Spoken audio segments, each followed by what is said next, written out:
If you would like to take your seats, we'll get the day started.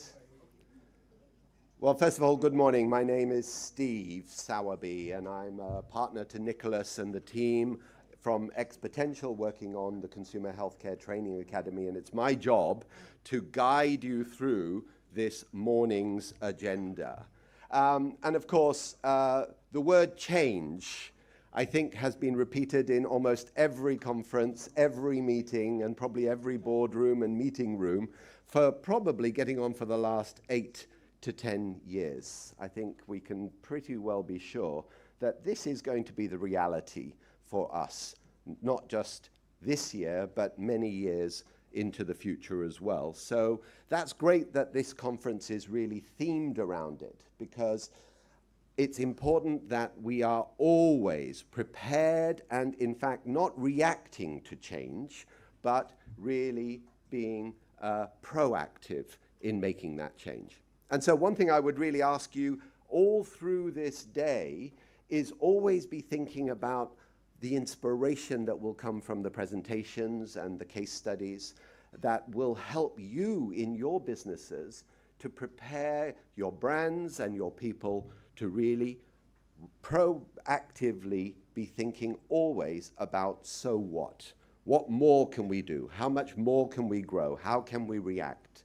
And so that should be really the theme and the focus all through today. Now, one thing about the Nicholas Hall conferences, which is really terrific, because really these conferences are like the coming together of a family.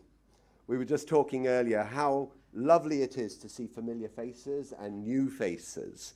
And we have a little bit of a tradition in the Nicholas Hall family to really recognize those who are coming new to the business. So if I could ask, if this is the first time that you have attended a Nicholas Hall conference, if you could just stand up for me, please.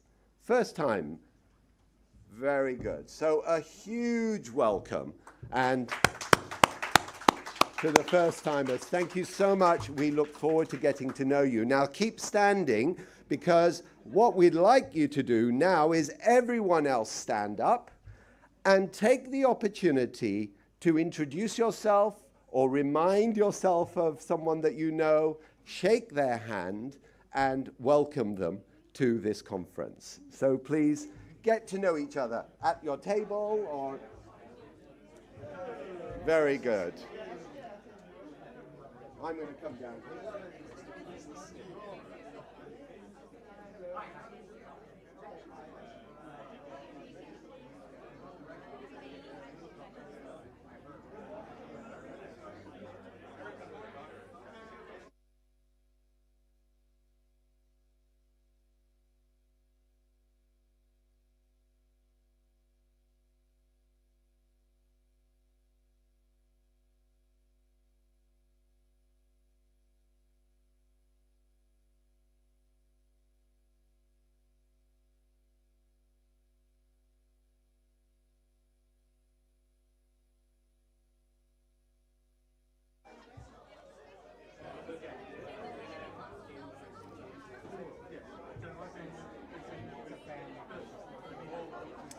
Very good. Okay, good. I hope you meet new people, and we'll take an opportunity, of course, during the networking sessions at coffee break, lunchtime, this evening, and tomorrow. Please get to know each other, and please also listen and learn from each other, because this is what's so exciting about these conferences. I want each of us to go away with real inspiration about how we're going to make a difference to our businesses. Right, a big thank you before we get into the agenda and I introduce our first speaker to DKSH, who very generously are contributing to the success of this conference with their support. So if I could ask a round of applause to our colleagues from DKSH who are here today, and a big thank you to that. Very good. All right, so I will now, I think, introduce the first speaker, and it's almost very difficult to, because literally the conference is named after him. And Nicholas and I we've known each other for nearly, I would say, 30 years. We were children at the time. He was 10 years older than me at the time, of course, because it's 40 years that Nicholas has been really working as one of the really key people in the consumer healthcare industry. So 40 years of experience. He is really the pulse of the industry, and of course through his many experiences, really someone who is full of ideas. And please take the opportunity, if you haven't met Nicholas personally, go and introduce yourself. But it's my pleasure to introduce Nicholas onto the stage to give his keynote address about the state of the industry as it was in the last year. Nicholas, if you would. Thank you.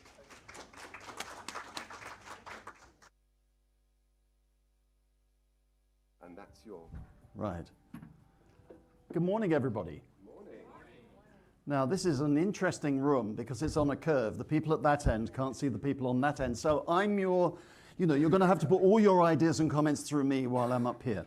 Could I ask one of my colleagues to get me a glass of water? Because it was a rather noisy dinner we had yesterday and I've almost lost my voice. I'm sure you've all seen that wonderful movie called The King's Speech with Colin Firth. And when he got his award, he said, "It's all downhill from here." And I hope it isn't all downhill from here, because I certainly feel that I have a lot more to learn from this industry. And Steve was kind enough to talk about the pulse and whatever. I learn more at these meetings than I contribute. And I think Steve, as a great mentor, says the day you stop learning is the day you die. And the other great, well, there are several other of Steve's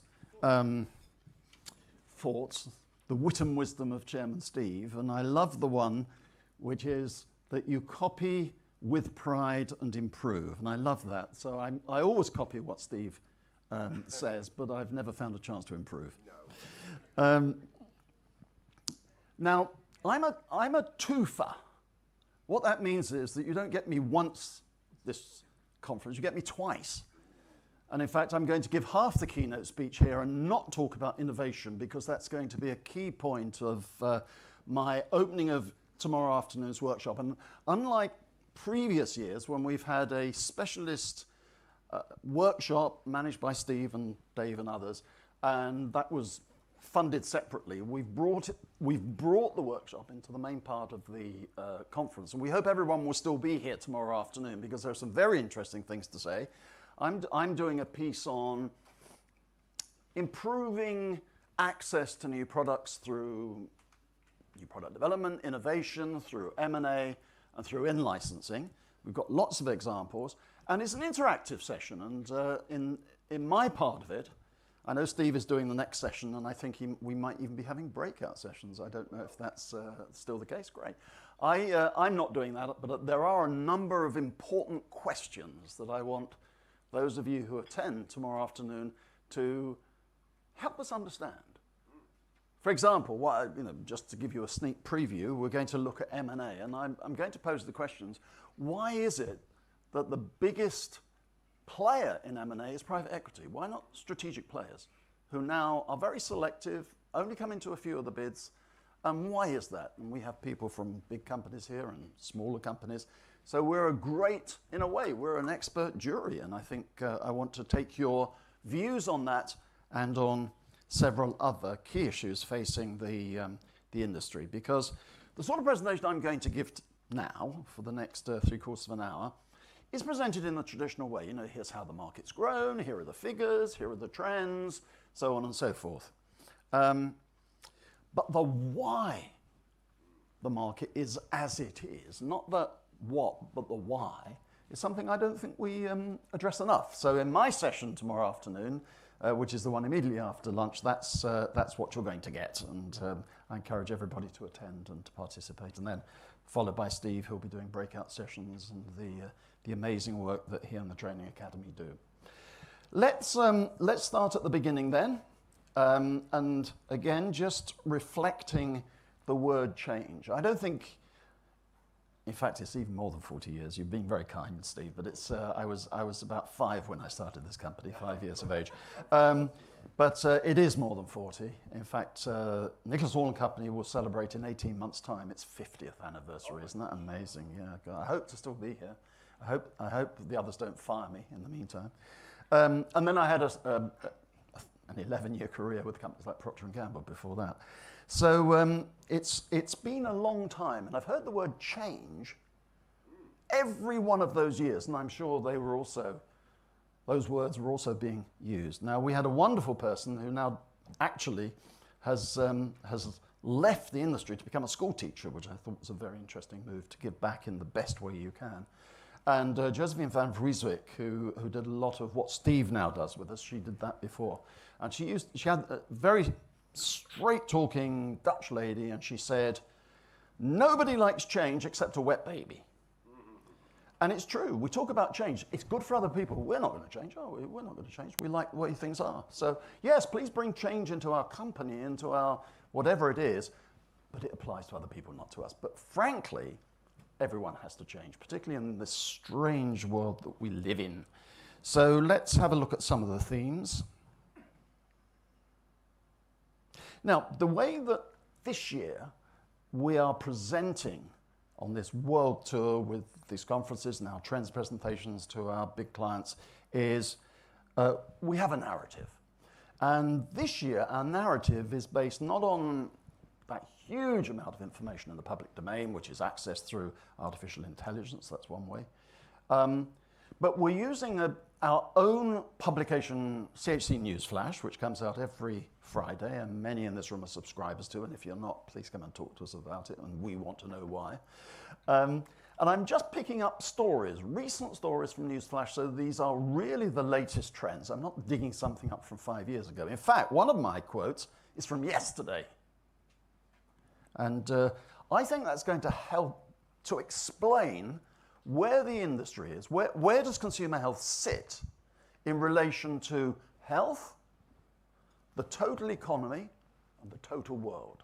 Because in all those years, the years of great enjoyment being involved in this industry, we've never ever been in a situation where macro factors are so important. So increasingly, we're taking a look at the macro factors. Now today you're just going to get the tip of the iceberg, and if this is something you'd like to pursue, we are of course very happy and indeed would like to come into the companies and do one-on-one training and informing and whatever. So let's start at the beginning. So the first thing is the economy. Our economy, or rather our industry, is one of those must-haves. It's like food. Healthcare comes very high on the Maslow hierarchy. But consumers don't have to buy brands. They can trade down to generics and private label, and we're seeing lots of that around the world. So it's very important that we know and have a good idea of how the economy is doing now. Well, that's obvious. Read any newspaper for that. But also how it's going to do in the future. And it turns up some interesting statements. Here, by the way, I'm absolutely crystallizing huge amount of information into very simple facts. So, what we found, International Monetary Fund, the global economy is fragile and it looks as though it will become even worse. So, in 2025, the expectation is globally we will have a 3.2% increase in the world economy. And that's fractionally up from what they were saying earlier this year, but it's not a huge amount. It's actually, unfortunately, lower than the rate of inflation we're seeing in most countries. And in fact, if you want an index for how well consumer health is going, we've got a very simple matrix, which is, if you put together the population growth rate and you put together the inflation rate globally, that's coming out at somewhere between 4 and 5%. And if the industry is not growing globally at 4 to 5%, we're underperforming. At the moment, we're just about keeping up with that. I'll show you some data that shows where we are on that index. So here we are. Only last month, IMF reported, and they also said that there were 4 worries for them, and I think these are relevant to us. The first thing is the AI surge. AI, unfortunately, its growth will affect us negatively in one of two ways. Either it will be hugely successful and companies will lay off staff, so there'll be a huge reduction in the workforce. Or secondly, it will implode like the dot-com bubble of 30 years ago, and then the stock market will crash. So what do you want? Millions unemployed or a stock market crash? We don't want either. But one of them is inevitable. And I'll come to those other points in a moment. But interestingly, that only yesterday, the head of Alphabet, which is the company that, of course, runs Google and many other businesses, said no company is going to be immune, including us, if the A1 bubble bursts. And that's quite something for somebody who really knows, is, at the cutting edge of AI. Gautam, to put you out of your agony, I'm going to see if we can get the air conditioning turned up, because you're one of our important people. You're presenting tomorrow afternoon. Also, China, which has for long been a big driver of the consumer healthcare market, is flat. And all my years of when China was not open and we would observe it from outside, then when we had access to it, and then when we started to benefit from it, and now, for the first time, growth in China is less than 1%. That's frightening. Whatever you might think about China politically, it's frightening if the world's second biggest economy, and in theory its fastest growing major economy, is struggling. Thirdly, general fiscal pressures. And fourthly, the central banks, and most banks facing political problems. This is where I don't mention Trump, but of course, we know what's behind this. So we also have the global population. On the one hand, the population is going up. On the other hand, the young population isn't growing. It's the older population, like me, but I'm economically active. It's the people who are not economically active, so we have more and more of those people resting on the shoulders of fewer and fewer working people. It doesn't matter whether you're a street cleaner or whether you're the chairman of the board. They're all workers. So I rather share the... I have to be careful because my son's here. This joke from The Simpsons is, I have 3 kids and no money. Why can't I have no kids and lots of money?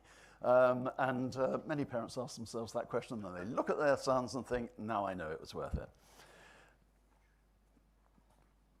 So, we're seeing China. In 2024, we reported in Newsflash, birth rate falling for the second year with the decline accelerating. And we're seeing in Europe, it's even worse. I don't know if we have any German citizens here, but there was a forecast a few years. So you'll be very pleased to know about this, and if there's anything you can do to help, please do. But the thing is that without immigration, the German population will cease to exist in 300 years because of the low birth rate. So, and this is a problem for many affluent countries. And then there's the quality of life. And what we're finding, and I've already said this, we're finding that the elderly population, and let's talk in a moment about the elderly population, is increasing, the birth rate is declining, the number of workers of all types who are there to economically carry the burden of people living into their 100th birthday, that's getting a bigger and bigger problem. And what we found, and in fact, I really picked this up at one of our conferences where we had some speakers from Japan, where they have probably the world's oldest population, saying, we make a mistake by thinking about the elderly, or call them what you will, as one market. They're not. They divide into a number of niches. There are the working, and then they need certain products. They need energy products, they need products for sight and whatever. Secondly, you have the retired elderly, but hyperactive, going on cruises, and they also need our products, possibly different products. And then you have the people who are, towards the end of their lives, where what used to be 1 or 2 years was left for them, but now it could be 10 or 15 years of just being sick.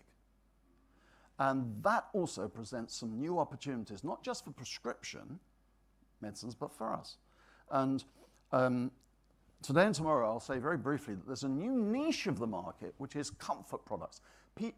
Products to make people who are seriously ill, who are taking very, very significant medicines to stay alive, products from us to make them more comfortable. I mean, it's not like cancer, but diabetes is a very unpleasant condition. I have many friends who are diabetic, and they have certain bodily needs as a result of their condition, for which we have all the products, but we just haven't packaged and presented them right. So let's just look at the numbers. So this is all channels of distribution. This is global. This is constant factory dollars. And you will see that we had a great time in the pandemic, except the first year when we were all a little bit confused about how the pandemic would play out. Look at that. As I say, in my years, I've never seen global growth of 7.5%. Couldn't get better than that, could it? Yes, it could. The growth rate went up to 8% in the next year. And then it started to ease off, but still plus 5.8% in 2023, 4.6% in 2024. And then our latest data, those are calendar years. Our latest data shows the 12 months to June 2025. Now there, and on Thursday when I come back and do the second part of my TUFA, I'll have that corrected. This is just the store retail area. By Thursday, I'll also have the e-commerce and the other categories, direct-to-consumer and the like. My guesstimation at the moment is that that figure of growth will be 4%. 3% is for the store retail sector. But I think when we put in online and other categories, although direct-to-consumer is actually declining in many countries, it'll be in at about 4%. And then you see some of the distribution factors below, and it's very clear that internet sales, which the way we measure it is e-commerce, plus mail order in those markets where there's a big mail order business like Japan, growing incredibly well. 16% compound annual growth rate over the last 5 years. Store is about 5%, so still pretty good. And all channels 6.4 historically. And we think that in the next 5 years, it's going to be running at about 5%, except this is a weak year, 2025. Beginning of 2026 will be weak. And then I think we'll start to get back with launching new products, many other things we will do as an industry, and hopefully an improvement of the macro factors. And you might say, well, look, this is out of date, this cartoon, and it is true. But the thing about President Trump, I can't say I'm a fan, but I know there are a lot of fans. The thing about President Trump, that old joke, who is the second most powerful man in the United States? The person who last spoke to President Trump. And although Elon Musk is out of it at the moment, I think he'll come back. He'll come back. And so we may end up with this situation where big Musk has little Trump on his shoulders. It's a lovely story from when Trump brought one of his kids into the Oval Office who did nothing but pick his nose during the entire interview. But anyway, there we are. And I know this is not a US meeting, but the US is still our biggest market, substantially bigger than China. And historically, all channels, it's been growing at about 6%. And we think that's going to continue. And although there are some interesting people in the cabinet, the health secretary, RFK Jr., actually quite likes consumer healthcare. So we're beginning to see snippets of activity and legislation which might actually give us more of a chance in the United States. And then, of course, that being the biggest market will help global statistics, but I think it also will set an example for more conservative nations around the world. So let's move on. So here's the latest data. In about a week's time, I'll have the Q3 data, but at the moment, this is the 12 months to June. And here I'm looking just at store retail. Total market was up by 3%, so beginning to turn down. And then you can see the high growth markets, Brazil, Poland, very good. Poland's strong. Russia, which is still a big market. I mean, we might not do business there, but people are still buying OTCs. India, in terms of this region, doing very well. And you can see the markets we're picking up in this top batch in this region are in red. And Asia-Pacific, which of course has China as well as Japan and Korea, big markets, and India, is 37% of the world total, and has now overtaken North America. So very important. All eyes of the world are on this region. And then when we look at e-commerce, and we see, if you go 4 bars in, you can see that we have something like 19% of all sales.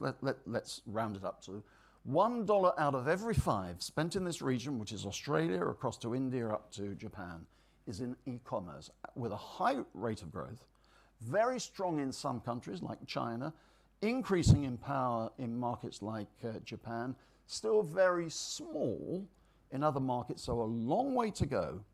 And our estimation is that 33% of all consumer healthcare sales in 10 years' time will be from e-commerce. Now, it used to be open season in e-commerce. You could launch your product at 8 o'clock in the morning, go back to bed, have another few hours sleep, and wake up a millionaire. It used to be like that, truly did. Well, it's not like that anymore. The internet has become the new Wild West or the Wild East of consumer healthcare. It gets harder and harder. And I've had clients who've wanted to join the gravy train, and the gravy isn't there anymore. You have to really work hard for it. In fact, it's probably harder to succeed in e-commerce these days than it is in bricks and mortar.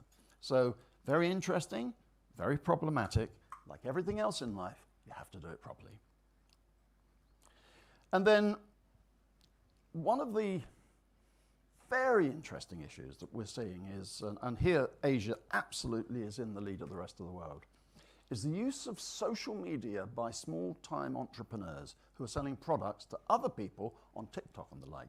And I first became aware of that at a presentation in DKSH about 5 or 6 years ago, in which this concept was explained very well. And the fact of the matter is that that is now beginning to be seen in other parts of the world.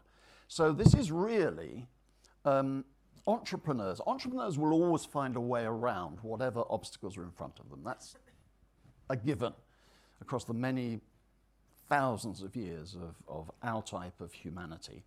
And selling one-to-one through social media seems obvious, but somebody started it, and they started it here in Asia. And I think we're going to see a lot about that in the future, and I think AI is going to play an important part in that too. Now, what about prevention? Over the years, I've made many impassioned statements and pleas about prevention. This is a market that benefits by offering consumers prevention. Why?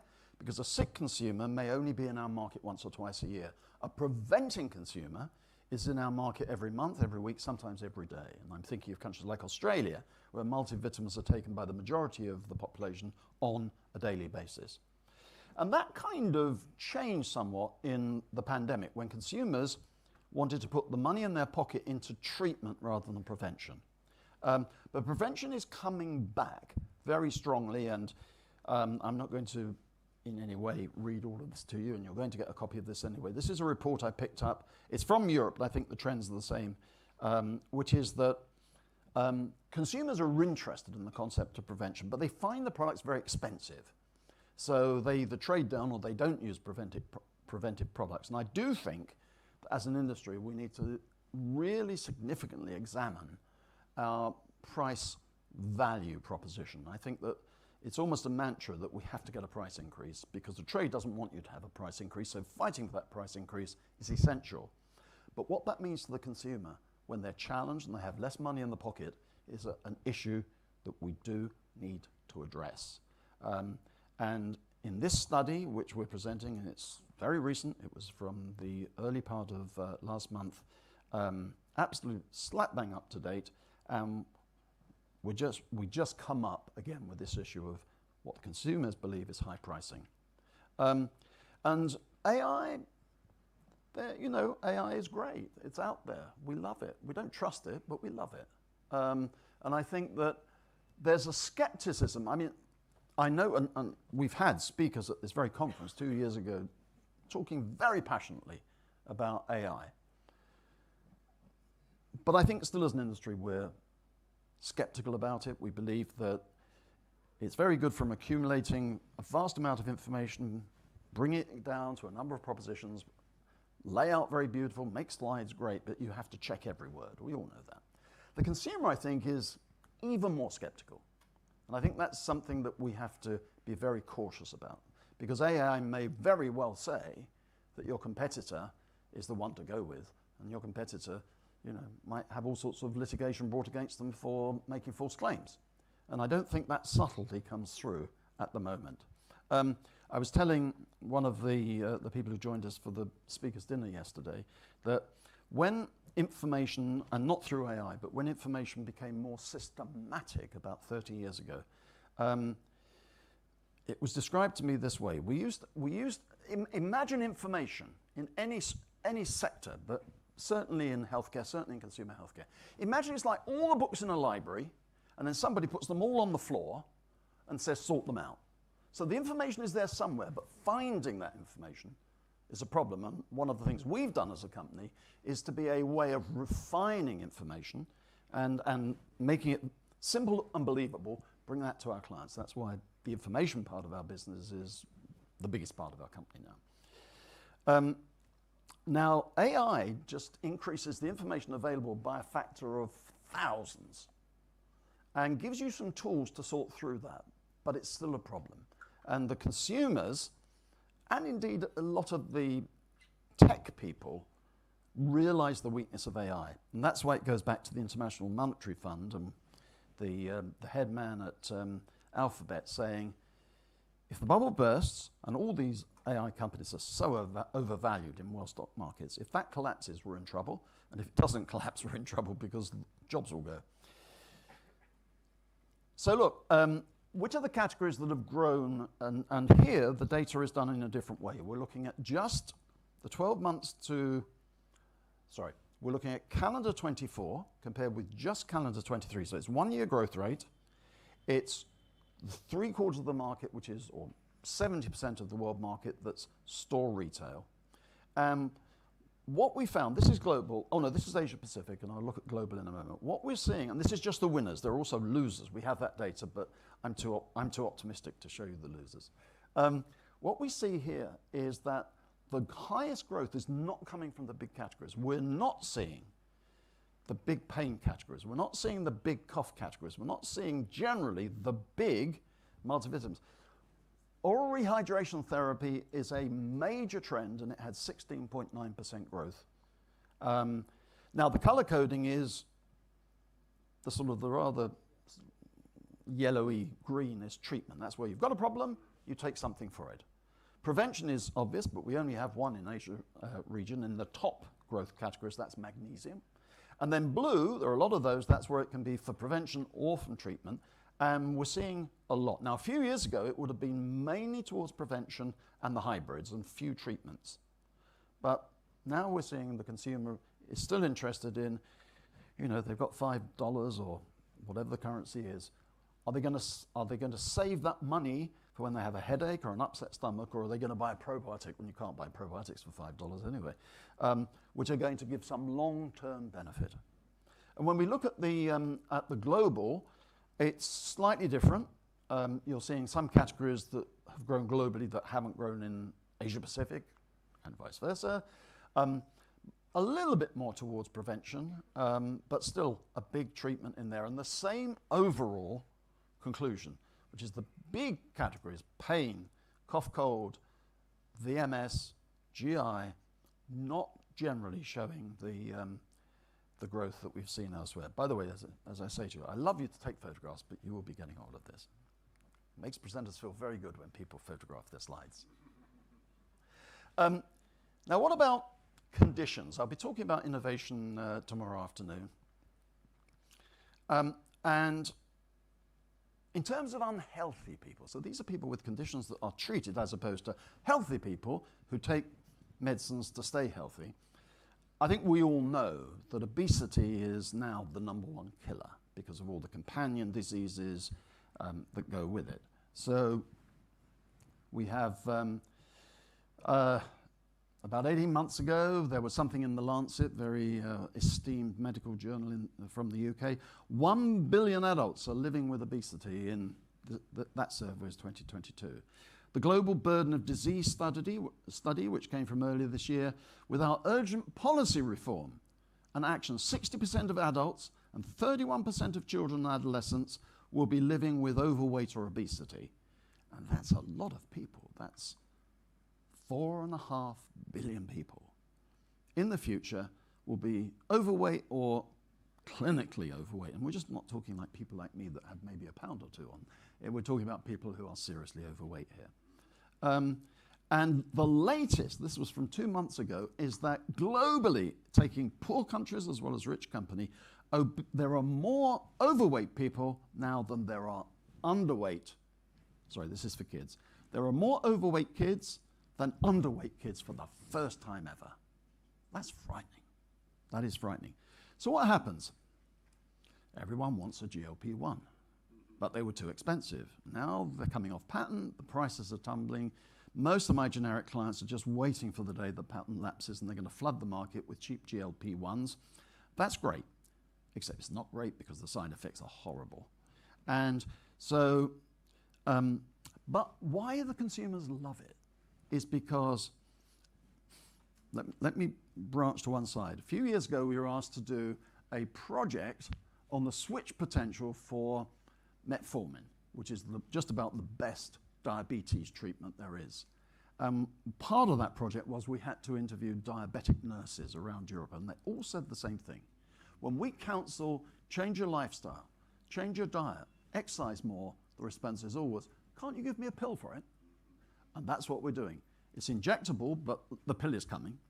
And what it's doing is it's creating an amazing market. Who knows whether the long-term damage is going to be huge, but the short-term damage is loss of protein, diarrhea, conditions alike. We are going to see a massive industry for companion products. In the States, we already see these. We're doing some work on some clinical nutrition products, which are probably going to be changed to become consumer products. In other words, patients will go for their prescription, their GLP-1, and they will be counseled by pharmacists. You also need to be taking this nutrition. It's enteral nutrition. That's going to be a mega millions, if not billions, market. I'll say a little bit more about that when I show the 10 steps to heaven, the 10 categories with the best chances in part 2 of my TUFA. So, women's health. It's obvious. Women are somewhere between 49 and 51% of the population, varying on countries. And over the years, we do an analysis of the sales, and we've come up fairly consistently, my colleague Nina Stimpson does this, we've come up with the information that women consume 62% of all medicines by value, of OTC medicines by value, 62%. And they purchase about 85 to 90% of them. And yet, as an industry, even parts of our industry led by women, I'm sorry to say, ignore women consumers. And if Jennifer Cooper speaks as passionately as she did at the Paris conference earlier this year, you're in for a treat because she really tells it as it is. And one of the areas where we most neglect women is in menopause. And that's going to be an amazing growth category. It's out there. There are products. They're not big. They're not normally from the major players. They don't have the marketing muscle behind them. There's a lady called Heather Jackson in the UK who's set up, bottom right, the MTIC, which is now expanding. I think Guardian in Asia has just signed up to do it in their stores. There are other initiatives. We admire them, but we don't work with them. And I was at a conference where she said, I'm sorry, this is a quotation, don't fuck with menopausal women because they'll hit you right between your eyes. And yet we do. They are so neglected, and it's going to change. Absolutely, it's going to change. So creating opportunities, that's very much what I'm going to be talking about tomorrow afternoon.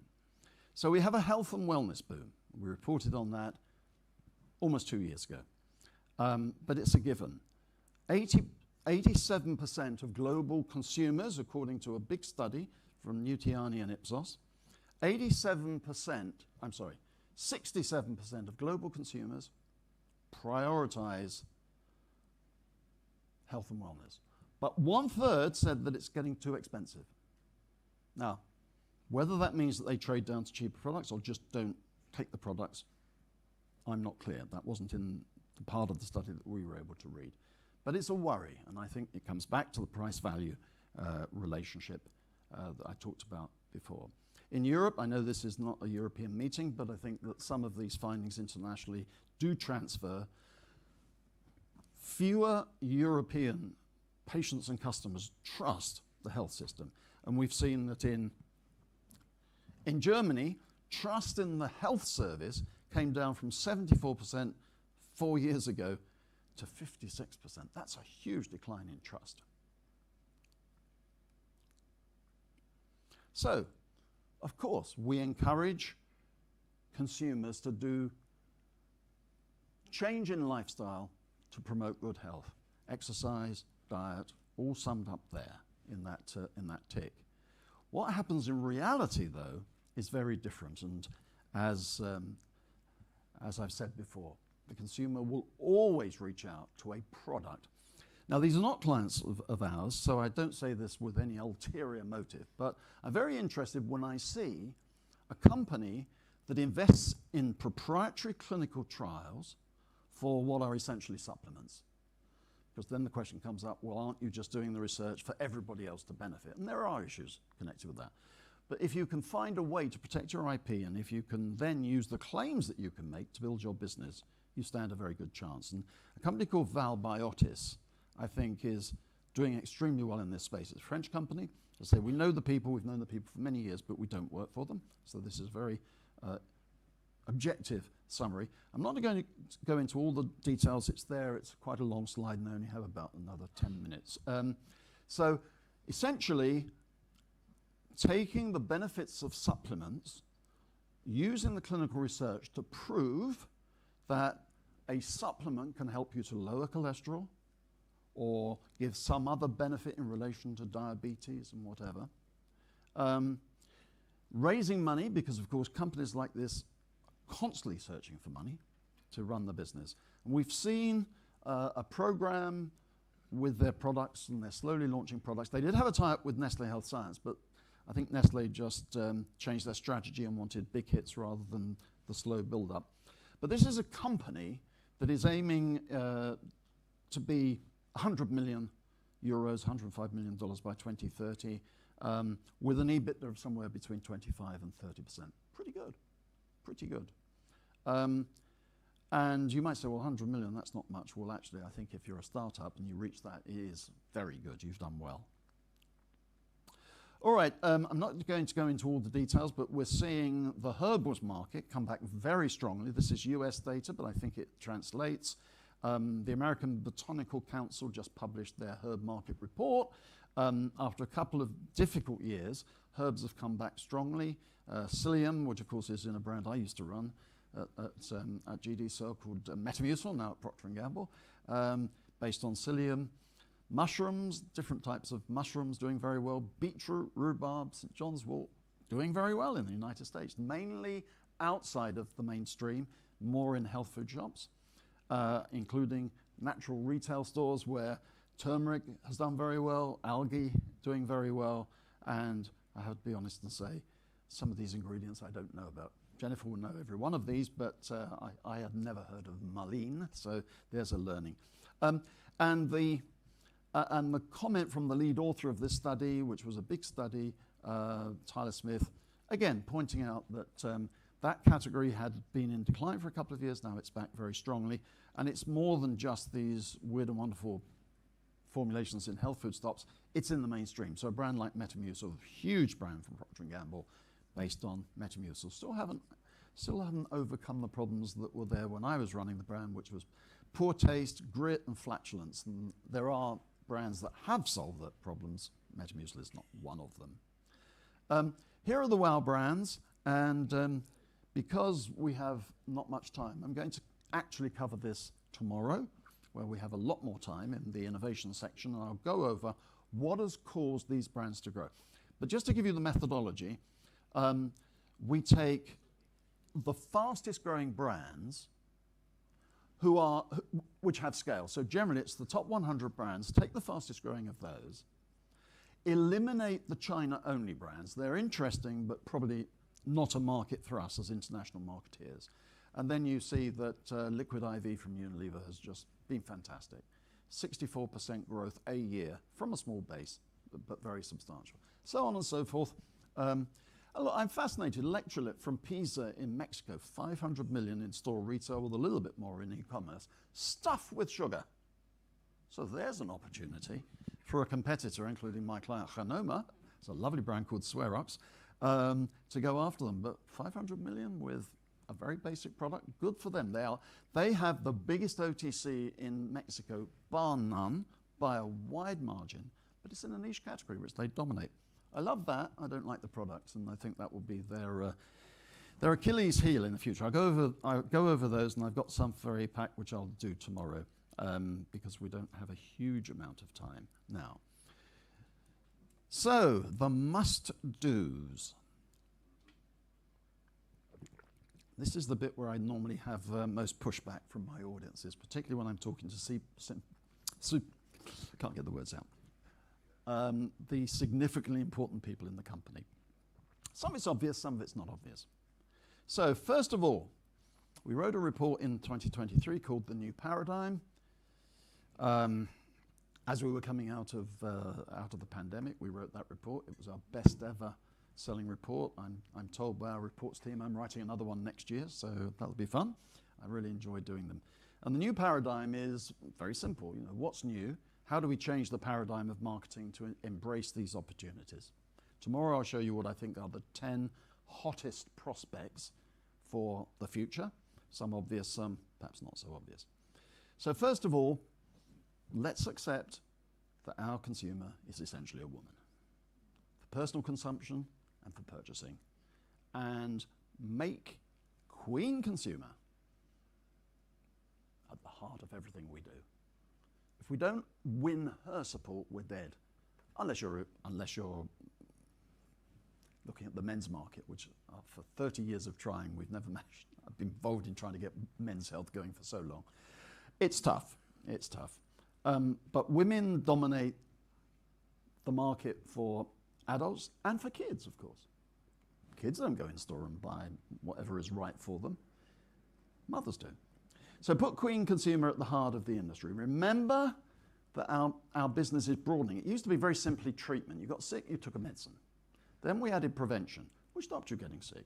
Now we have to allow consumers to find out what's wrong with them in advance. We're going to see, after years of it being very flat, the whole market for home diagnostics absolutely skyrocketing. We've got the technology now to support that category. And then at the end, we want products for recovery. So people who have had long COVID, people who are just out from surgery and need products to support them, and these companion products for the killer diseases, cancer, Alzheimer's, to make the sufferers more comfortable. And then emphasize, because we are part of the consumer products market. I think sometimes we forget. I think of it in those terms. And many of you are from big FMCG companies who've come into consumer health, and I'm sure it doesn't apply to you. But so many times have I seen the people coming in from P&G, Unilever, Colgate, as they walk through the door, they put a white coat on and talk about molecules. And I remember an amazing debate between Rakesh Kapoor, CEO of Reckitt, and Vincent Warnery when he was CEO of consumer at Sanofi, in which Vincent was saying, it's all about molecules and the advantages molecules bring and the science behind the molecules. I'm generalizing. And Rakesh was saying it's all about mums. It's mums, not molecules. And they were both right and they were both wrong. It's somewhere in the middle. But it was a fascinating, fascinating debate. Both have now moved on to different worlds, not with Reckitt, not with Sanofi. But very, very clever people.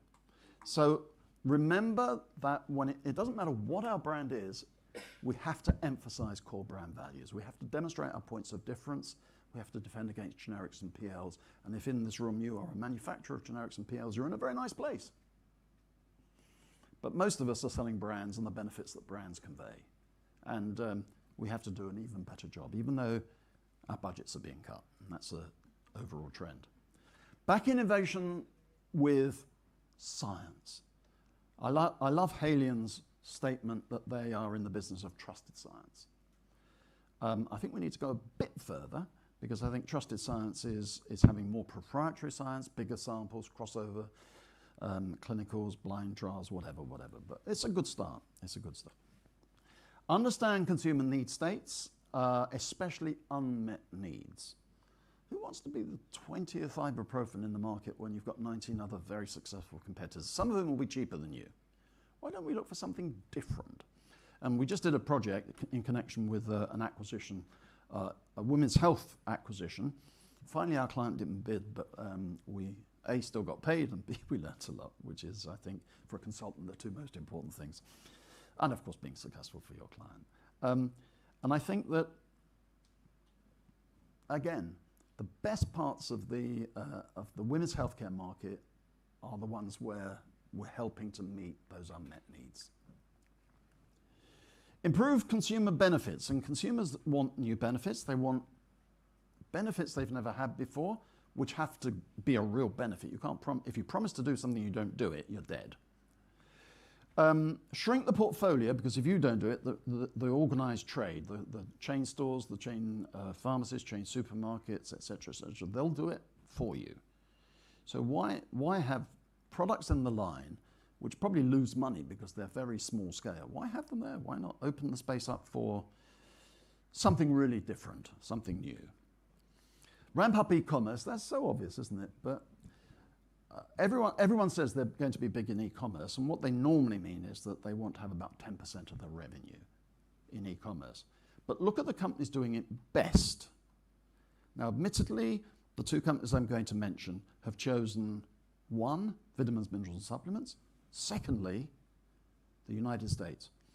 But Nestlé Health Science has 40% of its revenues from wellness in e-commerce, 40% already.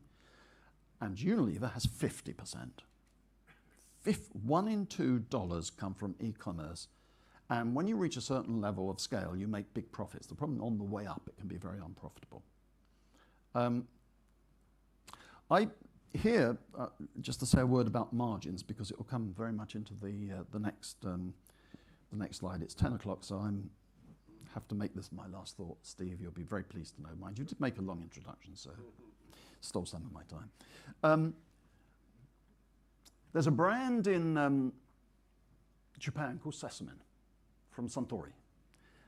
It was launched as a standard retail product in drugstores, pharmacies, and got sales about 25 million. It's an extract of the sesame seed, black sesame oil, but the difference is that Suntory conducts pharmaceutical level clinical trials and therefore can make much stronger claims. So you have an OTC, you have a supplement with clinical evidence at the RX level. They present their findings at international seminars, medical foundations and the like. Hard to get to the data because the brand isn't split out in the annual reports, but it's somewhere around about $300 million. Now wait for it. Hold your seats. 70% EBITDA. 70% EBITDA. I had that because we did a project with our advertising agency. I wanted to bring some other products into Japan using the same model, and they let slip that this is a license to print money. Once you've got over the hurdle of getting your customers, it costs a lot of money to get a customer who will buy from you. It costs a lot of money to retain them, And then it becomes almost inevitable. The customer is going to, in fact, it's a subscription scheme, essentially, so the goods arrive until you cancel. Orders taken one day are fulfilled anywhere in Japan the next day because the postal service is so good. I mean, in my country, you're lucky if the parcel gets to you within a month, let alone the next day. And as for Amazon, you know, who knows where the delivery man throws that parcel. But in Japan, it's all taken care of. So if the hint that I got from the advertising agency is true, a 300 million business, 70% EBITDA, so what accounts for the 30%? Making it, but you don't have any trade markups, marketing it and delivering it. And the agency actually did the, obviously did the classic advertising, but they also organized the fulfillment center. So they were taking the phone orders and answering the e-commerce orders. So that's 30% of the business. And then 70% just chinks down to the bottom line. Fantastic. So a lot of what I'm talking about requires long-term investment in an era when everything is very short-term. And we see great successes. We see private equity buying businesses, turning them around and selling on in 5 to 7 years. Some have a longer investment. Some companies like KKR do invest for the longer term with some of their models. I say, but I have to be honest with you and say that I'm not listened to very much when I say don't sacrifice long-term growth for short-term profits. And they say, well, if we don't deliver profits, we're not here next week. Well, that's a problem that those very highly paid people have to sort out. You know, you do want a future, and you also want short-term survival. So I know in these presentations we often bring problems without solutions. Hopefully there are some solutions in this presentation and what we will show you during the course of the next 2 days, including my second twofer, but also what Steve is going to show tomorrow and what all our distinguished speakers say over the next few days. So I always end with this. This is, well, I've been challenged. I've been told it's from the Bible. I heard it was an old Iranian, yeah, maybe, but I've heard everyone claims it. It's like good work. Everything we do well in our company, everyone claims ownership of it. If it goes wrong, it was my fault. Anyway, but this too shall come to pass. Now, what I think that means is things are never as good as they seem, but then they're never as bad as they seem. Life is somewhere in the middle. Don't panic. We'll get there. And if you need to get in touch with us, we're around here. In the meantime, until we see you, or I see you again tomorrow for the second half of this, stay well, be safe, keep smiling, stay in touch. Thank you. Thank you, Nicholas. I'm sure you have noted some questions, but in the interest of time, what we can do is maybe we'll take some time at Nicholas's session tomorrow to pick up on some of the points and perhaps actually marry them together with some of the other thoughts and comments coming from the other presentations today as well. Now, it was, I think, the reason I'm standing here today was because of a conference in Australia some 10 years ago. And in that conference, there was one presentation on this strange topic called self-care. And it was the first presentation I'd heard on it, and it was one of many presentations. But there was one particular slide that made me realize that this is here to stay. And Nicholas, if you would forgive me, I would add this to one of your paradigms, that self-care should be one of the things. In fact, it should be one of the inspirations for many of our strategies. And that slide had a very interesting quote, which I will challenge you with. And that quote is, "The best medicine," it's not your product, "the best medicine is the patient or the consumer who is informed about her body and her condition, who is empowered with a toolbox of solutions, of which your product is one of those solutions. And other solutions might be lifestyle or diet or supplements or whatever the case might be, or mental wellness." And finally, I added one thing to that quote. Informed, empowered, and finally inspired. Because when our consumers, the people we serve, really believe in what they're going to be doing to achieve better health outcomes, they will make it happen. So that element of inspiration is really, really important. So please remember that, write it down, because really it should be a guiding light to some of our campaigns and our product launches as we develop in our markets. Now, what was frustrating that it took some time to get momentum, and what brought real positive energy to me was a meeting that we had about 3 years ago with the team from, at that time, Sanofi Consumer. And there I really saw the future in the way a company can be thinking about the integration of self-care into their strategy. And it gave me great hope for the future. So it's great pleasure that I invite Maria Valentina Sposito Lemoine. Not bad, huh? Practiced all night, but thankfully we call her Martina. And so Martina is going to come and talk to us about self-care as simple as it should be. Martina.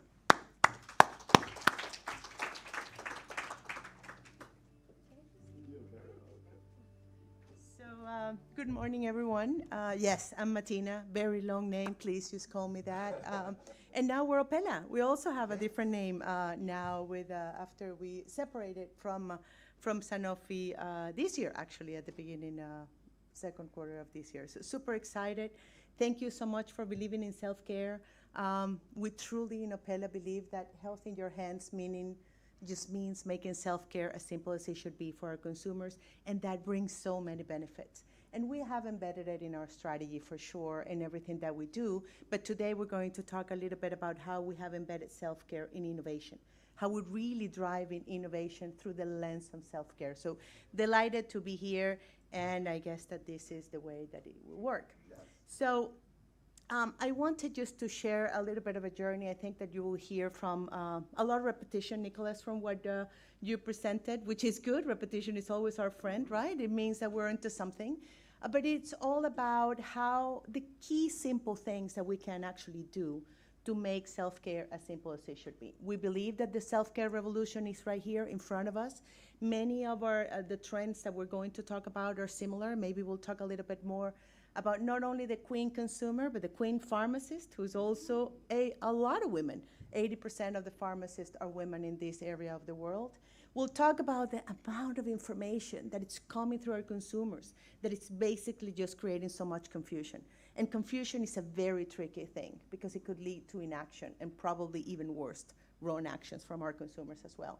Innovation, I'll show just real life examples. I'm not real just to sell Opella, but just to sell a little bit of the things that we're actually doing and share real tangible examples of how we can actually bring this innovation to life and invite you to choose simplicity, right? And cut through that confusion maybe at the end of the day.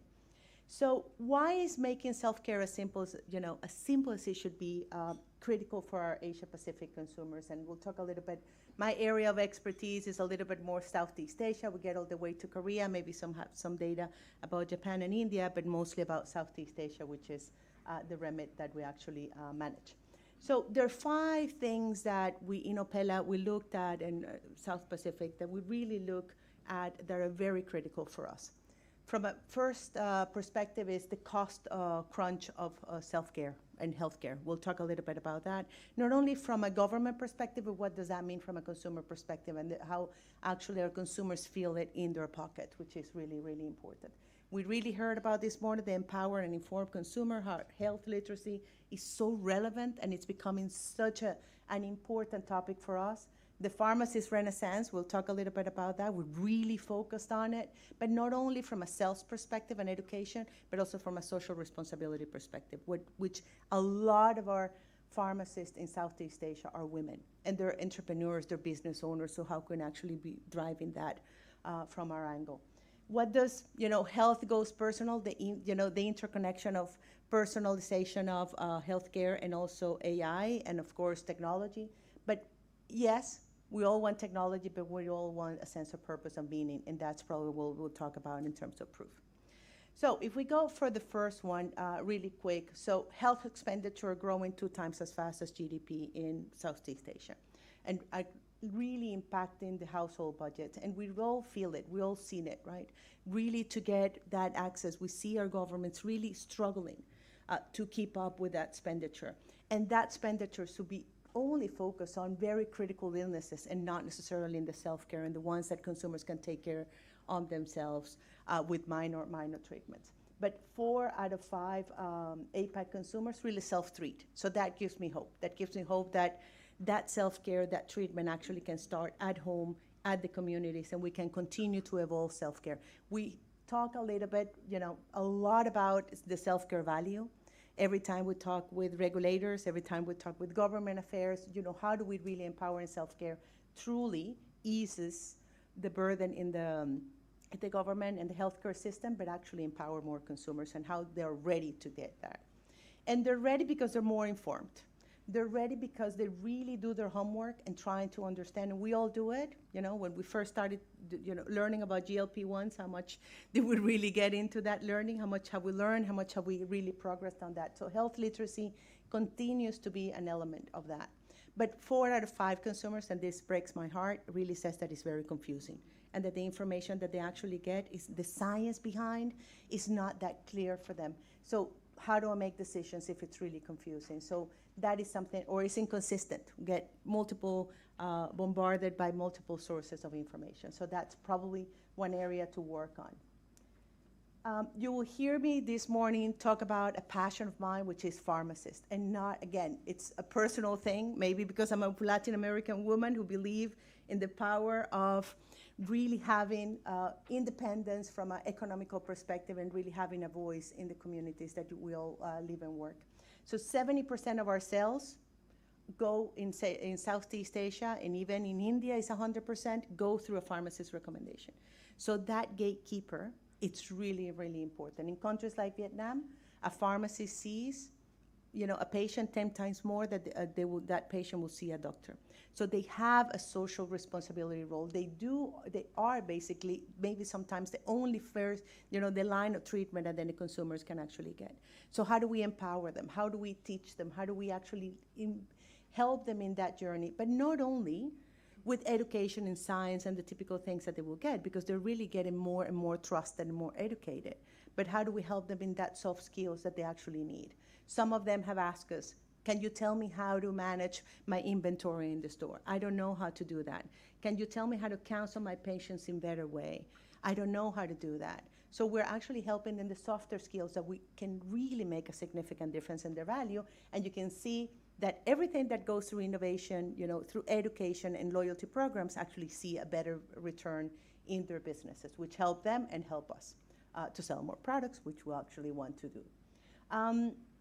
This is probably where technology makes one of the biggest, sometimes scary from some of us who are not as young as we used to be, because we make decisions based on AI, based on whatever comes across, in some of these searches, and we make decisions for our own health. Sometimes they do it, we actually take those actions. But wearables and everything that is more personalized, it's not one size fits all, it's one size is only for me. So how do we make sure that personalization actually is there, and we can actually learn and teach consumers how to do that, and lean in forward very strongly on this area. But again, it's not only technology, because there's also the humanity part that we also need to continue to work on. And sustainability is not a buzzword, and it's not really only to talk about clean label and recyclable packaging. It's what you actually do for the communities and for the environment.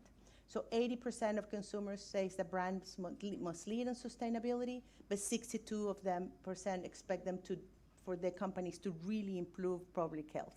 So if we are in the healthcare business, we have a bigger responsibility than that. They want more affordable products, make more affordable, but also clear labels so we can make decisions and base what they actually use in their body. That we're so, for Opella, we're extremely proud to be the first CHC company to be B Corp certified. We actually, as a global company, we're certified.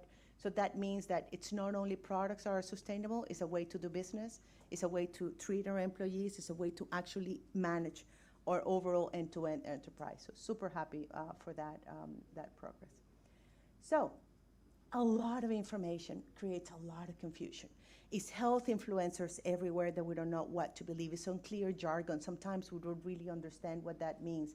Fakes. We just saw in Vietnam a huge impact of supplements with fake, let's say, fake counterfeit actually products. Difficult of access. Even though e-commerce is increasing, some of our countries we can still not sell OTC products in e-commerce. That's a barrier that we need to continue to break and influence the governments and the external environment to do so in a responsible way. But there's an opportunity for us to do that. So that leads to confusion. And I remember last year we talked about that a confused consumer won't buy, but it won't buy or will buy the wrong thing, so which is even worse, right? So no action or inaction, and worst case will be the wrong action. Taking not really derailing, it's actually derailing some of the treatment sometimes, and really untreated illnesses continue to happen. So we're really aiming to make sure that confusion is what we want to address. So the way that we have simplified this, and I hope that it's just going to be a simple solution that we've been working on, is we're basically just going everything from a simplicity point of view. That's the way that we're actually seeing it. From a trust perspective, for self-diagnose, for easy science to understand, for legitimate products certified with key partners that can actually help us do that, and for medicine to be available everywhere. For us, maybe I'll present healthcare. Espera.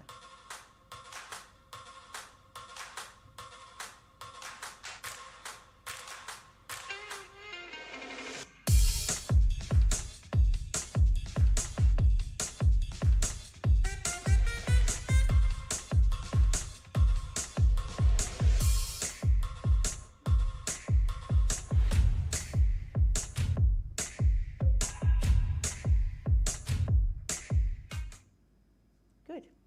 So our mission, again, health in your hands, making self-care as simple as it should be, because we can and we should. The probably topic that I wanted to talk about here is more about innovation as a catalyst for simplicity on 4 key things. How do we make sure that our products and everything that we do in innovation is simple? And we narrow it down to 4. Simple to use, simple to understand, simple to access, and simple to care. Because that caring piece is what makes a significant difference for us. So what do we mean by simple for use or simple to use from a consumer perspective? Snackable formats. These are some examples that we have launched in our Cenovis brand in Korea, where we have collagen with multivitamins to actually in a snackable format. Easy. If we believe that if we can put it in your pocket, if you can make self-care fit in your pocket, you're actually going to do something about it. So we meet the consumers where they are from a snackability point of view on the go. This is something that we just launched in Indonesia with Pharmaton Go. But it's not only the multi-formats, but it's also the multi-ingredients. So it's not 5-in-1s. Maybe that's for personal care, that it's an amazing opportunity to build routines and 8 steps beauty care at night. But for us and for consumers and consumer health care, 3-in-1 simple solutions. We're just launching a multi-immune energy shot. With Ostelin, we're doing 3-in-1s and boosters actually for energy that we're actually launching right away. So it's about simplicity and making it easy for consumers to adapt. Nothing new. We've been talking about this for a very long time, but it's the format, the snackability, and the trendy packaging that actually help you to address some of that. This is my favorite part, and we talk about science, and it's about simple science, no jargon that people can actually understand. We learned through all our research that we needed to make a simple science formula that people and consumers can understand, and also pharmacists and doctors.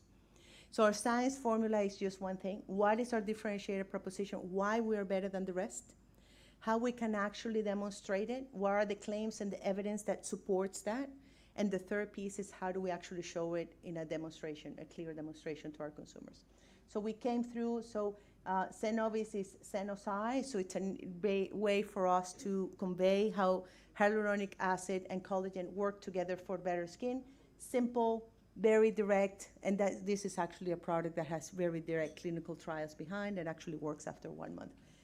We all know, I don't know if you're aware, we own also the brand Lactacid in Southeast Asia, and Lactacid is a personal care brand, but with a very strong clinical heritage and professional recommendations. So we wanted to bring that microbiome to life with Lactobiome, simple combination of natural lactose serum and organic acid, in a way, just sharing how and showing how it actually locks moisture within your skin. So very simple. And one that maybe works for menopause women who are, close to my age. So I hear you, I see you. So we actually need to do everything related to bone absorption. And that's what we did with Esorb, which is Calcium Covera brand in Vietnam, that we really talk and show how the calcium in the bone actually absorb 10 times faster because it's liquid calcium, so stronger bones for that. So we're really seeing the science, and everything that we communicate is so simple with that. But science can also be fun. When we get really complicated explaining science, we try to make it just simple and fun, and why not gamified? So for this, it's just an example of Ersiflora in Philippines. We will actually launch augmented reality. So you see the spores, what they actually do through your gut, how they actually pass the stomach acid barrier and get really into restoring your gut, your bioflora, as well as in Vietnam, allergy. So many people confused about what symptoms of allergy are. Therefore, they don't treat. So how do we make sure that we gamified just a way to get you to understand what are your symptoms and how you can actually have a better treatment for your product. So that's probably where FMCG meets science, and that probably it's a combination of both, and gamification is really important for that in the use of science. We're actually leveraging AI as well, with the science that can make fast and easy with simple self-diagnosed tools. Many people don't know how to diagnose. So how do we diagnose, for example, for Ostaline? Are you really taking the amount of calcium that you need? Are you really taking the vitamins that you need? And with a simple set of questions through AI, we can actually answer that and have a recommendation for our consumers. Same in Indonesia with allergy. How do we know that it's an allergy or other symptoms? So again, some self-diagnosis tool. My next frontier will be to do fatty liver, which is a silent disease that everybody is to go so much undiagnosed and actually create so many issues. So that's what we're actually working on at this point. But nothing matters if we do something super nice, a product that is easy to use. We talk about science, but it's not accessible to people. So new channels and make it available everywhere. And you talk about TikTok, Nicholas, today, and how we actually, social commerce is becoming even more and more relevant. So we're actually partnering with TikTok to make sure that while you scroll, you buy, you can actually we get medical influencers now, digital influencers to really talk, and live streaming to really talk about the product, because we need to meet them where they are. But we also get it to the gatekeepers and the pharmacists with SwiperX. We have done a significant amount of work with SwiperX and Halodoc in Indonesia and around the world, Southeast Asia. We now have more than 10,000 pharmacists being trained with snackable content and snackable training. And 20% of them say that they feel more comfortable to recommend, and they feel more comfortable to actually counsel a patient, that's our goal. So they feel more confident, they feel more engaged and empowered to do so. And of course with Halodoc, and if you don't know him, Halodoc, basically when any consumer is in need, or patient is in need, calls Halodoc, and there's an immediate recommendation. And within maybe an hour or so gets to your door. So very strong. That's where we converge e-commerce, education, and actually access for our consumers. I'll stop. Is there a video, right? Yes. So why, yes, is access, but why do we believe it's also simple to care? Caring isn't easy. It takes time, effort, and the drive to show up every day. But that's why we do it. And it's what makes us a B Corp too. That B in B Corp? It stands for Benefit for All. And that's what we work for in our products, for our people, and for the planet. We're making self-care as simple as it should be. You might call it a revolution. We just call it the way we do things.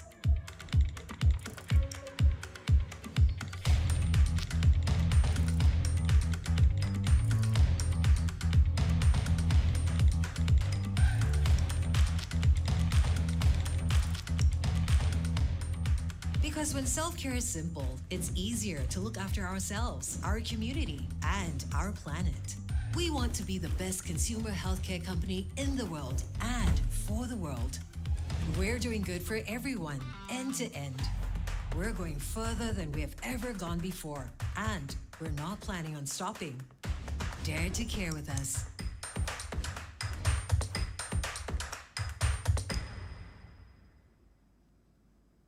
How does that really translate into actions, right? It's very nice statement video, but what are the actions that we're actually taking and the impact and the scale that we have?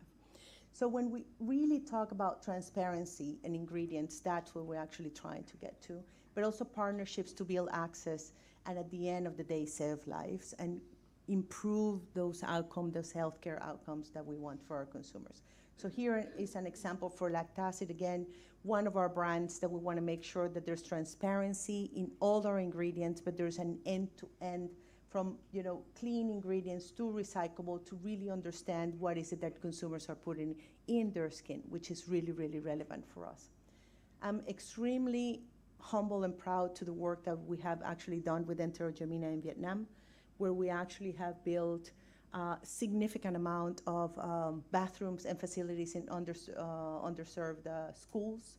But it's not only to improve healthcare or, say, hand washing or just making sure that they have a better facility. Is how do we make sure that through this brand and through these efforts, we make sure that there are not, or we limit the amount of infections for diarrhea. We want to avoid any death of kids for diarrhea.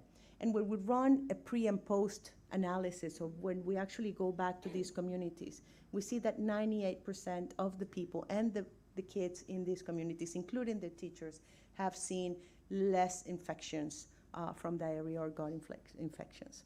But more importantly, 53% of them have seen a significant reduction, which means that these kids basically get to go to school more time, there's no absenteeism, and that actually help us, not only on a healthcare outcomes, but also from an education point of view. So this is extremely important for us. It's a brand that treats diarrhea. It's actually trying to eradicate itself, right? So that's a that's the level of purpose that we're actually talking here.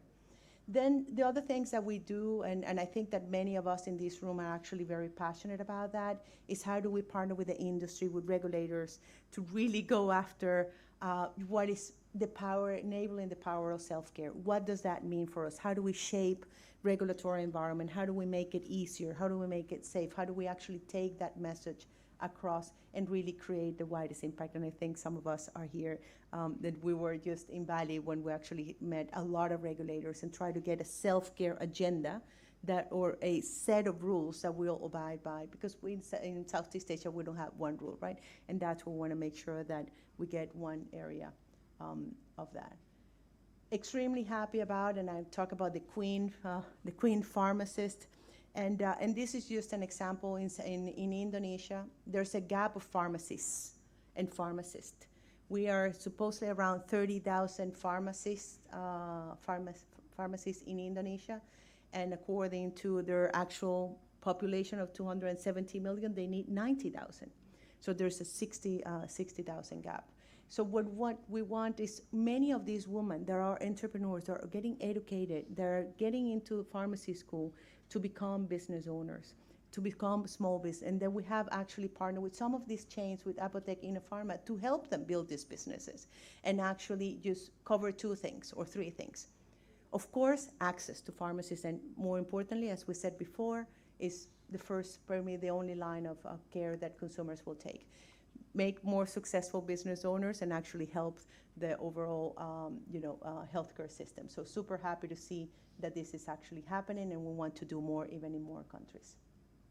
So I'll leave you with this 4 simple things that, simple to use, simple to understand, because it's extremely difficult to understand science sometimes. Simple to access, but more importantly, simple to care. And if we actually want to cut through that confusion, why don't we choose simplicity? Simplicity drives confidence. Confidence drives action. And that action is what we actually need for self-care, to empower more consumers and to really improve those healthcare outcomes. So I hope that we really make it simple for you today. It's a simple, 4-step approach, but I hope that you can join us in making healthcare as simple as it should be. So thank you so much. Very good. Thank you so much, Martina. Thank you so much. Right, again, questions, please write them down. There's an opportunity now. We'll take a coffee break so you can also approach Martina and the team from Opella to really dig deep. But she makes a very good point. Take inspiration from these 4 areas because that can really radically change the way. The more of our industry that are working towards a self-care future, the faster it will arrive. It is inevitable. It's very strange. I think before the Bali conference, there was a conference in Bangkok. And honestly, I have never seen so many regulators in one room from the region. There must have been over 200 participants from all the regulators around the region. The governments, regulators are taking this very seriously. And if we don't do that as an industry, we will be left behind. So really important that we do that. Very good. Now, before you take the break, what I'm going to ask you to do is search for that magic package that was at your seat. And in that magic package, there are some forms. And one particular form is a voting form for the Creative Marketing Awards that we will be voting on after the break. So make sure that is present at your seat because you'll be using that today and tomorrow. We'll look forward to see some really great best-in-class examples from around the region coming back from our coffee break. Okay, so coffee break now will be outside. Please go get your coffee. If you want to come back and sit here and chat in the room, that's absolutely fine as well. We will also have our networking there as well, so please take the opportunity to speak with people that you haven't met before, and be back in here at 11:15. 11:15 is when we will start to see the entrance for the Creative Marketing Awards. Okay, enjoy your coffee and see you back here at 11:15. Thank you so much.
Okay, ladies and gentlemen, let's take our seats. And as I mentioned, may I remind you of your voting slips.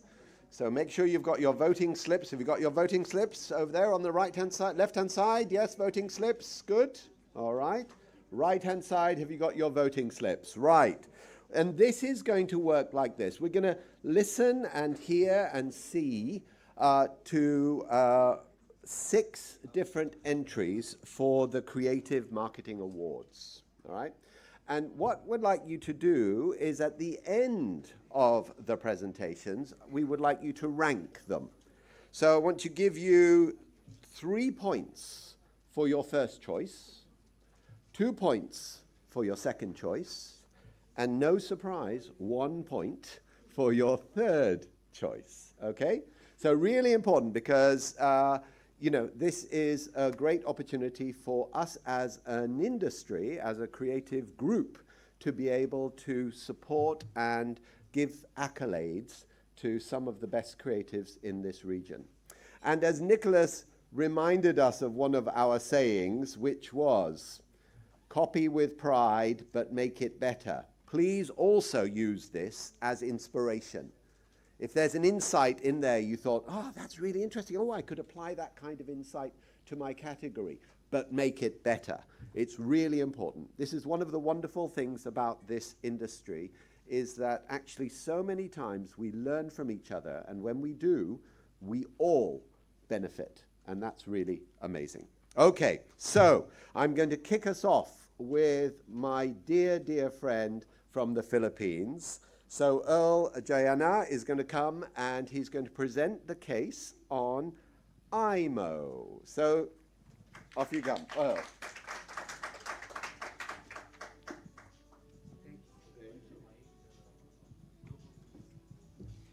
Good morning, everyone. Good morning. Yeah, so I'm Earl from the Philippines. All right, here's the clicker. Right, there you go. So I would like to present to you today one of the biggest problem in the Philippines, which is the dry eyes disease. So the dry eyes disease is what we call a silent epidemic, because every one of you now, I know, you have dry eyes disease, but you don't know the symptoms yet. No? So 1 out of 5 Filipinos have dry eyes disease, and only 20% seek treatment. So we want this disease as to be informed, no? To be informed to all our consumers. And we want this dry eyes disease not to be ignored, and at the same time, for them to understand that there are 3 major dry eye symptoms. So the main education that we want to impart to our consumers are these 3 major concerns. So as the #1 eye care drop in the Philippines, we want to be the advocate of education. And at the same time, we want this to make as a responsibility to be, for the people to be aware of the dry eyes disease. So we have the big idea, and we don't just want to introduce a treatment, but we also want them to try and understand what is dry eyes disease. So we have this, what we call, Huwag Tiisin ng Dry Eyes, #Moisturize campaign. And in English, it's Don't Endure Dry Eyes. So #Moisturize. And this compelling story, I hope, would give you some insight. And later on, you could vote for us to be #1. And here is our story. Thank you very much.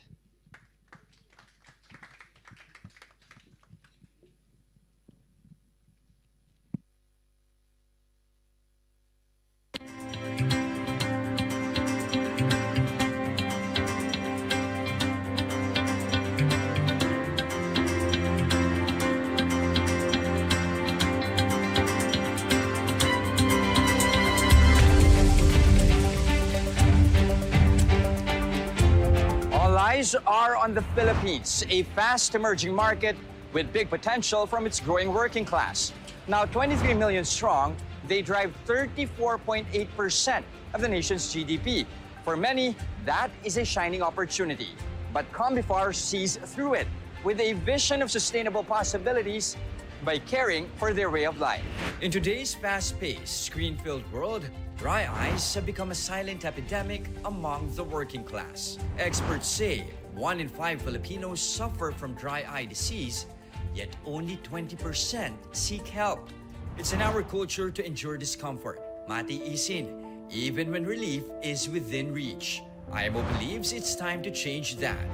To effectively reach and engage the public, the strategic process centered on these 3 fundamentals.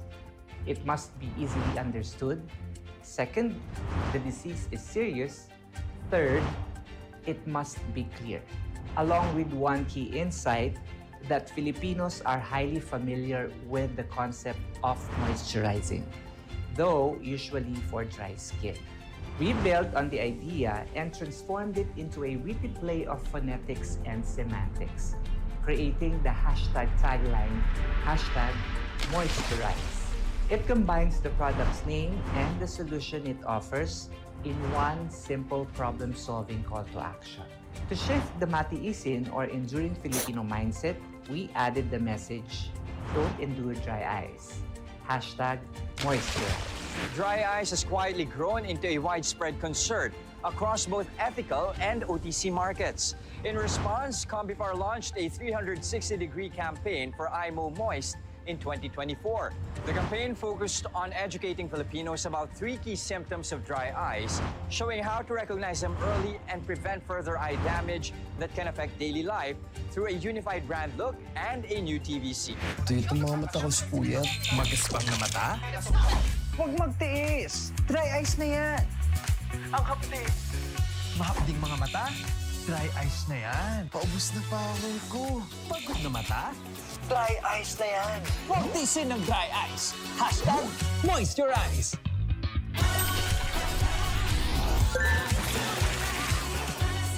With IMO Moist. Just 6 months after launch, the IMO #moisturize campaign delivered remarkable results, dominated the eye drop market with 49% share. IMO Moist sales growth of 13%, outpacing Systain's 4% growth, 6 times faster than industry growth, expanding IMO's market share by 5 percentage points versus SPLY. 37% increase in sales share, 158% point of sale display growth versus last year. IMO's sales performance continues to grow, driven by its strong channel presence. This enhanced visibility is delivering measurable results and supporting sustained business growth. 4.2 million sales in one day during its launch event with the Drug Store Association of the Philippines. 24 million PR value with 26 million reach achieved by the press launch, exceeding target by 286%. The campaign also achieved 137 million online reach and engaged 100,000 during National Eye Care Awareness Month in October.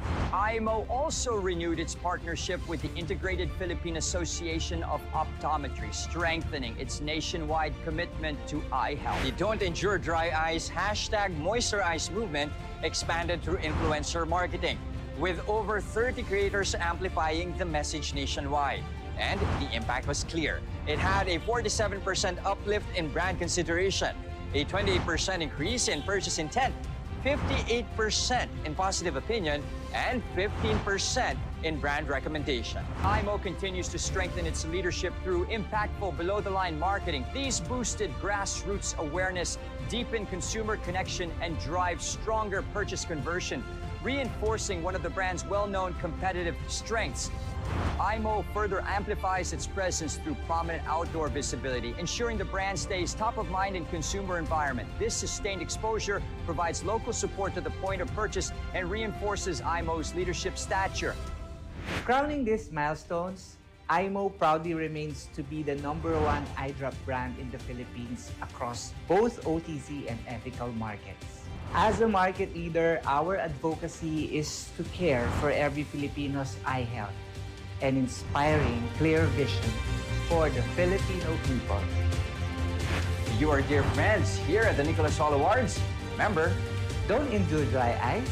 Hashtag moisturize. May we invite everyone to stand up and join us as we say, don't endure dry eyes, hashtag moisturize. Don't endure dry eyes. Hashtag moisturize.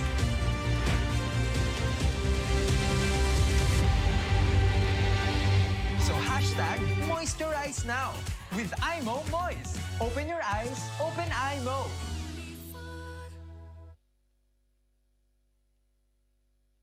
Yeah. Thank you very much. So that's the silent epidemic, and I hope you understand that we can share this information to everyone. Yes. And don't forget to vote for IMO. Thank you very much. Thank you so much. All right, remember, copy with pride. Make it better. I think one really key lesson in that, which is not related to the creative, is sometimes your biggest competitor is not your other companies or your competition. Your biggest competitor is people who don't know they have a condition. They suffer from it and they do nothing. That sometimes has a market size which is 4, 5, 10 times bigger than just taking market share from an existing market. So let's think about that. Great. Okay, now we're going to go a little bit down under to Australia, and we're going with our colleagues from Menarini in Australia, and a case study from the allergy category. And this will be a video for Alateen. Play the video, please.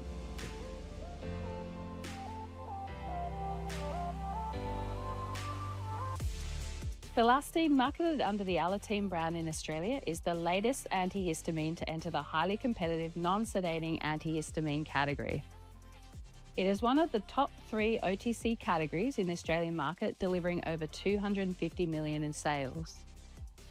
1 in 4 people in Australia suffer from allergic rhinitis at any time in the year, but the major brands typically advertise to allergy sufferers in the peak hay fever or spring season. Alateen was launched as S3 behind the counter in pharmacies in 2022 in a highly competitive category with well-known consumer brands. In 2024, Alateen was downscheduled to S2, which meant we were front of shop and consumer self-select. In 2025, we introduced new consumer-friendly packaging and continued to communicate our brand proposition of tough on allergies all day, all night, all year. In 2025, a key opportunity was identified. It was the chance to communicate to allergy sufferers all year round with the Alateen Tough on Allergies proposition. It was recognised that perennial sufferers require symptom relief throughout the year, and there was an opportunity to communicate to them outside the peak spring allergy season. The media strategy aimed to secure clearer airtime for Alateen, being the newest entry in the non-sedating antihistamine category. It was an opportunity to focus on the months in the year where we would have a higher share of voice. These months are typically the cooler months where people spend more time indoors. We refer to these as the out-of-season months. This ensured that we were communicating with consumers across the entire year.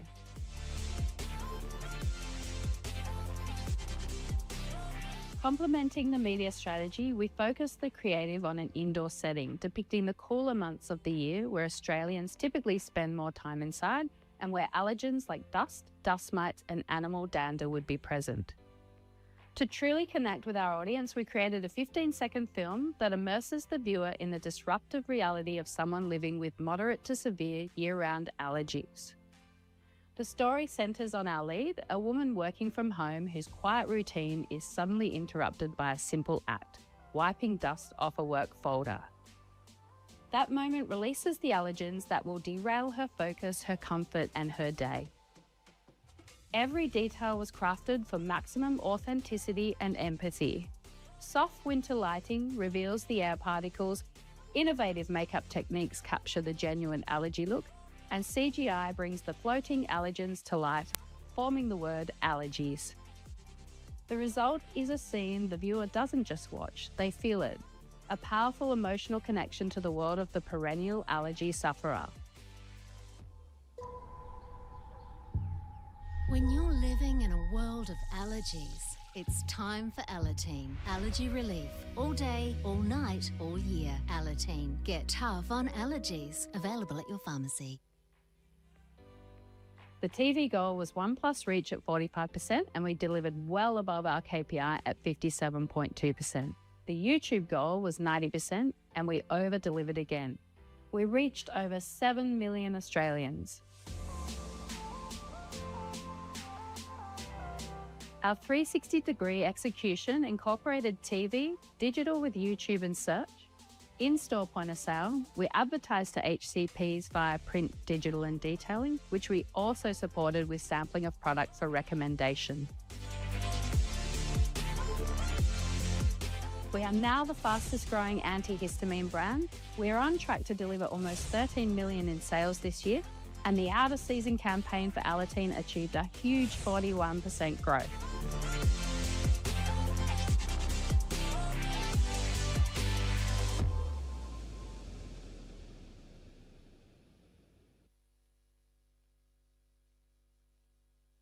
The team from Australia and also the team from Menarini here in the region who are with us today. So really good example there, of course, that switch doesn't necessarily mean prescription over to OTC, but also in some of our markets where we can bring a product to be in front of the consumer and make it much more visible and accessible. So great example.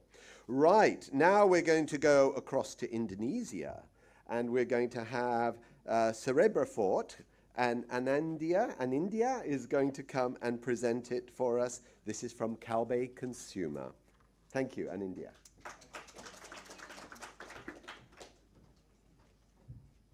Hello. Okay. So, ladies and gentlemen, a very good morning for all of us. My name is Anindya from Kalbe Cerebrofort, Indonesia. So, Cerebrofort itself, I handed samples from on each of your desk on your tables. So, Cerebrofort itself is a multivitamin for kids with its superior benefits of brain development. So, we contain a high-quality tuna fish oil that obviously contains EPA and DHA and other multivitamins needed. And although we are a pioneer in our market in Indonesia for kids gummy vitamin category, we are suffering from a deteriorating business performance from some years to years. Hence, the team and I, we come up with a transformative campaign. It's called the Gummy for Smart Kids, or in Bahasa it's called Gaminya Anak Pintar. So it is essentially a data-driven insight campaign or transformative communication and 360 marketing. Then we come up together and we partnered with the Ministry of Education in Indonesia for the DHA prevalency in Indonesia, because apparently 80% of Indonesian children are lack of sufficient DHA intake. So the samples or the products on your desk, on your table, are safe to consume. Although it's for kids, but adults loved it too. I can guarantee you that. And we will deliver an elaboration in details through the videos. So please watch. And we hope you liked it. And please vote for us. Okay, thank you very much, Anindya. Cerebrofort Indonesia proudly presents Cerebrofort Gummy, the gummy for smart kids. In Indonesia, 8 out of 10 children lack sufficient DHA, a vital nutrient for brain growth and cognitive development. A lack of DHA can affect focus, memory, and learning process, making brain nutrition vital in childhood. For over 50 years, Cerebrofort has been trusted by Indonesian families for children's brain nutrition. And it comes in a fun, kid-friendly gummy format. But the kids' gummy vitamin category faces credibility challenge, often seen as candy rather than vitamins. Despite being a pioneer, Cerebrofort fell to the lower rank as relevance declined. The campaign aimed to rebuild credibility, reignite relevance, and reclaim the #1 position in the kids' gummy vitamin market. Driven by consumer insight, Gummy for Smart Kids turned Cerebrofort into the leading kids' brain vitamin. Aha! Yeay, pintarnya anak mama. Buat anak pintar, Cerebro Food Gummy dengan EPA-DHA, minyak ikan beneran jadi gummy pilihan. Cerebro Food Gummy. Saya minyak anak pintar. Kita semua Cerebro Food, gummy-nya anak pintar. Through integrated 360 campaign spanning across ATL, digital, BTL, and in-store, we reached consumers across every touchpoint and collaborated with the Ministry of Primary and Secondary Education of Indonesia.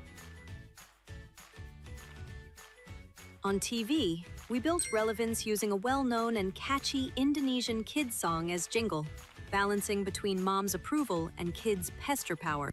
We also utilized Professor Sero as our mascot, driven by the insights of kids' pester power and as a symbol of intelligence.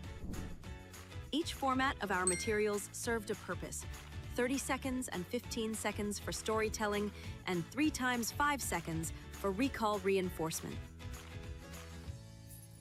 On digital, we use contextual targeting approach, crafted based on audiences' behavior across all platforms.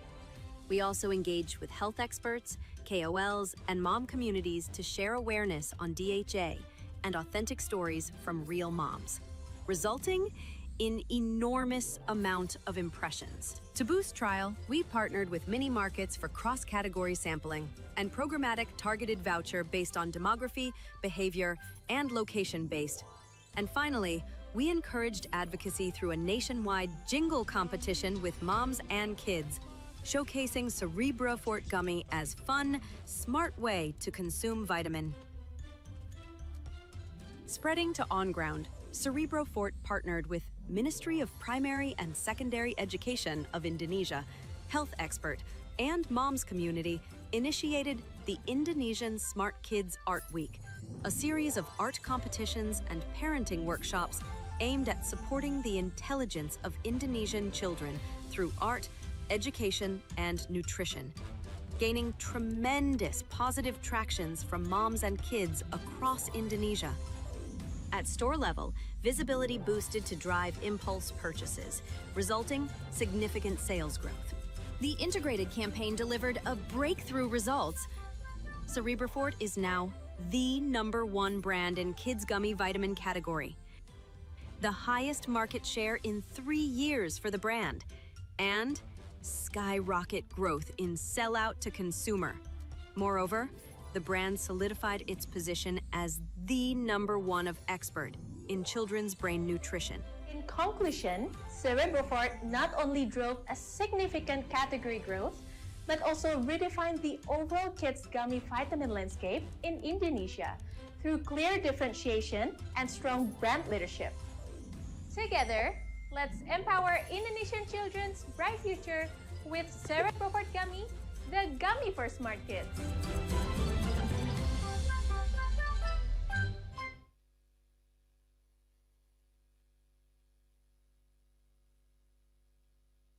Inspiring. Okay, really excellent execution, and something that sometimes we overlook, that we don't always have to do things by ourselves. We can have associations and support from government and patient associations that can give credibility and also help us to stay true to what people really need. And that's fantastic, a great example. Thank you very much. Now we're going to have a video from our colleagues in Inova on betadine feminine care, and we're going to go back to the Philippines for that. So let's have a look at the betadine video from the Philippines, please.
some really great focus on what Nicholas was alluding to as well, really focusing very clearly on women, and a really first step in terms of the evolution and sometimes revolution of betadine that we can look forward to from the team at Inova, who never fail to really create really great executions and ideas. So fantastic.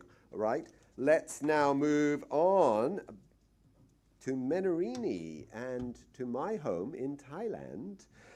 So we're going to be looking at dermatics. So we're going to go on to the skin and look at scar reduction. So this is going to be, again, a video. And we'll have a look at the team from Menarini. Thank you. Hi, I am Sunadda.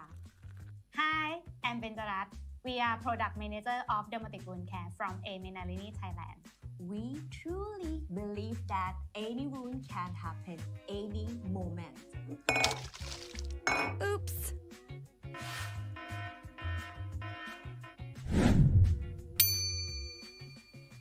Every wound begins in a moment of pain. But what if healing could begin in that same moment before the scar? That's the power of Dermatic Wound Care. We didn't wait to be found, we found consumer first. Through creativity, we turn moments of pain into moments of connection. We hijack first aid moments to bring healing exactly when it's needed. Dermatics has long dominated the scar category, holding the first position in scar market and trusted for over a decade. With the launch of Dermatic Wound Care, brand faced a powerful challenge. Our challenge was to break existing perception and make consumer instantly realize that Dermatic also heal fresh wound at the very first aid moment, not only just scar. We found the most powerful way to visualize healing. We transformed a simple wound into a striking visual metaphor of healing. The creative used a jigsaw motif placed over skin-like texture, where the wound itself spelled the word "แผลสด" in Thai, or fresh wound. Each jigsaw piece connecting seamlessly symbolized the wound closure and healing, visualize the product promise of healing in one step. This creative turned a medical product story into an evocative visual narrative that stopped consumer in their track and redefined how wound care could be communicated. And from that came a single mission: to hijack every first aid moment in real life and in digital world. We hijack first aid moment at moments of relevance, targeting consumer during everyday activities and seasonal spike with higher risk of minor injury, ensuring the message resonated when it mattered most. In real world, we hijack in the moment that people were most wound prone. Start with hospital, we build trust at the heart of first aid care. Elevator wrapped, showcase the jigsaw healing mechanic. LCD screen, deliver strong visual recall and presence. Booth with sample, allow consumer to experience the product firsthand. During Thailand High-Res Songkran Festival, tuk-tuk routes in major festival zones carry the creative, connecting with consumer when minor injuries are most frequent.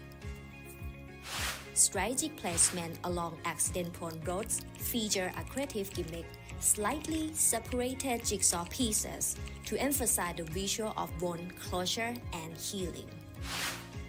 Digitally, we hijack every click, swipe, and search. We turn data signal into understanding, meet consumer the moment they needed care.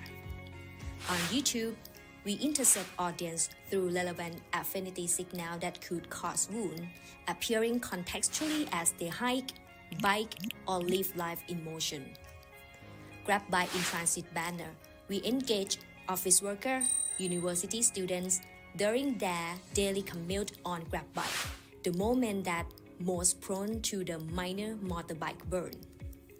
On e-commerce, we hijack first aid moment at point of search, with contextual banner triggered by wound-related search term, converting intent into immediate purchase. Last but not least, we hijack first aid moment with expert credibility through authentic endorsement content. The hijack worked, achieved 32 million impressions and 500K engagement on digital, over 18 million out-of-home viewers, 36% growth in social commerce sales, and increased market share to 8.7%. But most importantly, we changed behavior. Consumers now think of dermatic not only after the scar, but also at the moment of the wound. We didn't just advertise, we intervened in that real moment of need. We hijacked first aid moment not to sell, but to serve. Because we believe that every wound deserves care from the very first moment.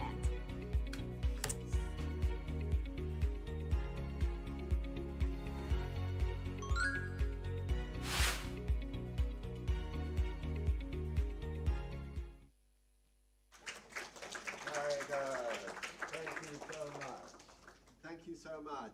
A really great example there of if you own a core benefit, look at the peripheries, look at the universe that surrounds you, and you will find benefits that potentially you can leverage with your core. So this is a really great example. Thank you so much to the Thai team and of course the regional team who really supported very much that campaign.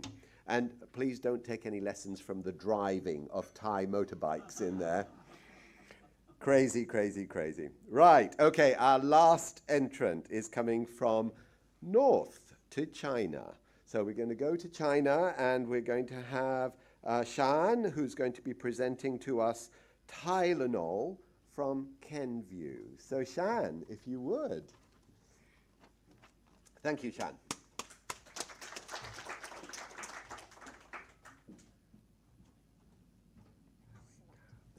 Good morning, everyone. So my name is Binay Govender. Shen is my colleague sitting right here. He was supposed to present, but I've joined today. So I am the Director of Pain Care for Kenvue for APAC. And so it's an absolute privilege to be presenting to you the showcase that we have for Tylenol coming out of China. There's some fantastic brand building work that we've done there. And so I think as you look through the case study, it's a video. I just want to leave a couple thoughts with you. Two things that we're so proud about this campaign for. I think one is, of course, the innovation.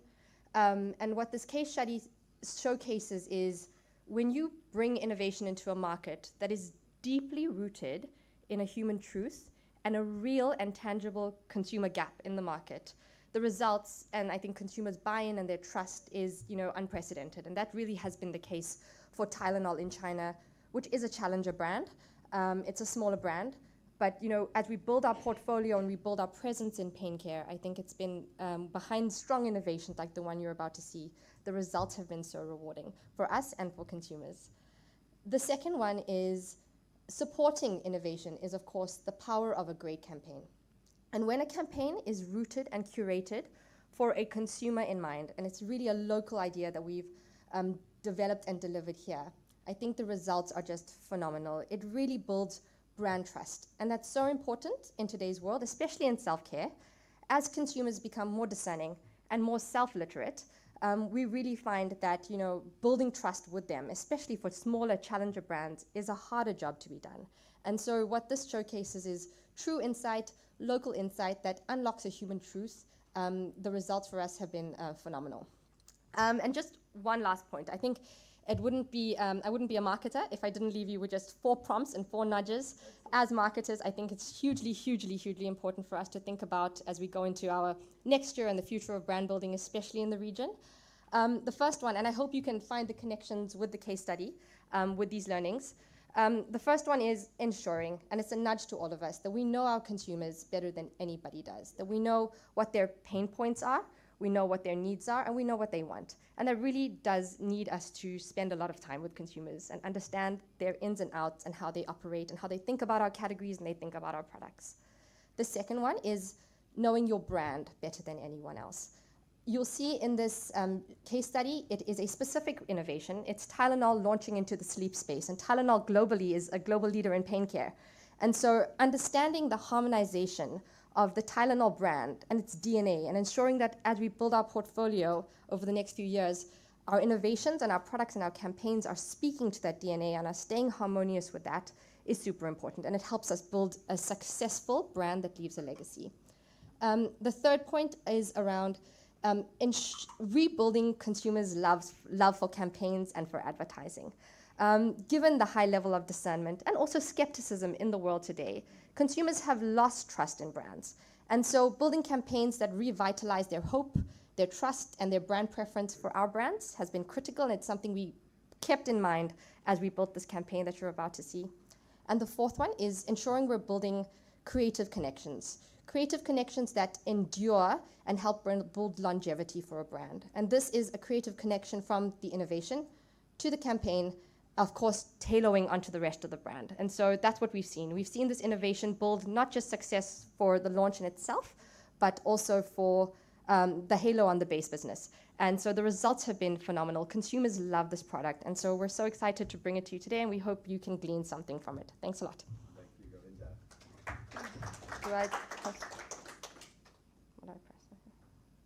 Hi everyone, and thank you for the nomination. I'm excited to present Tylenol China's Wish You a Good Night's Sleep campaign, a breakthrough in how we connect science, consumer insight, and creative marketing.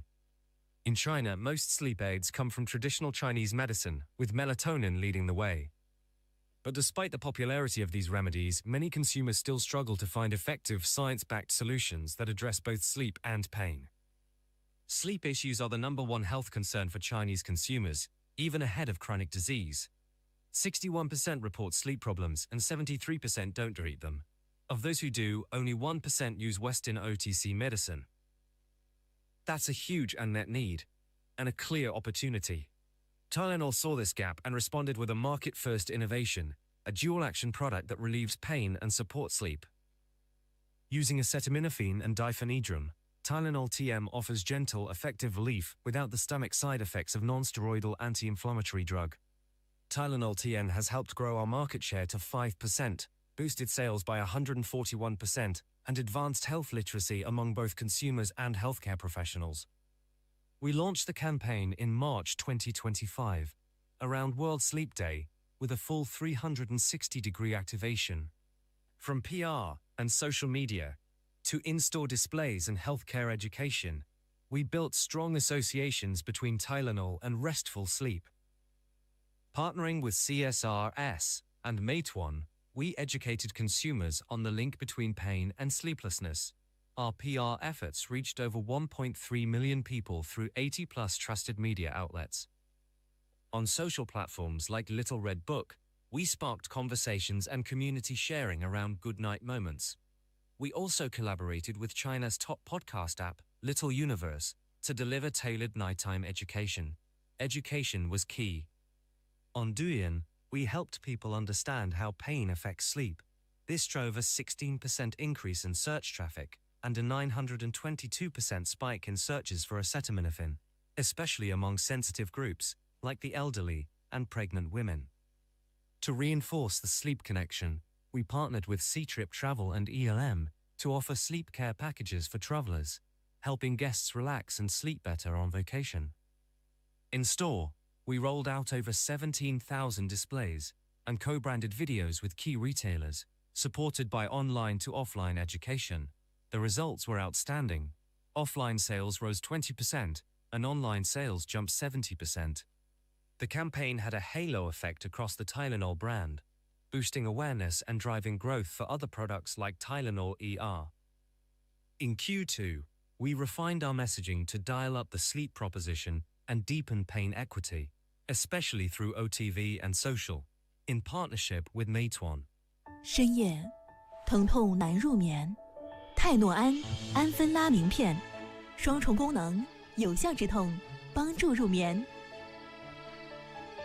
泰诺安，祝你一夜好眠。已经分不清是疼痛让人难眠，还是难眠又加深了疼痛。还好这份纠缠的痛苦总会有人懂。美团买药联合止痛又助眠的泰诺安，提供24小时守护，平均30分钟送到。不只祝你晚安，更祝你晚安。愿每个大人都能拥抱久违的呼呼大睡。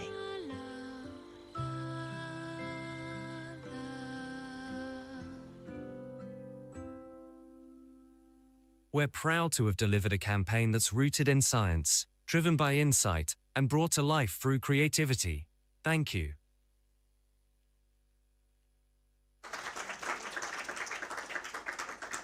Very good. Thank you, Govinda. And you took away my summary. Absolutely. I love that.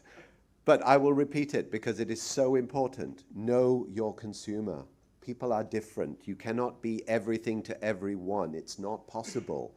Choose the people who perhaps have the most to benefit from what you're able to offer, and talk to them as individuals and not as anonymous beings, or in worst cases, body parts, right? So hence, know your consumer, know your brand, because your brand is really where your real equity lives, all right? So ensure you know it really well. Build that trust, because often that trust will have almost the same impact of the pharmacological that you're giving them, because mentally they will believe it works, and therefore it will probably work even better. And finally, that creative connection to keep it alive. You know, make sure that there is this synergy of creative media and assets that really spark along the whole chain. So fantastic, thank you very much. Right, so please vote on your sheet. Please don't give away your sheet just yet, because there will be more voting later as well. But make sure that you've given 3 to the campaign that really has inspired you the most, 2 to the second, and 1 to the third. All right, but I think all 6 of those campaigns, if I could, would get a 3 from me. I think they were all really, really excellent. So a big round of applause to all of the contributors. Right, now, one thing I've often said is that a great brand is not just built by marketers. What I learned when I was at Reckitt's, and Reckitt's put me in great positions. I was marketing, I was sales, I was general management, and then they put me into regulatory. It lasted a year, and I had to leave because I was very bad at it, but I appreciated the role of regulatory. They even put me into supply chain, and I didn't manage to burn any factories down as well. So thank you, Reckitt's, for that. But it made me realize that building a brand is a company team that builds a great brand across different functions. And one of those most important functions is, of course, our regulatory and medical teams, who will help us to navigate the regulations, but also that they might even inspire us to the communication and the activities that really will make a difference to our consumers, the people we serve. So it's with great pleasure that I invite Dr. Napadon, who is known as Kunnum. Yeah? Kunnum is the Regulatory Affairs Director for Reckitt, and also the Vice President of APSMI. And he's going to talk to us about the regulatory landscape and the dynamics for consumer healthcare. Kunnum, please.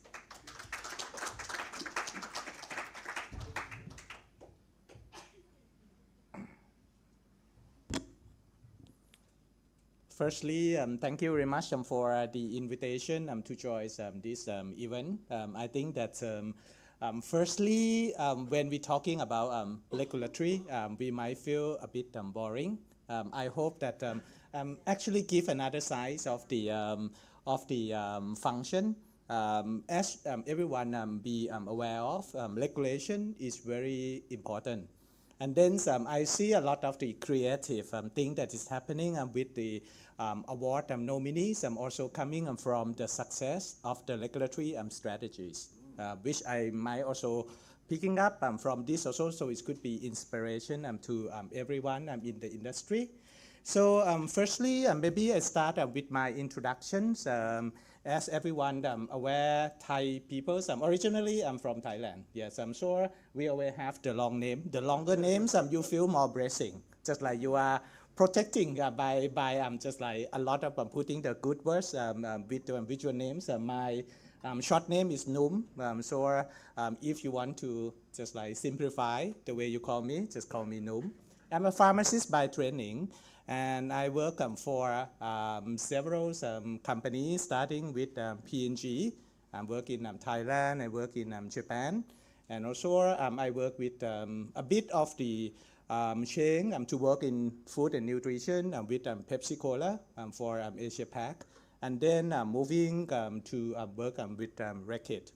At this time, which I'm also working in Thailand and also in the UK. So hopefully I can share some experience to everyone who interested to navigate the regulatory landscape and then use it for your marketing strategy. So with this, the thing that I'm going to cover, firstly, it will be around the introductions of the consumer healthcare. And then we'll talk a little bit around the environments that you have within the consumer healthcare or the CHC industry. And then the other thing that's also quite interesting is that when the people thinking of the consumer healthcare, we might think that this one is purely pharmaceutical, but in fact it's not. Yeah, so I'm going to maybe give very small just like grins of the way that you're looking at the other category, just like supplement, medical device, or skin therapeutic skin care, which is under cosmetic. And the other thing that's also important is around the other area within the regulation. Not just only that get the medicine, get your products approved by authority. So firstly, I'm going to get into the concept again, that why it's very important that we work in CHC, and also it also reflect that this one, it is the special category. It's not pharmaceutical. That is really depend on the doctor and the pharmacist only, but in fact, you need to understand consumer. Yeah, so that's why we call consumer healthcare. And actually this one is coming because of the term that we use, self-care. It means that everyone responsible for your health 24 hours, 7 days. So that's why it's very important when you design any strategy, you need to make it work for the consumer. And the same thing that is very important because the authority, particularly just like Ministry of Health, they have the same mission. So if we go along with that, so you can also bring your product with the good innovation, good regulatory strategy, and also the goodwill with authority at the same time. So become just like alliance to them also. So the thing that is quite interesting for the consumer healthcare, I'm not going to go through, but the thing that is very important that I just want to highlight to you is that there is no standard classification.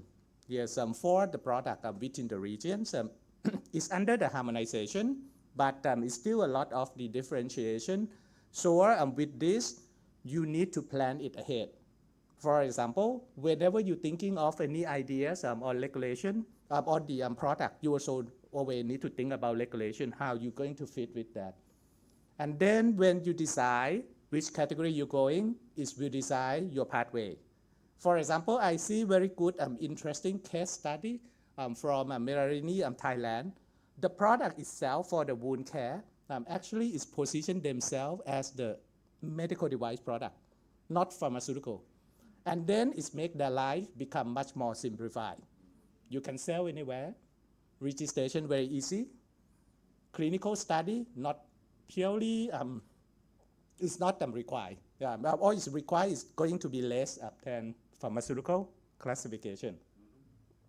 And also, the other thing that is also important is to understand that sometimes the molecules that you are working it might be very old in the US or maybe in Europe, but in fact, when it's coming, it's old in the other part of the world, but it coming to the region, it could also be new. So that one also determine how you actually working with the molecules itself also.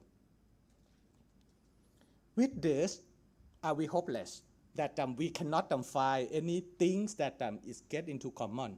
In fact, no, there is some possibility that you can get your harmonized regulatory strategy that is work for your regional based product.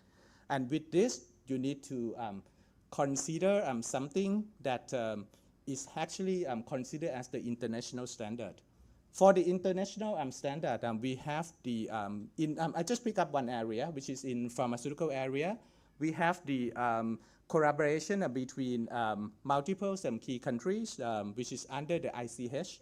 And then ICH, you will get US, you will get Europe, and then you get Japan. And then with that, ASEAN currently is the observer under the ICH committees. So it means that if you try to use the strategy of complying to compliant to ICH things, having that, sure, you might be able to get the single product, single formulation that is actually suitable for the region. But of course, there are some of the local specific things. For example, just like in China, you know that in China, they might have something that's very local. Yeah, but in that case, you will get your job done about 70% already. That is pretty much just like make your life easy on this. And then the other things that is also important, because we are all based, let's say we're picking up Singapore, we are based in ASEAN. So ASEAN starting point is not a bad idea for you to look at. Because the main reason for that, if you get ASEAN to be compliant for your strategy, so I'm not going to go too detail, but this one is the way that ASEAN is structured themselves. The thing that is important is the one that I put the tick mark in green. This one is the authority under the ASEAN that doing the work related to you. For example, pharmaceuticals working group, cosmetic working group, something like that. So they are the one that design the regional-based regulation, and then the regulation itself, frankly speaking, our regulation might look very different from the part of the world, but inside is very similar to Europe. So if you get the product that is work in European Union, so it's likely that it's going to be work in ASEAN also. That is just the tip. Yeah, US is a little bit. I wouldn't say that it's a kind of unique, but if you get the US product into ASEAN, it will be challenging. Yes, I'm sure if you plan ahead, yes, you can do, because if you can try to find a way you harmonize US and Europe together, you add ASEAN into that, and then basically you will achieve the whole region strategy. And with this, the thing that just want to maybe give you the interesting point. The thing that is very important is that when you get the ASEAN regulation, your 10 countries from political points of view is going to combine into a single regulation. So you can have a single formulation, you can have a single dossier. The thing that we don't have now is that you don't have the central FDA of ASEAN. You still need to do submission one by one, but the thing is that you can have the single dossier. So it means that you invest to run the chemistry study to prove and support your product one time, yeah, for the whole region. So it's a lot of the thing that is will actually save our life, and also the importance of the ASEAN from economy point of view, and also the population, which we still growing, particularly, for example, just like Indonesia. And if you go down further, for example, I would also say that if you make the product compatible to Indonesia, you will also make it compatible to the rest of the world, to the rest of the ASEAN also. Yeah, so it's a kind of just like if you take time to understand it, so you basically you start to know the secret recipe of getting the thing to be suitable for Asia-Pac. The pathway that you get your product into the market I would say that, yeah, usually for our company, we try to make pharma become the last option to look at that. Yes, sure, because sometimes when you get something that you need to be quick, sure, you start with the short-term strategy first, and then you follow up with the longer investment, the bigger investment. This is the first one from the ASEAN point of view. There is the regulation under the group of the team, which is called PPWG. PPWG is the one under the ASEAN authority based in Jakarta. So they are a group of the person coming together and then meet together. So this is the FDA of the 10 countries under ASEAN. So they issue the major regulation, for example, which they call ACTR, ACTD. This is very regulatory technical term, so I'm not going to go through this. But essentially, from this is that you get the single products, you make a single registration package, you can use in the 10 countries. Yeah, but submissions still need to do one by one because we don't have the central authority, just like in Europe that based in Netherlands. We don't have that in this. But right now, the thing that they are moving, which is quite interesting, starting from last year, is to do the experimental of the single submission. Yeah, we start with I think, kind of the essential medicine to see that what happens if we submit the application together 10 countries and then using the same procedure, and then see that how we can develop a single time approval. So that one is in the process. Classification also important because if you get the right molecules, so it means that your life actually in the lower zone of the classification. You're going to be under the OTC, and then it could be the OTC with the pharmacy supervision, or it might not be. Yeah. So this one is the thing that we need to be carefully pick up about this. For example, just like the way that you pick up the ingredients. Registration, also if you pick up the ingredients, it also gives you the different registration pathway. It might also different, but at least if you can see the one that a bit crowded at the bottom, that one is ASEAN. The dossier is the single dossier. So it will be a bit easier for you on this. And what else? If you are not getting the pharma, you can also trying to be cosmetic. Yeah, for example, I pick up, let's say, therapeutic skincare products.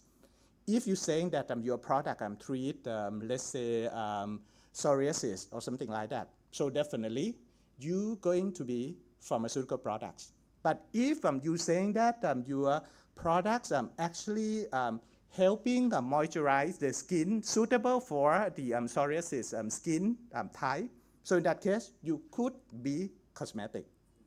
Because it means that, but at the end, the consumer will feel that, yeah, this is the right product for me. So it's also important to understand that there is the pathway of the cosmetic that you can also get there. And frankly speaking, if you get the products from Europe cosmetic that is compliant to European cosmetic regulation, almost 99.9% will be compatible to ASEAN. So it means that your product will be compliant mostly. Health supplement is another interesting. Why is interesting? Because there are two types of the thing that is important about health supplement. I think it's because it's connected to health. And then the second one that is also important is around the health claim. The thing that you can also see here, just like disease risk reduction claims, or otherwise, the second one, which is functional claim. So this one is just like you're starting to have the very small level of the health claim going up to the quite extreme one. Yeah, for example, you could have, let's say, omega-3, saying that this one is actually helping with maintaining your cholesterol levels, the good cholesterol level. I think that the important about this is to understand the wording. For example, if you use the word maintain the good level of cholesterol, definitely you can escape from pharma. Because it means that you got the good cholesterol and then you maintain it. Yes, I'm sure it could be under the functional claim. Or if you use the wording and just like this one, omega-3, help be a part to reduce the risk of cardiovascular. So in that case, it will be under the disease risk functional claim. So you can see the beauty of the functionals or food supplement category, that it's got a little bit of just like the border between pharma and also food. Medical device also quite interesting because I think that everyone always thinking of the medical device as the equipment. Just like I got something I can hold a hand on. But in fact, there is the growing trend on the new category of the medical device, which is called substance-based medical device. Substance-based medical device, just like formulation-based medical device. You see, actually it's starting from Europe. Yeah, because in Europe, it would say that if you can prove that you got the product, you got the formulation, and the formulation work in the way that is mainly physical action, and then you got a bit of the secondary actions is coming from the ingredient. So in that case, you can say that your product is medical device. For example, I pick up the wound care product, quite interesting. I think the wound care category, I don't know the product in detail, but if I'm the regulatory person, what I will position is that the wound care mechanism of this is coming from the occlusive action that is prevent the external environment to get into your wound. So it means that your wound is not get infected. It doesn't have any loss of the moisture, so it have time to heal. So in that case, it's become physical action. You become medical device, even though that you add some antiseptic inside the formulation. So this one could be the interesting point if you consider working for the regulatory strategy for the consumer health. The other thing that is also important, I'm going to actually skip 2 things, but I might explain a little bit around e-commerce, because I understand the e-commerce is quite a big one also, but I just want to touch on the emerging trend of the regulation. So the first one is around OTC switching. We start to see the example of Australia, that we can start to work around just like new generation of antihistamine because it's become switch. So in this one, you also need to plan for the switching strategy. And right now, the other thing that is also quite interesting in many countries is that you don't need to get your medicine approved first, and then you switch. Many countries, they allow you to do initial switch. So talk to regulatory person, see that is there any opportunity, you submit the new product application, and then you ask for the right classification of your product at the same time. For example, just like in Singapore, you can try. In Thailand, with the low-risk medicine, you can also try. So there are a lot of the opportunity that we can also work with this. Taiwan, you can also do that. So it means that you don't need to lose your time getting the product license and then switch later. Do it at the same time. Yeah, which I think that in many countries, just like Europe, you can also do the same. The other thing that is important, this one is the borderline.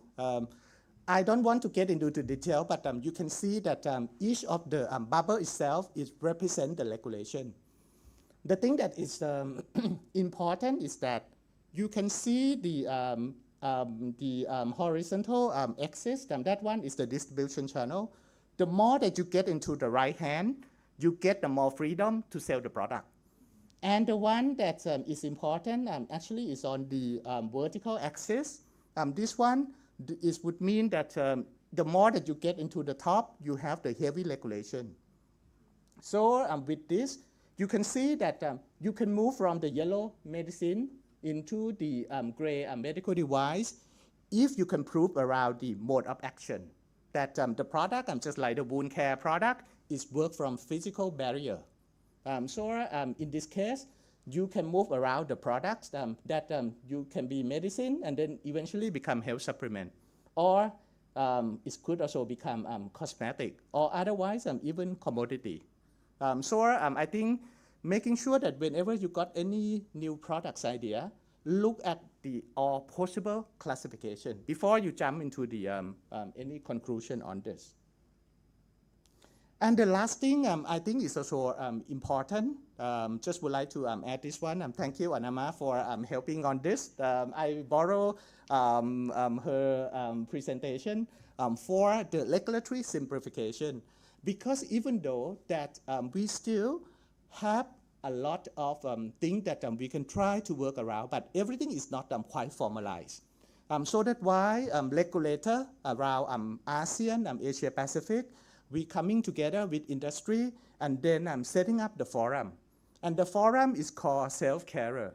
And the Self-Carer is just like the technical roundtable that authority come and meet almost every year to discuss about the way that going to improve the regulation, particularly on OTC medicine.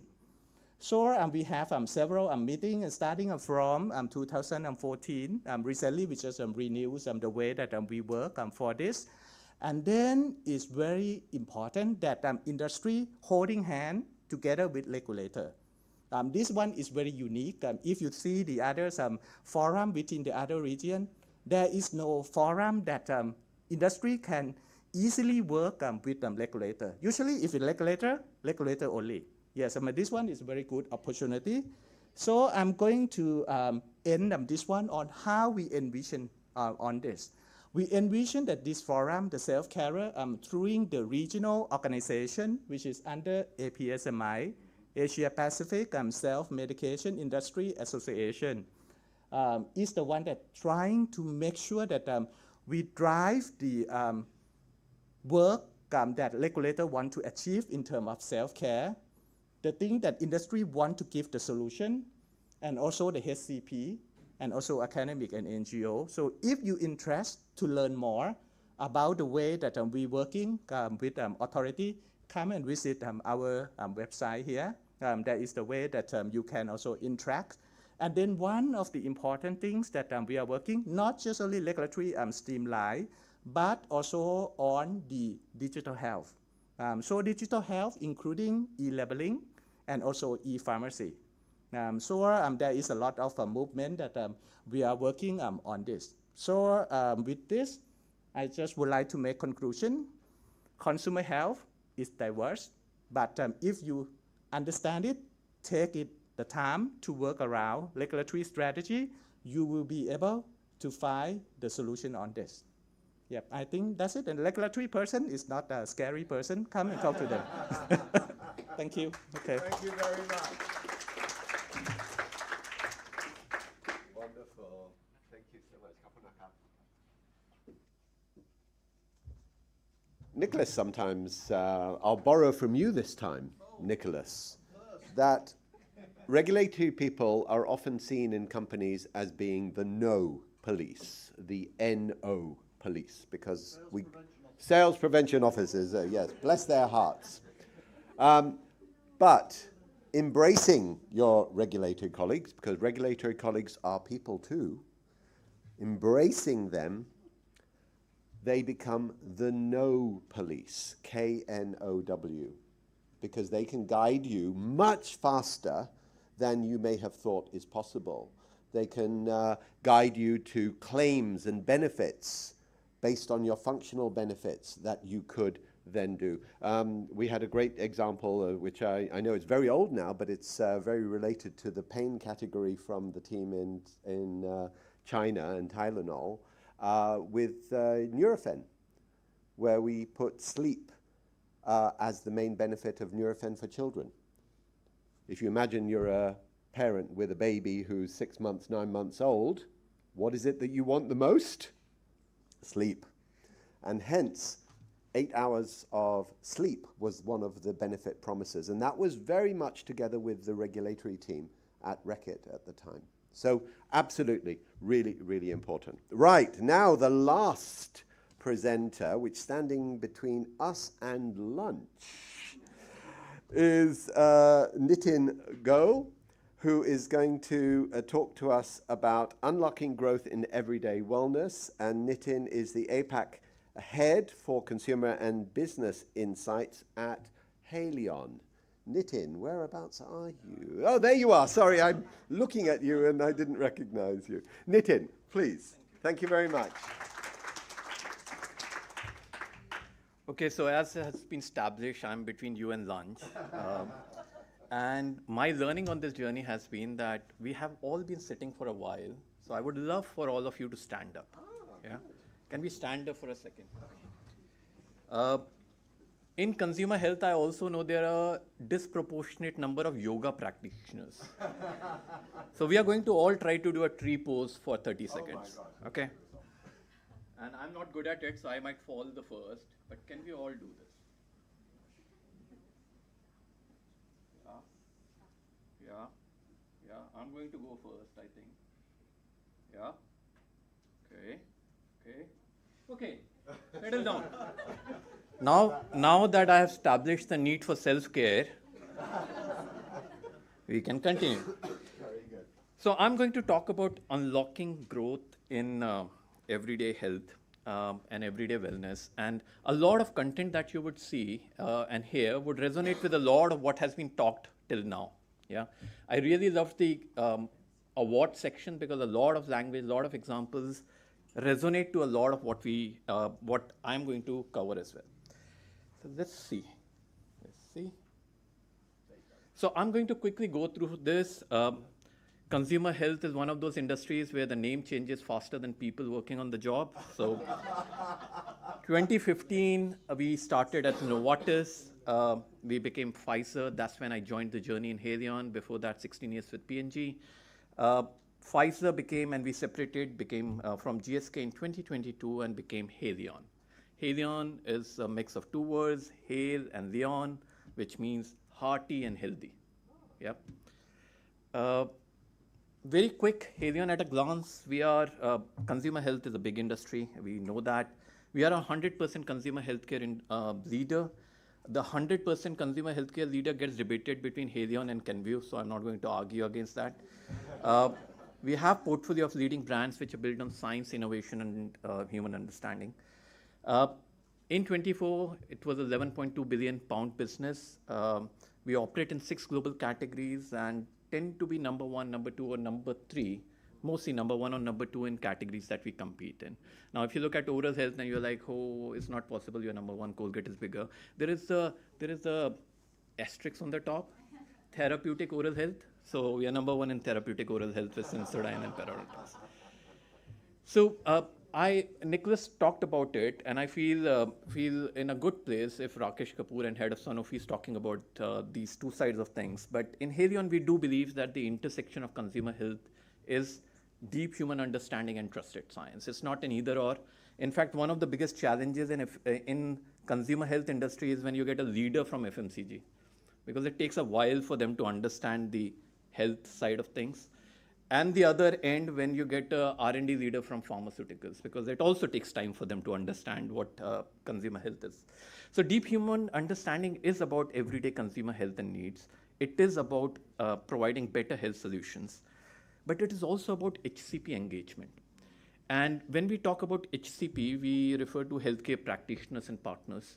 The definition of HCP keeps expanding though. What was considered to be a doctor or a GP or a dentist is no longer enough. And that includes KOLs and influencers. And I think Martina referred to the TikToks of the world, which itself is a challenge in some way to the health industry because of the amount of disinformation or misinformation that exists there. But at the same time, trusted science. And Haleon has made a commitment towards trusted science. It's not kitchen logic science. It's not clinical science. It's not one particular kind of science. The core word is trusted, because in the world of misinformation and disinformation, trust is what separates. I always argue that consumer always has a choice to buy a generic paracetamol. They buy Panadol, which is honestly 5 to 6x the price of a tablet. The reason why they do it is because of trust and safety, not because it's a better, necessarily a superior paracetamol, right? So the trusted science element of it is incredibly important. That's where the technical and scientific talent, that is where the regulatory that Sir spoke about becomes very important. Clinical trials, but also real world evidence. A lot of times our science sits inside the lab. We are not about lab-proven science. We are about life-proven science. So how are you delivering better everyday health with humanity in a context of everyday living? That is what truly matters, and that is what we are about. So consumer health, attractive sector, long-term growth potential, that is why we are all here. That is why a lot of us joined this industry from probably FMCG or other backgrounds. So I don't need to talk a lot about this. Population in emerging markets, in fact, 60% of the population is being represented by this room right now. In APAC, people are aging. They are aging, that does not mean, they are living longer, that doesn't mean they're living healthier. And that's where we come in, which is to improve the health span of the consumers that we serve. There's a lot more on focus on health and wellness. I think COVID accelerated it. Suddenly everybody realized that if you're fundamentally healthy, you can deal with any pandemic. In fact, people who were, the scary part was, every time there was a report on COVID, it was like, if you have comorbidities like diabetes or obesity, you have higher chances of not surviving. And I think that opened eyes of a lot of people. And lastly, there is a pressure on public health systems. I think Sir Nicholas also spoke about it, which is the amount of people who are economically working and carrying the load of people who are going to live longer is just increasing. So consumer health needs to step in to manage the load for government and public healthcare systems. Now, this is the meat of what I would want to talk, which is there are 3 key unlocks for consumer health. So Nicholas also shared that the growth is slowing down, and China carries a lot of weight for, or pays a lot of salary for a lot of people in this room, is getting squeezed from a growth perspective. So we see 3 opportunities to drive growth in this segment. First is closing the incidence versus treatment gap. Yeah. Second is innovation-led premiumization. And third is serving the needs for lower income consumers. Yeah, so those are the 3 priorities that Helion has called out. Now, what is incidence versus the first opportunity and closing the incidence versus treatment gap? What is it about? There is a gap between concerned sufferers versus treaters, right? I was so happy to see that every single award nomination started with that, which is, in case of IMO, 1 in 5 people suffer. And I think Earl had that provocation that everybody in this room suffers from dry eyes. That's the concern or the sufferer level. And then there is a massive gap between people who suffer versus people who treat, right? We see it in sensitivity. 1 in 3 people suffer from sensitivity, but they don't use a sensitivity toothpaste. We see it in gum health. 53% have bleeding gums. 60% don't use a gum toothpaste. In fact, when you have a bleeding gum, the first thing you do is change your toothbrush, not your toothpaste. You think you're brushing wrong. That's not true. You're probably brushing right. So don't buy Oral-B, sorry. So the answer is probably, that's the gap we are talking about, the incidence versus treatment gap, right? Now, why does it happen? Why do people have the condition but don't treat? Yeah. How many of you, when you did the tree pose exercise, actually felt that some of my body parts, especially joints, are not as healthy as they need to be? How many of you struggle doing that? How many of you are being honest right now? So the core is, a lot of times consumers are not aware of the underlying condition. They just don't know. And that's where the importance of self-diagnosis becomes important, which is how do you identify that you have a condition? Yeah. Now, a lot of times, the industry does this a lot, and I have seen that, and we have done this at Helion as well. 9 out of 10 consumers are calcium deficient. So what? So what? They don't care. They don't see any symptoms. They don't see the urgency to act. They don't see an urgency to solve for it. So what is missing is, so what of being a sufferer? So what if I have dry eyes? How does it matter? Which is why I love that example, because it goes back to another passion area for us, which is in healthcare. We all work for global companies, but the success happens when you're able to localize the condition. We are doing incredibly well in India on Sensodyne because we have been able to give a name to sensitivity by giving it a local name called Janjanahat. I saw that in the case of IMO. I saw that in the case of Indonesia, Cerebrot. I think it's a great example because a lot of times the condition does not even have a name. We spoke about women's health. Menopause does not have a name in a lot of cultures in Asia. There's not even a word. There's not even a word for menopause. If you don't have a word for menopause, how will you treat menopause? Right? So there are a lot of reasons why there is a gap between condition suffering and concern versus condition treatment. I'll take one example of that, which is the work that we do in China on closing this incidence versus treatment gap. 90% adults have inadequate calcium intake. Over 50% of women 65 plus will suffer osteoporosis. Now, osteoporosis sounds like a disease. But if I were to tell you, if you suffer from osteoporosis and if you cough loudly, you can break a rib. You can break a rib. Now, suddenly I'm concerned. Yeah, other osteoporosis is a name, but if you cough loudly, you can break a rib. You need calcium. Yeah, only 20% though use calcium. We are the #1 calcium supplement in China. And one of the things that we have been doing over the years is free bone density test for underserved population. Now, a bone density test reveals how strong your bones are. Another fun fact, or not so fun fact, depends on where you are. After 30, your bone density starts to decline. After 30, osteoporosis shows up at 50. So for 20 years, the condition exists, but nobody is doing anything to treat it.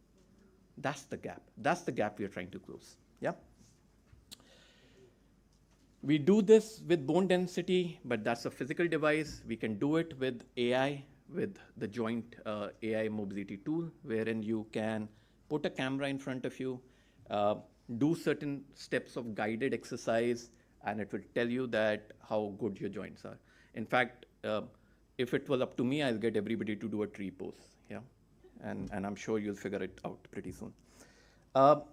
The second area of opportunity of driving growth is through premiumization. We still see it in all our categories. The mid is getting squeezed. Yeah, the low tier and the generics are growing, but the premium and the super premium tier continues to grow. Why does it grow? Because consumers are looking for solutions that actually work for their genuine needs. Now, depending on the category, there is a different driver of how you can command premium. What is those supremely important is your brand has to be meaningfully different.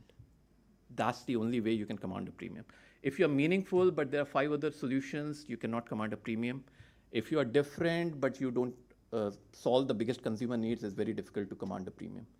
Meaningfully different brands can command a premium. And one of the things that we have done successfully, again, I'll take a China example, is in China, we launched this Centrum Daily Wellness Packs. Yeah, so multivitamins have been built with this idea of you don't eat well, there is a nutrition gap. Okay, but the gaps for somebody in 30s versus somebody in 40s versus somebody in 50s versus a male versus a female is different. And one of the biggest problems in this category, especially in vitamins and supplements, is one of the most difficult categories to shop. You go in front of an aisle, you don't know what to buy. There are products by benefits, there are products by manufacturers, there are products by formats, there are products by life stage. You don't know which levels are right. You don't know which product interacts with which product. Can I take calcium with D or calcium with magnesium or calcium with K2? I don't know that. And it's a very difficult category to shop for that reason. So the Daily Kit simplifies that. What does it do? It gives you a pack with 4 tablets of 4 solutions for different needs that are relevant for that life stage.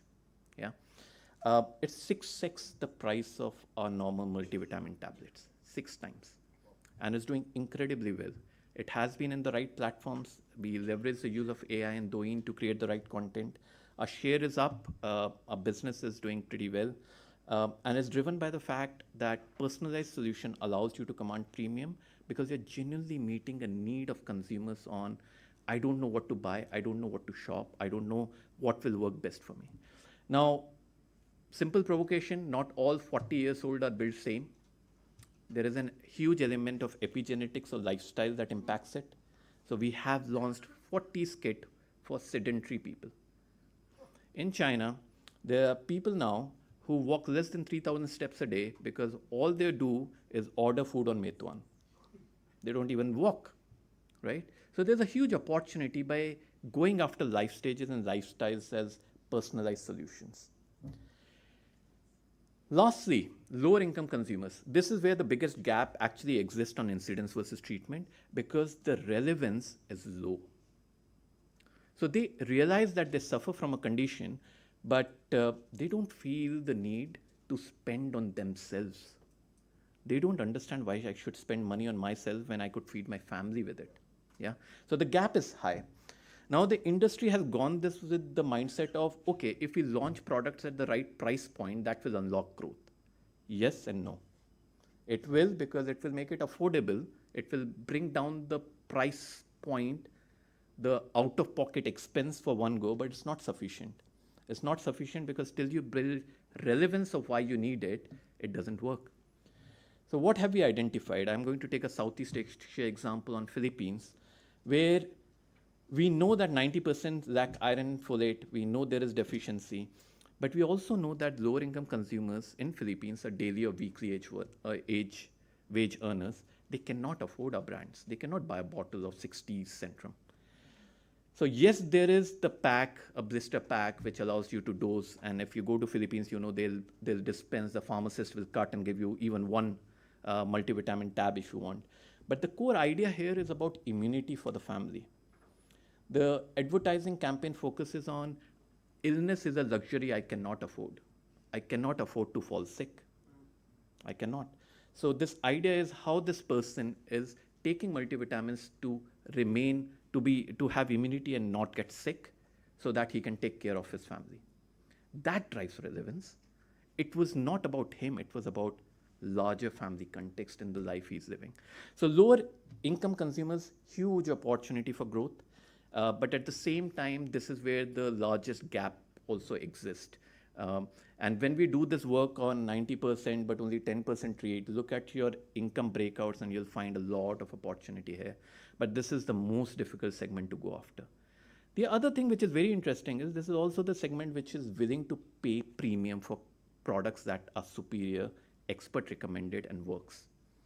Again, because they cannot take a chance on their hard-earned money by buying something that might not do the job. So brands here, all of us are trusted leading brands in our industry, have a big opportunity and a big responsibility to serve this audience. I think hopefully those three pillars are pretty clear: self-explanatory, incidence versus treatment, premiumization, driven by innovation. Innovation is a key component of that, I believe, because try doing that on your current base product and increase the price by 20%. I think your finance person will not be very happy. And lastly, winning with low-income consumers. I'm going to just leave you with one communication for a second, because all the things that I've said till now sounds very logical and rational, sometimes makes us believe that consumer health is a very boring, creative industry. It doesn't need to be that. So let me just play this, and I'll leave you with this.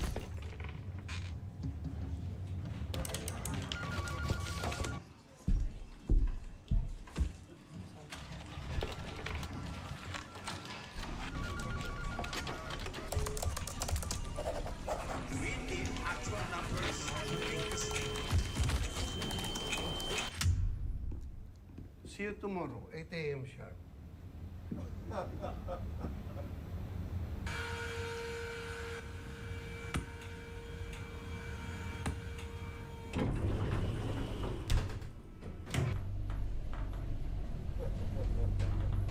Bye po.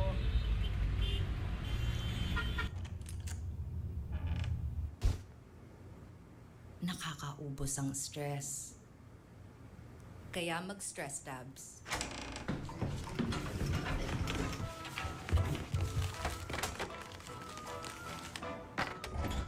May vitamin E, C, iron, at niacinamide.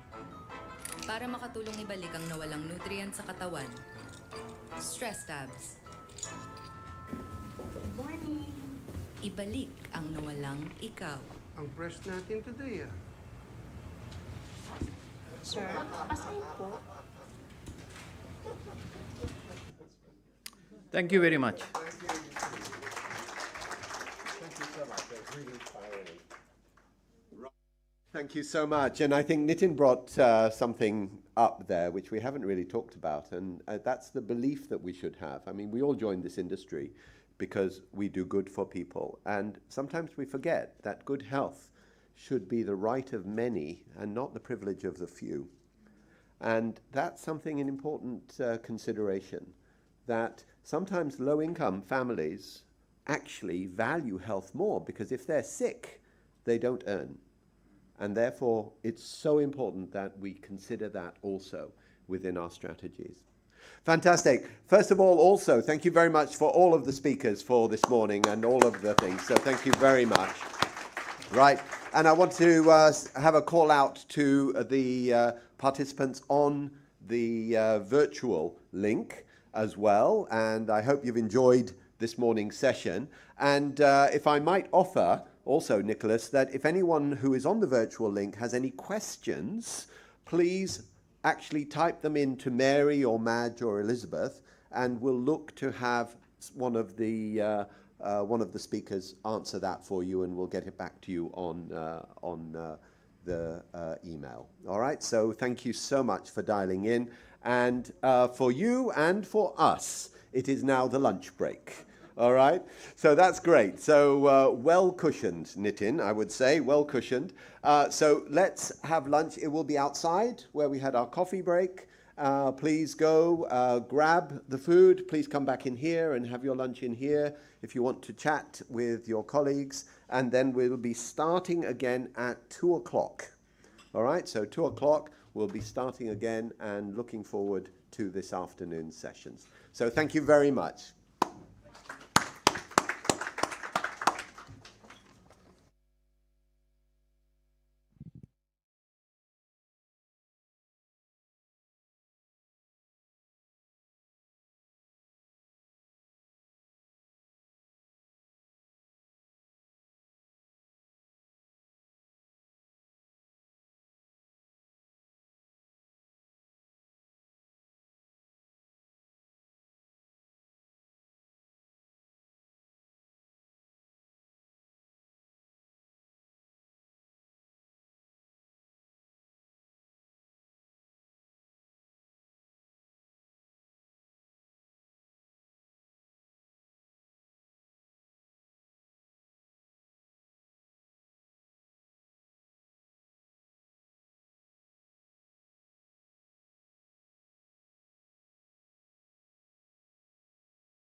Ladies and gentlemen, seats, please.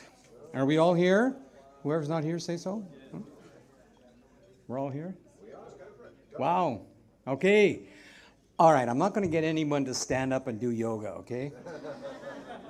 So that one's off the table. My name is Rolf Arbeck, and I have the distinguished honor to moderate this afternoon's session. Gratis, by the way, Nicholas. But unlike Steve, Nicholas and I go back 25 years? We met when we were teenagers. Exactly. I was a teenager, I'm not sure about you. Yeah. Well, Steve, you did a wonderful job this morning's moderating session, and I do want to say thank you to all the great presentations we had this morning. They were really good. Really good. All right. So, a little bit about your sponsor, yours truly.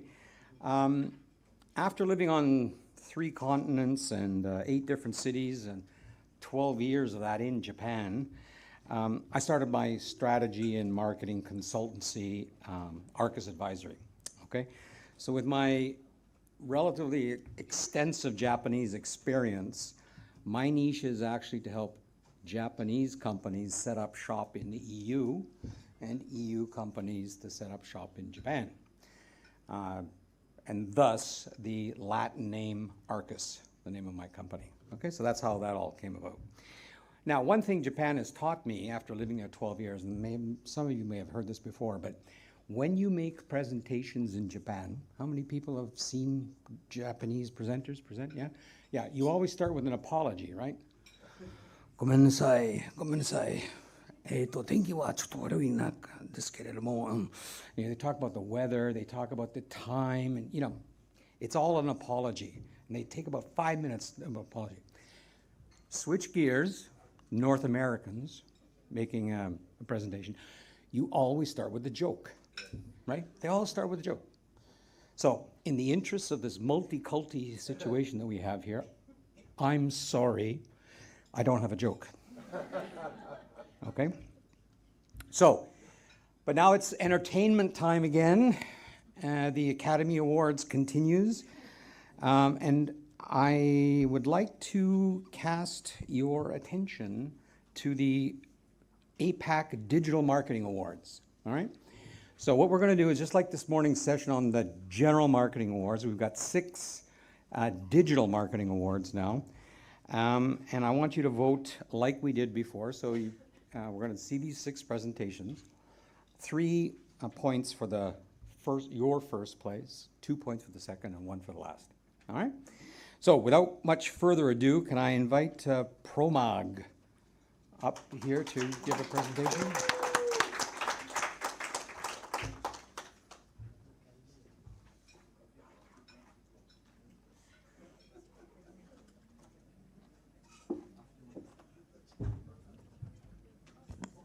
Hello. Okay, good afternoon, everyone. I hope you guys are in a good condition, and of course, not feeling sleepy after had a lunch. Okay, I'm Agusta. I'm from Kalbe, Indonesia. So, have you had your coffee, or not yet? I thought it was Bailey's. Not yet. Not yet, due to worry about gastric issue, perhaps. Okay, so it's the perfect timing, I guess, to share our digital-led campaign from Proma.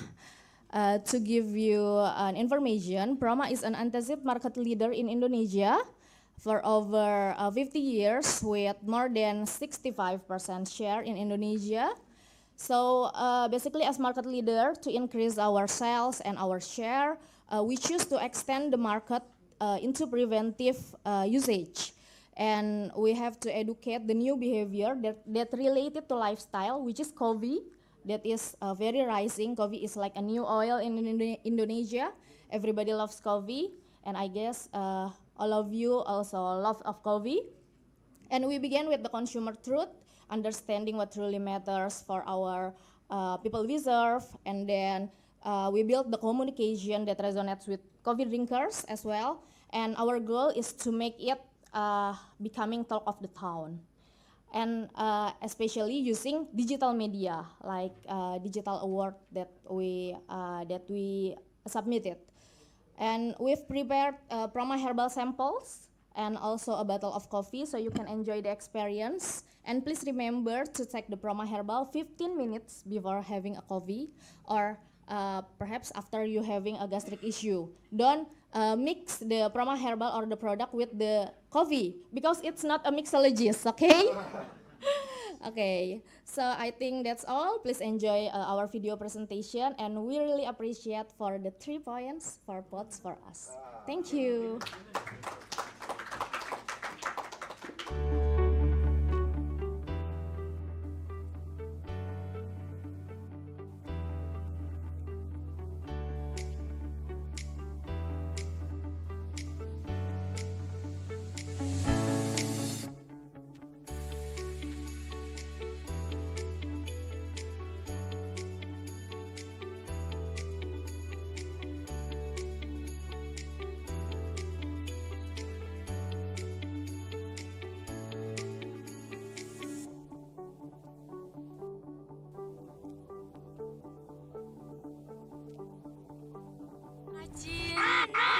Awas, mah. Tiap ngopi dulu, sakit maka.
So thanks very much. I don't know about the sound, whether there was supposed to be sound, but it forced everybody to look at the screen to read, which was a good thing.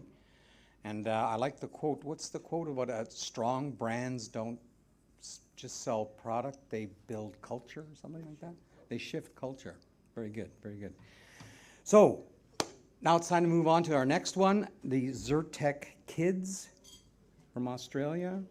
We have Sean Lim.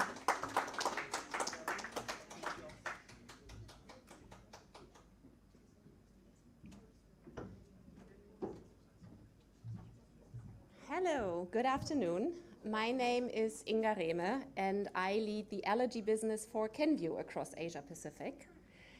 So I have the honor of representing that team today and the amazing campaign that they developed for Zyrtec in Australia. It all started with the insight that while over 50% of kids in Australia are likely to suffer from allergies, they are often undiagnosed and hence remain untreated. And how Zyrtec took on this challenge and how we got 24,000 new households in Australia to start treating their children's allergies is what you will see in this short video. So enjoy. Thank you so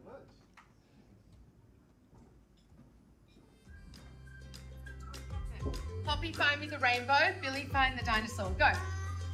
Dinosaur is over there. Rainbow is over there. Good. Okay, next one.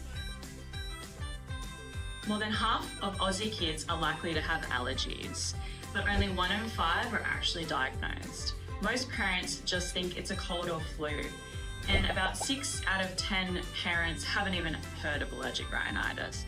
So the problem wasn't just awareness, it was trust. Only 14% of mums trusted allergy advertising. And as parents ourselves, we get that. And that's why we stopped advertising and started storytelling. We partnered with Phoebe Burgess to create Zach and Zoe's Hide and Sneeze, leveraging the key connection moment between parent and child, story time. I decided to collaborate with Zyrtec on a children's book because as a mother of 2 children who have suffered from hay fever and allergic rhinitis for as long as I can remember, I thought bringing that to life in a storybook was an incredible way for parents to open up a conversation and have a resource really when it comes to identifying the triggers and symptoms in allergic rhinitis. You know, using stories and beautiful images as a conduit and as a resource is something I think that's pretty important.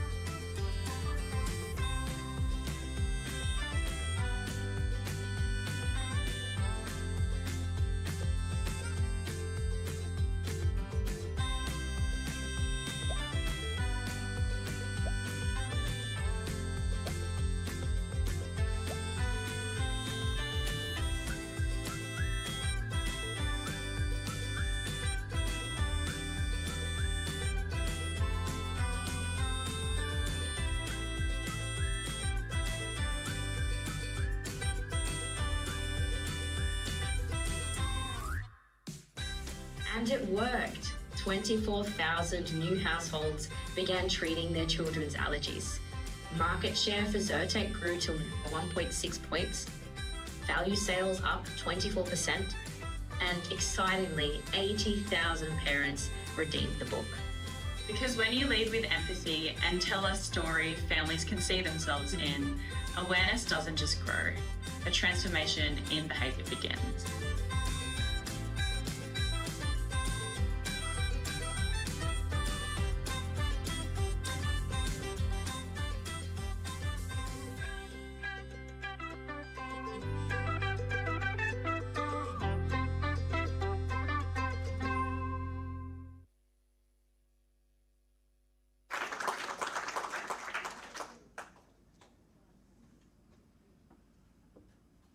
Thanks very much. Great insight and a book too. What a great execution. We did have a problem with the ProMag Herbal this morning, just now, with the sound. So we're going to play it again at the end. So hold off on your votes. You're going to see it again with sound. Okay. So up next we have a video. We don't have an active presenter, but we have a video called with Nak Long from Minari in Thailand, right? So, the Menari, Meranini. Va bene, grazie, grazie. I'm sorry. It's my pronunciation. So, Manarini. Sì. Va bene. So, without much further ado, and I don't know how to say it in Italian, run the video. Andiamo.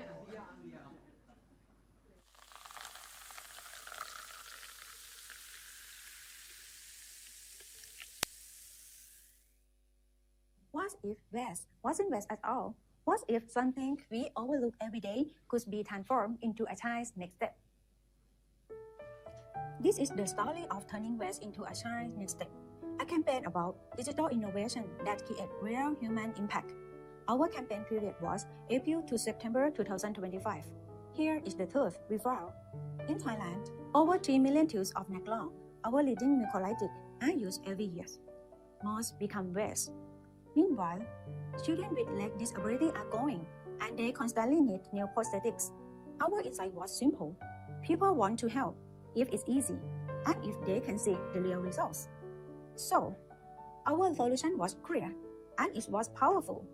We will transform used tubes into prosthetic legs for children. And so, the Turn Waste to Work campaign was born. This is our award-winning digital strategy, a seamless digital to pharmacy action journey. We didn't just stop at awareness. We designed a system to turn empathy into measurable action. Our initial step is to focus on emotional. Following that, we established credibility by 44 influencers. Our approach then involved utilize media targeting allow our pharmacies. Next, we drive action at thousands partner stores. To close the loop, we focus on prosthetic delivery. But our strategy is worthless with our heart. We didn't just lead with product. We lead with the true story of Guy, a boy who asked his mother, "Mom, where has my leg gone now?"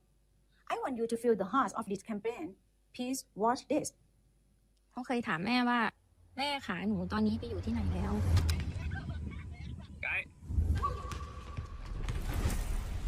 แม่ก็ถามเขาว่าแล้วหนูคิดถึงขาหนูไหมเขาก็บอกคิดถึงวันนั้นพี่ชายเขาโทรมาหาแม่บอกว่าน้องโดนรถเหยียบขาแต่แม่คิดว่าไม่น่าจะเป็นอะไรเยอะอย่างมากก็แค่ขาหักแต่พอไปดูจริงๆก็น้องค่อนข้างสาหัสก็เป็นห่วงเขามากพยายามให้กำลังใจเขาเราต้องอยู่ต่อให้ได้เพราะว่ามันเกิดขึ้นแล้วอย่าไปคิดถึงมันอีกเลยเนาะแต่เหมือนเขาไม่อยากให้ใครเครียดอะค่ะเหมือนเขามีพลังบวกเขาจะเป็นเด็กค่อนข้างยิ้มเก่งมีเสียงหัวเราะให้กับคนรอบข้างมันก็เลยเหมือนทำให้คนในบ้านแบบไม่เครียดกับตรงนี้อะค่ะณตอนนี้เขาดีขึ้นมากเขาก็ยังอยากเล่นอยากทำเหมือนเด็กปกติทั่วไปอะค่ะไม่อยากจะบอกหนูว่าถึงแม้ว่าวันนี้หนูจะไม่มีขาแล้วพ่อกับแม่ก็จะอยู่เคียงข้างหนูแล้วก็จะคอยซัพพอร์ตหนูตลอดไปแล้วพ่อกับแม่ก็จะเป็นขาอีกข้างให้หนูเองวันนี้เรารับบริจาคหลอดแมกลองหลอดยาอลูมิเนียมไม่ใช้แล้วเพื่อส่งต่อในการทำขาเทียมสำหรับเด็กทุกครั้งที่คุณบริจาคคุณคือส่วนหนึ่งของความฝันที่ทำให้เด็กคนหนึ่งได้ก้าวไปต่อทุกฝันเริ่มต้นใหม่ได้เสมอ That's what our emotional trigger, an authentic story that lead to a simple, tangible action. After capturing their hearts, we dove into action immediately. 44 user-generated content and influencer touch posts. They show how to donate, reaching 8.4 million people. And here is the seamless digital. We use precision media targeting to find users within the radius of our 1,000 pharmacy partners. We turn digital intent into real-world action, right at the point of donation. And here is the results. This is the proof. Purpose drive performance. On the purpose side, we reached 9.2 million people. Our view-to rate was 62.75%, 3 times the industry benchmark. This converts to 390,202 donate tubes. And most importantly, 6 new lives of these children. And on the performance side, the company achieved plus 31% sales growth and grew our market share by 8.4%. This is the proof that's doing good and good for business. Why do we serve to win? First, we turn digital activation into real-world impact. Moreover, the power of user-generated content to their actions, not just will. Additionally, we deliver measurable, strong business results. Finally, this is a scalable impact model that can help children not just in Thailand but across the entire regions. For this campaign, we didn't just raise awareness, we raised children to walk again. Because every dream can come true. Thank you.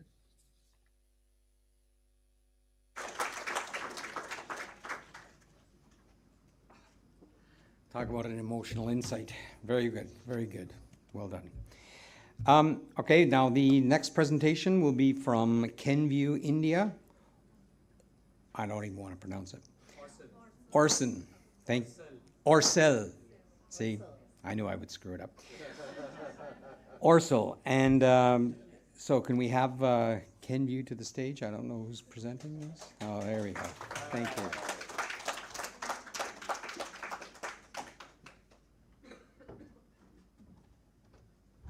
Hi everyone, good afternoon. All right, so 500,000 lives in India are lost every year because of diarrhea, kids. And let me make it real for you. Through the course of this conference today, 100 lives of kids in India might have been impacted. And 93% of those lives can be saved by something as simple as administering WHO ORS. And that's what we use. So we launched a new product, but we used digital, or the power of digital ecosystem, to get to where it matters the most. So really creating India's largest omni-channel public health ecosystem. What we did was, first we did precision at scale. So targeting the districts where the lives or the mortality rate is the highest, one. Second, we tied up with digital prescription or digital journeys to make sure that we're reaching to the doctors as well as to the pharmacist to educate them about this crisis. And third is partnerships. Partnership with government, partnership with NGOs, partnership with media houses, and most importantly, partnership with conferences, associations, to make sure that this message is reaching where it needs to reach. Of course, in terms of the results have been great. We have been able to reach 120,000 pharmacists, 40,000 doctors, roughly 2.5 million prescriptions generated. In the 6 months that we have launched the product, we are already number 2 in the subcategory with 20% odd market share. But it's not really about the results. As somebody was saying in the morning, it's not about what you sell. For me, it's not even about what you solve. It's really about if you can save, because that's where we are in this business. A lot of us are in this business for that purpose, right? So if this purpose really resonates with you, like any other good digital asset or campaign, I will end with a CTA, watch the video, put 3 marks on that, on that form. But yeah, the video. Every beat could be the last. Because in India, diarrhea still kills 150 children every single day. ORS, the therapy meant to save lives, often fails because 85% of ORS powder mixes are wrong. Too diluted, too strong, or contaminated. It wasn't a solution problem. It was a method problem. And it was a problem that could no longer be ignored. Introducing No Die in Diarrhea, a national mission to make death from diarrhea unthinkable. We launched India's first WHO ORS ready to drink. 7 times more accurate osmolarity than powders. No mixing, no mistakes, no risk. Purpose first, science with soul. And chose the biggest and most relevant stage for our media launch by partnering with India's biggest media house, NDTV India. We then took it to every corner of India with PSI India, one of India's biggest NGOs that looks into welfare, empowerment, and development in local communities across India. We built a 360-degree movement uniting doctors, NGOs, communities, the power of influencers. We activated pledges for ORS to be the first solution for diarrhea from doctors at India's biggest conferences, Petticon and Epicon. recognized by Asia Book of Records and India Book of Records for the maximum number of doctor pledges for diarrhea management. In just 7 months, 40,000 prescribers, 2.5 million prescriptions, 120,000 pharmacies activated, $5 million delivered.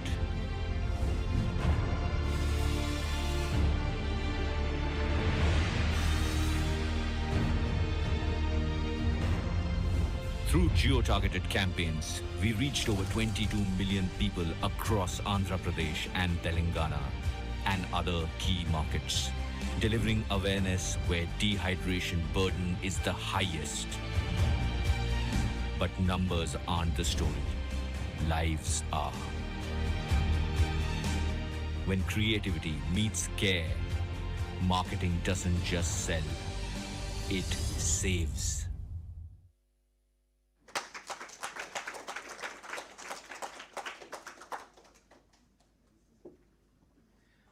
Excellent. Sell, solve, but save. I'm going to have a box of tissues by the time these are all over today. So the next presentation is also from my favorite Italian company. Merarini, see? And it's Camillo-san. Did I say that right? Yeah, all right. I'm doing well. And we just have a video, correct? No presenter? All right. Take it away.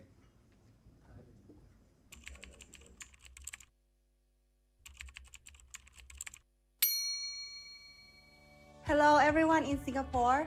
It is currently raining every day in Thailand. And yes, I ended up catching a sore throat myself.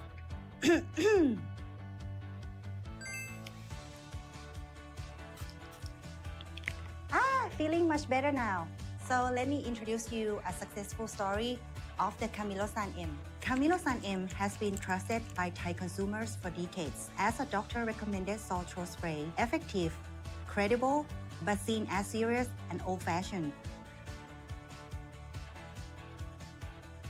Today, we are here to present how we rejuvenated this heritage brand, transforming it into a modern digital icon through cultural insights, fan engagement, and responsible communication. To deliver this, we reframe the way consumers think about sore throat pain. Rather than focusing solely on sickness, we tap into a real-life, everyday causes: spicy food, weather changes, breathing, city pollution, and constant voice use. Our messaging clearly communicated Camillo-san M's key benefits. It helps soothe throat discomfort caused by daily lifestyles. We brought this to life through a digital-first approach that delivers messages precisely when consumers need it as most, with smart, adaptive media triggered by pollution spikes and weather changes. These ensure Camillo-san M became more than a medicine used only when sick, but a daily voice care essential that protects the voice people rely on every single day.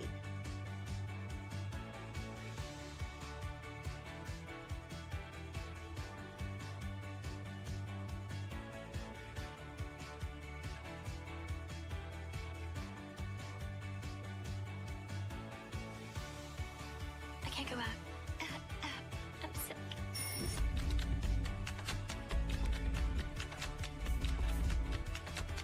My soothing moment in daily life. This is what I do on my daily life, waking up with a scratchy throat, morning refreshing breath with Camillo-san M Herbal Throat Spray from Germany, on my way to the MRT Yellow Line with Grab, choking on my commute. Always a must, Camillo-san M in my daily life. Then came the heart of this campaign, the soothing moments with Jeff Sutter, a heartfelt experience designed with one purpose: turn physical excitement into unstoppable digital waves. Fans did the storytelling for us, generating a nationwide cultural conversation with zero additional spend. We converted a press event into a fan movement. Fans didn't just attend, they emotionally engaged. They screamed, they cried, they filmed, and they shared their joy everywhere online. This passion turned into powerful earned media with 491 user-generated content posts, 2.8 million reach, 327,000 engagement on teaser contents, and 100% positive sentiments with no additional media investment. The brand didn't have to speak, consumers spoke for us.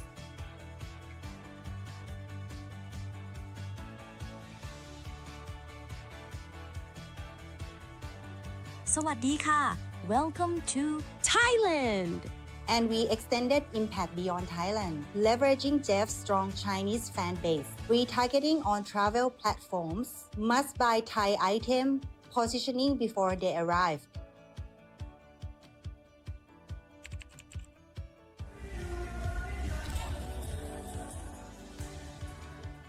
Soothing moment with Jeff Satter. Our commitment to compliance and ethical standards is at the heart of our brand's reputation. Every claim we made was carefully backed up to build and maintain consumer trust. We made sure all aspects of our campaign met regulatory requirements, staying true to our promise of quality and effectiveness. This dedication to ethics strengthens trust with our consumers, allowing Camilo San M to lead confidently in the market. This campaign achieved far more than digital metrics. We revitalized brand love. We turned consumers into vocal brand ambassadors. We transformed Camilo San M from a remedy product into a cultural symbol of everyday voice care. The conversation around sore throat care, once purely functional, became emotional, joyful, and shareable. Camilo San M has proven that even a heritage OTC product can lead the cultural spotlight, ignite community passion, and deliver real business results. When we focus on what truly matters, the people who rely on their voice every day. Thank you for considering Camilo San M for the Nicholas Hall Digital Marketing Awards 2025. We are honored to share our story and hope it highlights why Camilo San M is a strong contender for this category. Thank you.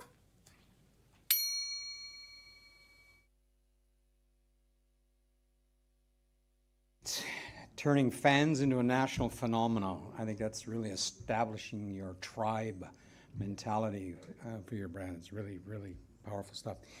And I will have the next presentation from also my favorite Italian company. So I think numerically you have a chance of winning.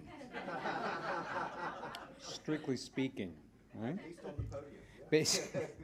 And we're going to talk about Dermatix Ultra. Yeah? I got that one right again. All right, please.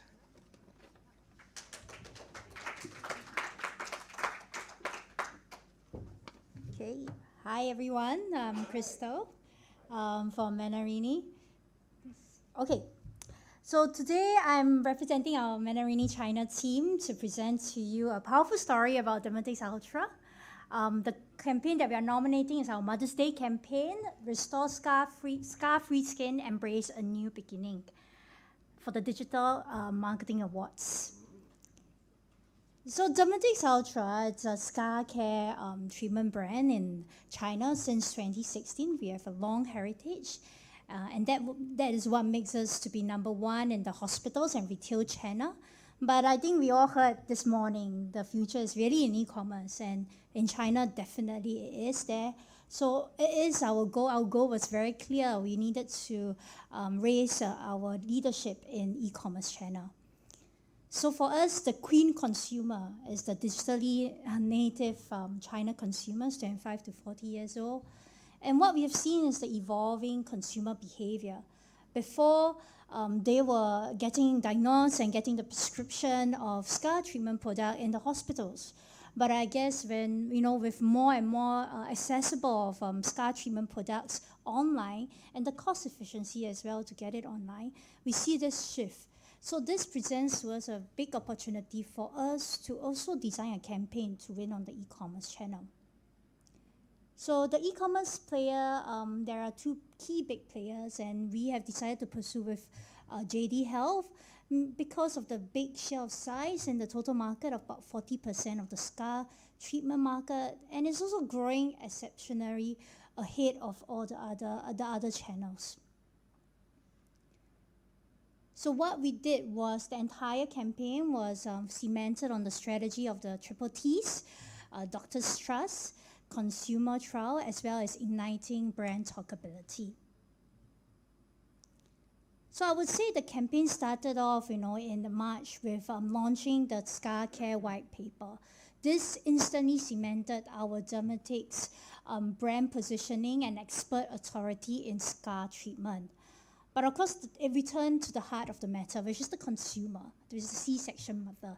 And this was how we ignited a Mother's Day campaign, talking about both the science as well as the emotional storytelling. So the entire campaign was leveraging on JD Health. The key initiatives was driving the full spectrum of the social media campaign across all the different social platforms, and we achieved record sales during that period of time. So what we had was, to kick off, the first action was the Mother's Day brand video, where science meets love, where we talk about how the C-section scar begins this journey of a mother. So I'll show you the ad here. 肚皮上留下我一步步成为 Better Me 的裂痕，因20周素未谋面的家伙在肚皮上留下跃跃欲试的痕迹。30岁零188天，我的肚皮上留下浪二代从这里起冲的15厘米，每一道痕迹都承载着美好的记忆，只留回忆不留疤痕。每位妈妈都值得享受自在的人生。背书痕微凝胶，让每位妈妈无痕自在。 So the ad basically talks about a mother sharing about her C-section scar treatment, and that was the mark of her motherhood as well. So that it was the mark of achievement in a different milestone in her life. So the second was also to drive a cross-industry collaboration, having an IP collaboration with Naive Blue, which was a renowned photography brand in China. And what we did was we shared scar stories with our consumers. We wanted consumers to share these stories that is a mark of a new beginning for them, and it's not something to shy about. But I think more importantly was to bring it back to our science story, was to drive the professional image. For us, what we did was to leverage all the different social media platforms to talk about the science behind Dermatix Ultra. So what we also leveraged was to work with renowned dermatologists in China, where we talk about the popular science behind the Dermatix Ultra technology, and that garnered like 1 million views, as well as impressive interactions during that period of live stream. And I guess what's important is driving all this traffic back to sales, right? So it's really leveraging the splash ads and the e-commerce ads to then channel all the awareness and engagement into sales. So the performance of the campaign, we hit 28 million impressions during that month's period of time of the campaign. We had social media engagement of 280,000. Live stream views was a record high for us at 360,000. But what's more impactful was the sales results. We achieved 2 times of our growth target. We had about 250% versus a year ago of what the sales were. We also rose a leadership position to number 2 in the medical scar care category, and also entered the number 2 in terms of category stores ranking. And all this channeled into a market share of almost 4% in uplift versus a year ago. So I think what's really great about this campaign, I on behalf of the China team also sharing this, is that it showed that we were able to not only look at the emotional connection to the consumers, but also bring the science and make it easy for consumers to understand.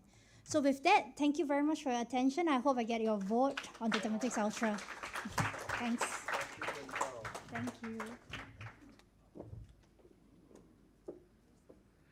Great, more emotional connections. Love to hear it. We've had 3-word acronyms now. We had solve, sell, save, and we recently had trust, trial, talkability. I need one. Okay? How about moderate, mix up, and move on. So we're going to play the Promag Herbal one more time, with sound this time. Okay, so hold off on casting those votes, and take it away. Promah Indonesia. Agusta, Senior Brand Manager.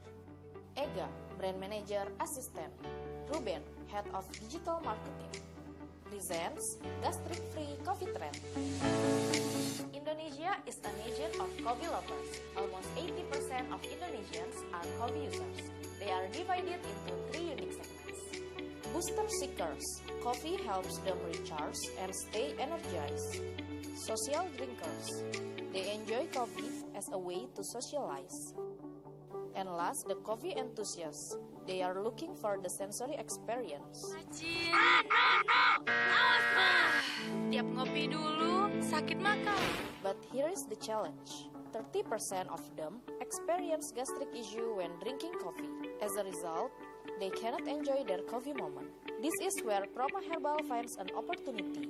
With its natural herbal ingredients, Promah Herbal helps protect the stomach from coffee acidity, so they can enjoy their coffee without worry. To reach this target audience, our communication will focus on a simple yet powerful message. Promah Herbal first, coffee, no worry. This simple behavior shift has opened a new growth segment for the brand by extend to preventive usage. Introducing Promah Herbal, a natural choice for coffee lovers that help prevent stomach inflammation caused by coffee acidity. It combines the power of turmeric, honey, royal jelly, and licorice. Promah Herbal, your go-to protection so you can enjoy your coffee without worry. Hence, our goal is to modernize the brand and make Promah more relevant and appealing to today's generation. Through this effort, we aim to boost sales and drive stronger brand funnel.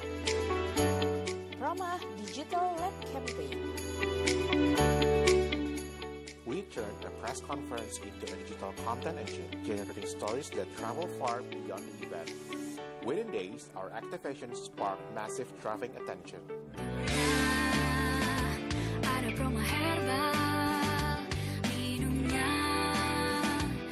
On YouTube, our ads grew awareness across the nation, capturing millions of views and outperforming industry benchmark for both recall and engagement. Meanwhile, on Meta, precision targeting connected Promah Herbal to everyday coffee lovers across Indonesia, driving meaningful reach and relevance beyond expectation. On TikTok, coffee moments became content moments, where real stories, humor, and culture collided. We didn't stop there. Promah Herbal showed up exactly where coffee culture lives in cafes. Through YB ads shown before cafe visitors log in, we delivered over 3.3 million contextual impressions, and through digital collaborations with hundreds of influencers and coffee shops that brought our message to life in real cafes. To consume Promah Herbal before your first sip. From event to every screen, Promah Herbal created a connected ecosystem that blended culture, context, and credibility. We didn't just measure views, we measured impact. YouTube's brand lift study resulted a 1.49% lift in purchase intent, proving that Promah Herbal didn't just capture attention. To reach a wider audience, we expanded our investment beyond digital. The campaign ran on TV, in cinemas, and through sampling activities, billboards nearby coffee shop, and office buildings. Here's the results of our campaign, and they are incredible. Promah Herbal achieved record growth up to 52%, brand awareness jumped to 59%, and brand consideration reached 30%, showing Promah Herbal becoming consumers' top choice. After slow growth, Promah Herbal coffee brought the excitement back, sales jumped to 24%, and then soared 52% from the stagnant performance, and finally hit the biggest offtake performance with turning coffee moments into big market momentum. People now see Promah Herbal as effective, modern, and relatable, with 90% trusting it to protect their stomachs and inspiring healthier coffee habit and culture. Last but not least, old-timer wise men say, Habits don't change overnight, but with consistency, education, and real value, they can evolve. The strongest brand don't just sell products, they shift culture. Still worried about having a coffee? Not anymore. Take Proma Herbal first. Coffee, no worries.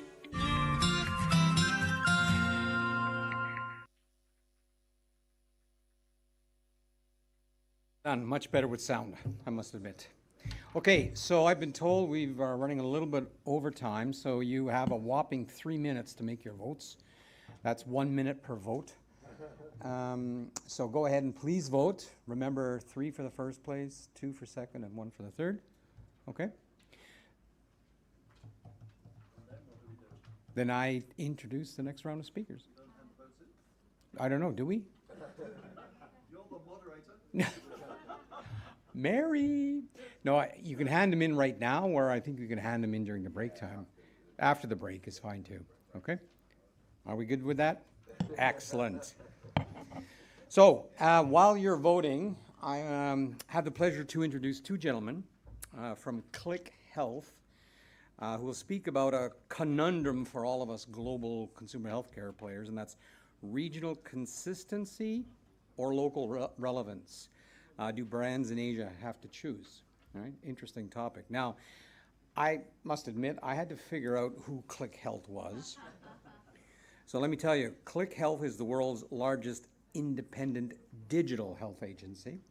Founded in 1997, specializing in marketing and commercialization solutions for life science companies exclusively. It's privately held. It's headquartered in Toronto, yay, Canada, and employs nearly 1,900 people worldwide. So, big company. They help pharma and biotech companies bring products to market, optimize operations, and are largest independent agency in its niche, unlike many competitors tied to holding companies and large companies. So, let me introduce Graham Reed, and he's the man at the helm of Click's Asia-Pacific branch. And he has a real passion for helping people in the business and the life sciences, health and wellness industries.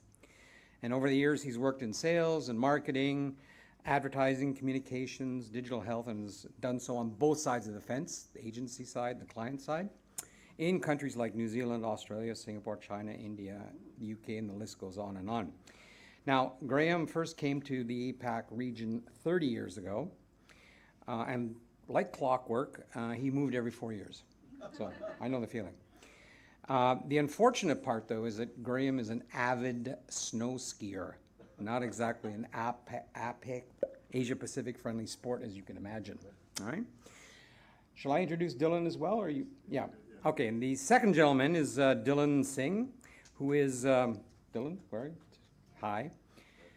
Dylan is Click's VP of Strategy for APAC, and with his passion for creativity, strategy, and digital transformation, he creates all-encompassing brand strategies to bring business planning, creative excellence, the audience engagement, kind of pulling it all together. Not only consumer health, but he has experience in telecommunications and insurance, financial services, and racking up recognition at the Clio Health Awards, Effie's, Spikes Asia, etc., to name a few. Now, he started his career as a creative copywriter, all right, then a content strategist and a digital lead. And he tells me he has climbed 2.5 mountains. Now, I'm not sure where the half comes in, but he tells me that after that half mountain, his wife banned him from mountain climbing. So I'll let him, at break time you can elaborate. And finally, he's also an avid writer and a budding author in his spare time, and he's looking for a publisher. Okay? Take it away. Thank you. I didn't expect such a warm introduction, so thanks for that. Really appreciate it. In fact, I've got a slide coming up, which is one slide on Click. I don't probably need to use that now, so thanks very much. Good afternoon. So this topic is a topic that's very close to the hearts and minds of all of our clients here in APAC. Every one of them is grappling with this challenge, I guess, which is when I'm waging a campaign across the region, Do I go for regional or global consistency, maybe a global brand book that I have to try and apply across 10 markets, or do I go for local relevance? And often it's a choice between one of those two. So we'd like to, I guess, have a provocation here. You know, do brands in Asia need to choose between these two options? Click next. Okay, so this sort of visualizes that wonderful introduction. So yes, we're Click. We're quite new to Asia. We've been here about 3.5 years. We're an independent agency that's a full-service creative agency, 100% focused on healthcare, 13 clients here in APAC across consumer health right through to pharma, and interestingly, exactly half healthcare consumer and half HCP, so a wonderful split in the business. About 36 people positioned across 10 markets in which we operate, 25 of which sit here in our regional headquarters. So back to the question, regional consistency or local relevance? What's the choice? Which one do we go for? Is there a blend of both? So it's all rooted in one fundamental challenge, that this is a very, very complex environment in which we operate. Complexity is everywhere. It's probably one of the most complex healthcare regions globally, both culturally as well as the regulations that we have to navigate, which are different market by market.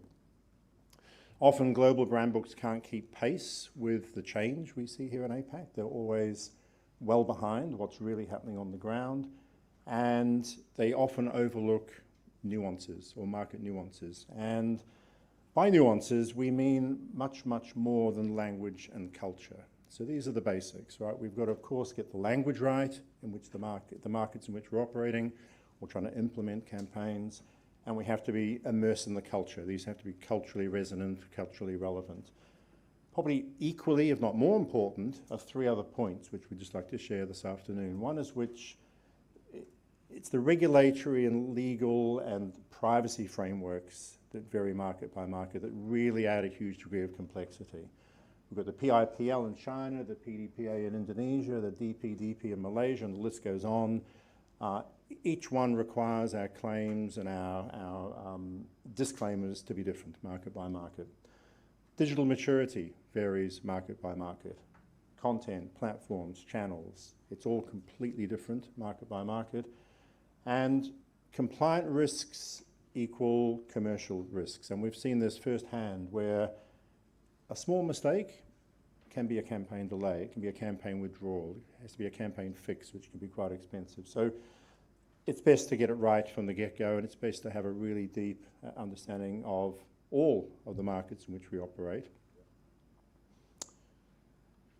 So we like to call this a divergence dilemma. What really happens most often when clients try to implement global playbooks or even regional playbooks is you just see divergence. You see divergence from what you thought was a well-executed, well-launched regional campaign, and we start to see divergence in platform fragmentation, for example. So most global playbooks, regional playbooks, will zoom in on Meta and Google as sort of dominant channels, but we know they're not dominant in all the markets in which we operate. China, Japan, Korea, the platforms are different. Compliance complexity. The rules are different in every market, the way we get things approved, consensus requirements, the way we manage doctor-patient data, and the way we store that data.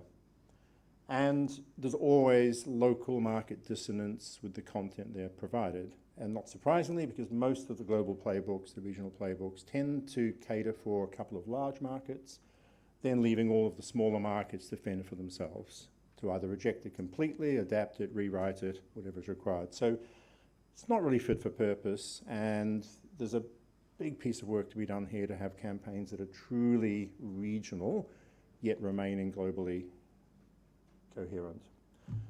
So our point of view really is brands in Asia don't need to have to choose between consistency with the global brand and relevance at a local market level to better respect the true nuances of each market. So the solution that we'll share with you this afternoon is what we call an adaptive brand system. And this essentially is a framework for navigating cultural, regulatory and digital complexities across APAC. Regional campaigns need frameworks that work at a local market level, yet allow us to remain adhering to the global or regional brand essence. So imagine we could build a brand like Lego at a local market level. So the foundation, the fundamental building blocks are the core essence of the brand, the narrative and the claims.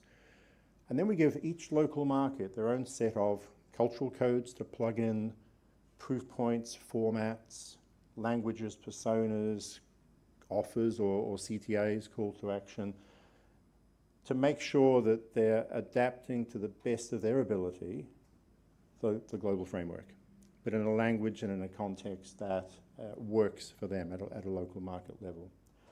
So we're going to dive into this, or Dylan's going to dive into this in a lot more detail and show you a couple of real-life examples that are happening today using this adaptive brand system. So over to you, Dylan. Thank you. Okay, so Graham's given you guys a bit of an overview of what it is that we're doing here, right? But even when we talk about cultural codes, what does that really mean here, right? Is it just a cultural thing and swapping out the right talent image? No, it's not necessarily just that. It's even accent changes. So we've done campaigns in like Vietnam, where it's a northern Vietnamese accent and a southern Vietnamese accent. And all of these little things build into how you want to create the content and deliver it to your consumer audience. So you have your core brand. What is it about? What is the message that you want to deliver it? And you have the framework of all of the other pieces. So yes, cultural codes. When we talk about proof points, right? What is the proof point? It's what claims can we use in market, right? These tend to differ a little bit, as well as what reasons to believe resonate with the different audiences. If, for example, you're dealing with, earlier on, the Zyrtec Ultra, right? It's really talking to women going through cesarean childbirth. And that is the core proof point that you need to go. It will help you remove the scarring from that. In other markets, it might be more focused on your children, making sure that they don't develop scars when they fall from they're young. And then formats. Graham's mentioned we have all the different things, right? Everyone can design for Meta. Everyone can design for TikTok. How do you design for Line? How do you design for Kakao in Korea, right? All of these things have to be taken into account. And then reshaping this into not just country-specific formats, but also even just resizing rules, right? How do you approach these things when you need to convert a 15-second banner ad into a 6-second one? How do you convert them into a static piece? Languages, I've already mentioned. And then building onto the personas, right? I've talked about cultural codes. The personas are an additional layer. And that is bringing it and speaking to different audiences. Like in China, yeah, you talked about the woman going through cesarean births. That's one type. Is that a different audience of personas? I'm sure that Zyrtec has many different flavors of personas that you have to appeal to. And lastly, offer CTAs. And these are things that we want to push towards, right? Figuring out what is the key unlock, what is the right call to action that gets the user, the audience, the buyer to take the action that we want to try out, right? And all of these things sounds very complex. There's so many different pieces, but you can manage it. And we want to look at that in true, let me see, how's this? Oh, okay. Making sure that you take these things bit by bit. We don't want to have everything come together in one giant puzzle. That's very, very overwhelming. It's very complex. But you can take it step by step, right? Let's say that when something like local content gaps are happening, how do you approach that? Is there a way to solve this break? How do you make that bridge? You start thinking about it in one market, 2 markets, you develop cultural code modules and expand upon it over time, figure out what really works in those markets and then apply it into the different markets. Compliance, right? This is just hygiene for all of us working in medical devices, working with pharma brands, working with different OTC medications. All of these things need to have the right claims, and it's just a catalog of making sure you have everything in the right place, you are able to pull from it, right? Because I'm sure every one of us has had the experience of like, oh, can we use this claim? What's the right reference? Is it already gone through the MLR process? And it just comes down to making sure you have the library, you have the references, you have the system in place to be able to pull from it as and when you need to. And then platform fragmentation, making sure the channel format matrix is tied together. And when we want to look at bringing these breaks, how we want to bring in all of the Lego blocks together, right? We want to make sure that's also tied to performance, not just having a very painful piece of a big Excel sheet, making sure, or you have like a library of everything and you don't know where to pull from. And you need to have a system, and that's the piece that we want to talk about here, right? What we call the omni-channel content operating system, right? And we break this down to first making sure you have a single source of truth, wherever you're keeping all of this in, right? Yes, it can be an Excel sheet with a link to all of the files. It can be a CMS that holds it. It can be a digital asset management platform that has it.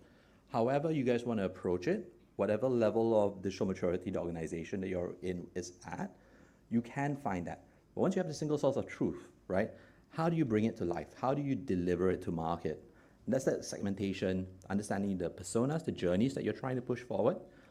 Is this the key message that we want to use at this stage? Is this the claim that we want to use for this audience? You build it out, you map, and you test it out. And then you pull in the compliance services, the claims, the disclaimers.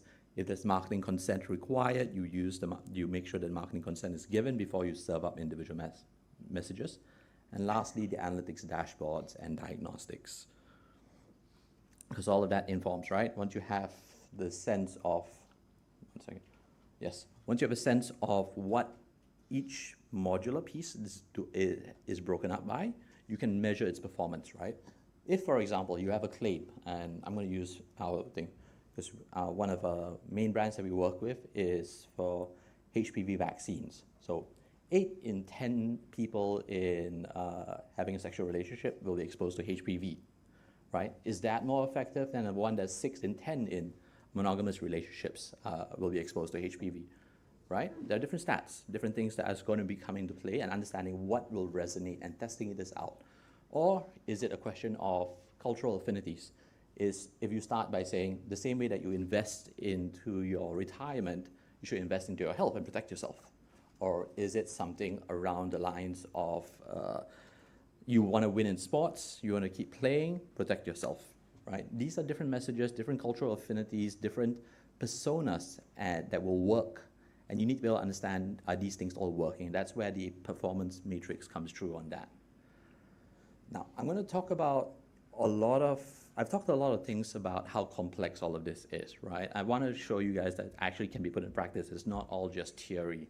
We've mentioned vaccine awareness. This is what we are trying to primarily drive users towards, helping them figure out the importance of protecting themselves from HPV and driving them towards action by speaking to their doctor.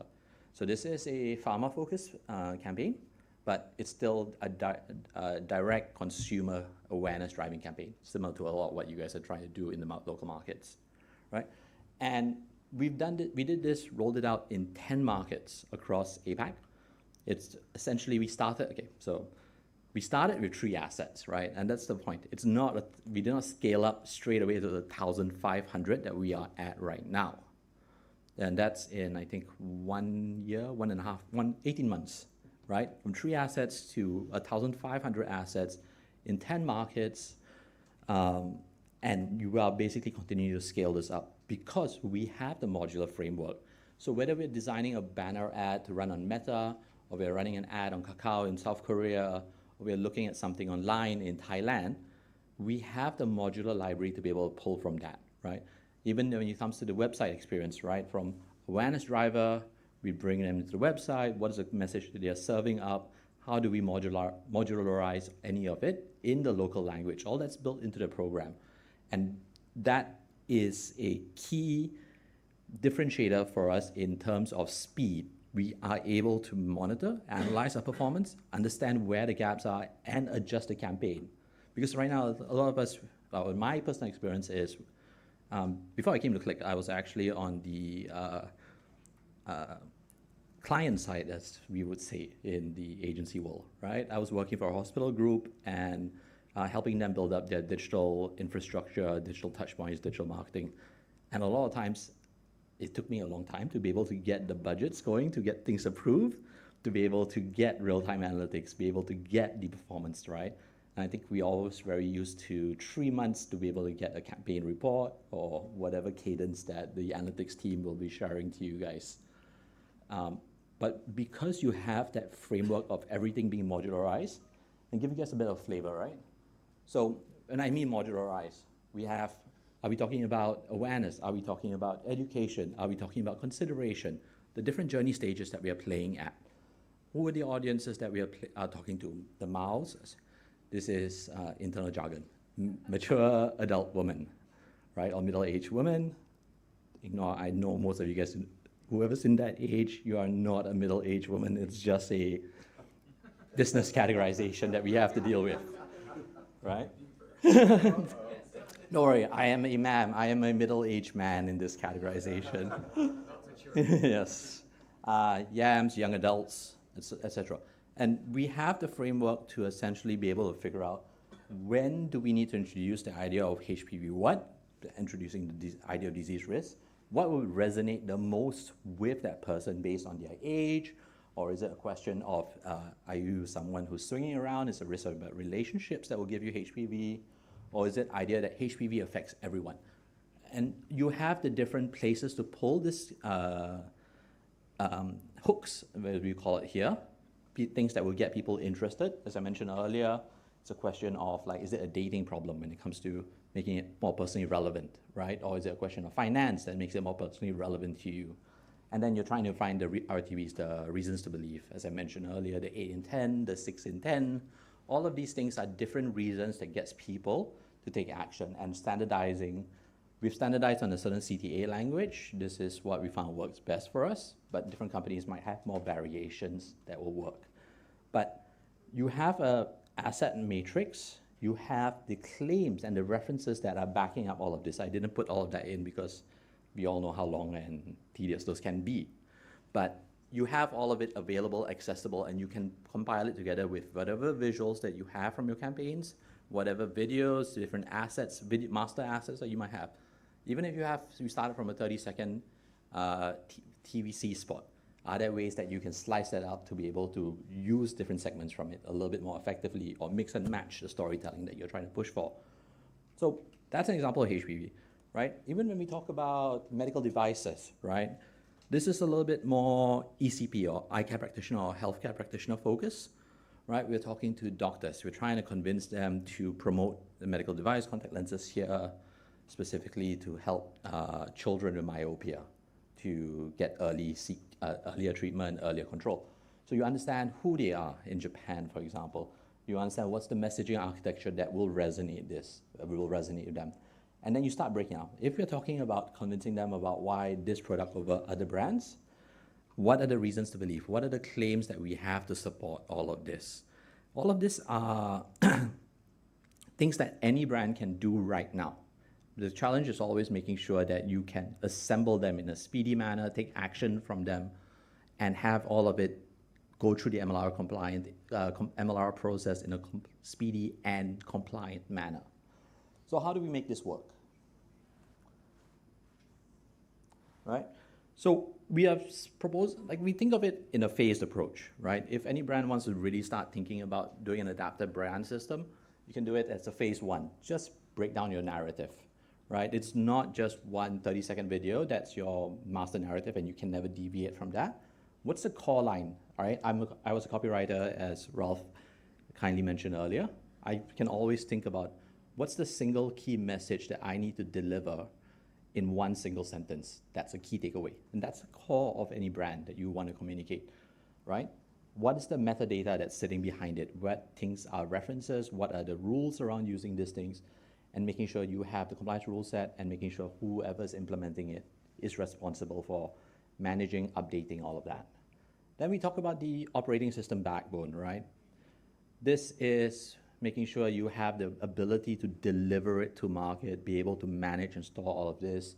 The CMS, DAM, how do you want to pilot all of this, how do you make sure that the MLR teams are working and understand what you're trying to do, go through with modular content. That's a little bit sometimes, depending on how much of a stickler to current process MLR is, there's a bit of change management there. I think all of us understand that MLR teams generally hate change. No offense, Noor. But change is difficult, and will raise questions versus why change what works, right? But there are things that we will need to be able to do, to implement, to be able to make this model a bit more effectively. And lastly, once you have all of that in place, it's the matrices and of course the sexy language, AI-assisted localization, right? I won't dive into it because I think we've also tried AI. It is challenging in terms of compliance, right? You have a question mark about, is it really going to say the right thing? Is it going to say accuracy? How do you make sure that it's not hallucinating whatever it's saying? So I think that's probably going to come in time, but not as of today. Maybe in a year, maybe in 2, as AI technologies improve. We are working with certain tools internally at Click that we will be happy to show you guys, but not fully 100% can run without any human oversight or support, right? And making sure the dashboard's there. So that, to Graham's original point, consistency and relevance. We've talked about breaking things down into modular pieces, into Lego blocks. We've talked about bringing it together, right? Being able to assemble it all. And that's why I think we believe here at Click at least, that consistency and relevance, it's here today already. There is a need for it. You guys all know that you have to roll out campaigns across APAC. You guys know different languages, different regulations, different cultural connotations. How do you manage all of that? It's essential to how you have to operate here without having to rely too much on local teams, right? Local teams have a role. They're there to drive action. But if they have to also manage the process and manage all of that global plans, it's delaying them from their job, which is to drive action, drive sales, drive performance, right? And that can be done through having a scalable omnichannel content OS and I know it's a bit of a sales pitch. Everyone has a call to action, right? It's full stack healthcare partners enable success, right? Partners like Click. So this is something that we have just hot off the press, something that my Shraddha, my colleague over there, and myself have worked with. This is a deeper dive into adaptive brand systems. For those who are interested, feel free to scan the QR code, take a read, or you can chat with us during the tea break. Happy to discuss. But at the end of the day, that's why Click, there is something different here. And that's a short snippet of how we do approach healthcare marketing in a different manner, and try to give you guys the edge in how you guys approach your business problems. Thank you guys.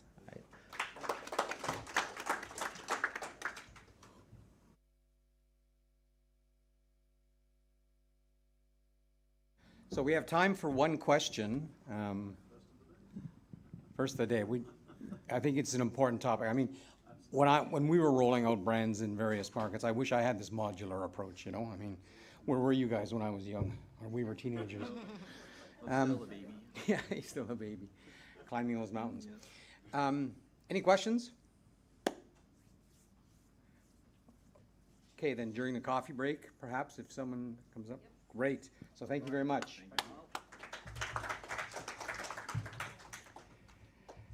So, and now, without much further ado, I have the distinct honor of presenting the next presentation just before we go on a break. Okay? So, we want to talk about rethinking commercial models in Asia's evolving consumer healthcare landscape. And of course, we've got the experts to discuss that from DKSH, all right? And for those of you that don't know, because I did my research, DKSH Healthcare is Asia's leading healthcare distribution and commercialization partner. Okay, and they specialize in market expansion for pharmaceuticals, consumer health, medical devices, right? Am I getting that right? And they connect global suppliers with patients and healthcare providers across Asia-Pacific, and they're based in Zurich, Switzerland. Right? Now, they operate in 17 Asian markets currently, serving about 125,000 customers. They have about 8,000 healthcare employees, small little company, and provide basically end-to-end distribution, logistics, commercial outsourcing, marketing, patient engagement, et cetera, and the list goes on. So they are basically recognized as the #1 pharmaceutical distributor in Asia, bridging global healthcare companies and Asia's complex, fast-growing markets. Okay? So that's a little bit about DKSH. Now, we've got two speakers today. Michelle. Is Michelle here? There she is. Hi, Michelle. And Sander Lehman. Okay? Now, let me tell you a little bit about both. Michelle is the Vice President of DKSH's healthcare own brands. She's a global pharmaceutical leader with 16 years of experience in sales and marketing, commercial excellence, etc. And she's worked all over APAC. Okay, so the Middle East, Africa, Latin America, Europe, and my hometown, Canada. Thank you very much. A little cold there now, though, isn't it? Yeah. Including in-market roles where she was in Singapore, China, and the Philippines. She's managed major portfolios across osteoporosis, pain, oncology, and specialty medicine. She's a 2-time recipient of the GSK Managing Director Award, right? Congratulations. And combining deep clinical training as a registered pharmacist with a passion for empowering people, shaping the future of healthcare and delivering meaningful impact. Couldn't have said it better myself. Sander is DKSH's Director of Business Development in Consumer Health, and having called Asia home since 2017, his journey brought him to multiple markets across Asia, where he held commercial and management roles in both DKSH and on the client side. Right? And you rejoined DKSH in July this year, right? To lead the consumer health business development and implement an improved go-to-market strategy to accelerate delivering growth for your clients here in Asia. Now, Sander is originally from the Netherlands, and what are the Dutch people good at? Any idea? Riding bikes, right? So, and they ride a lot of bikes. So Sander is so thrilled that, because he now resides in Singapore, he can finally, in the last 7 years or whatever, ride a bike to pick up his groceries. We couldn't do that in Vietnam or anything else we were, okay? So, without much further ado, please, DKSH.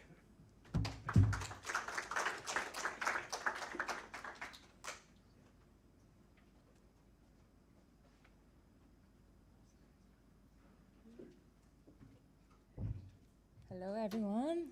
Thank you, Ralph, for the very nice and candid introduction. Reminded me of some stuff that I forgot about myself.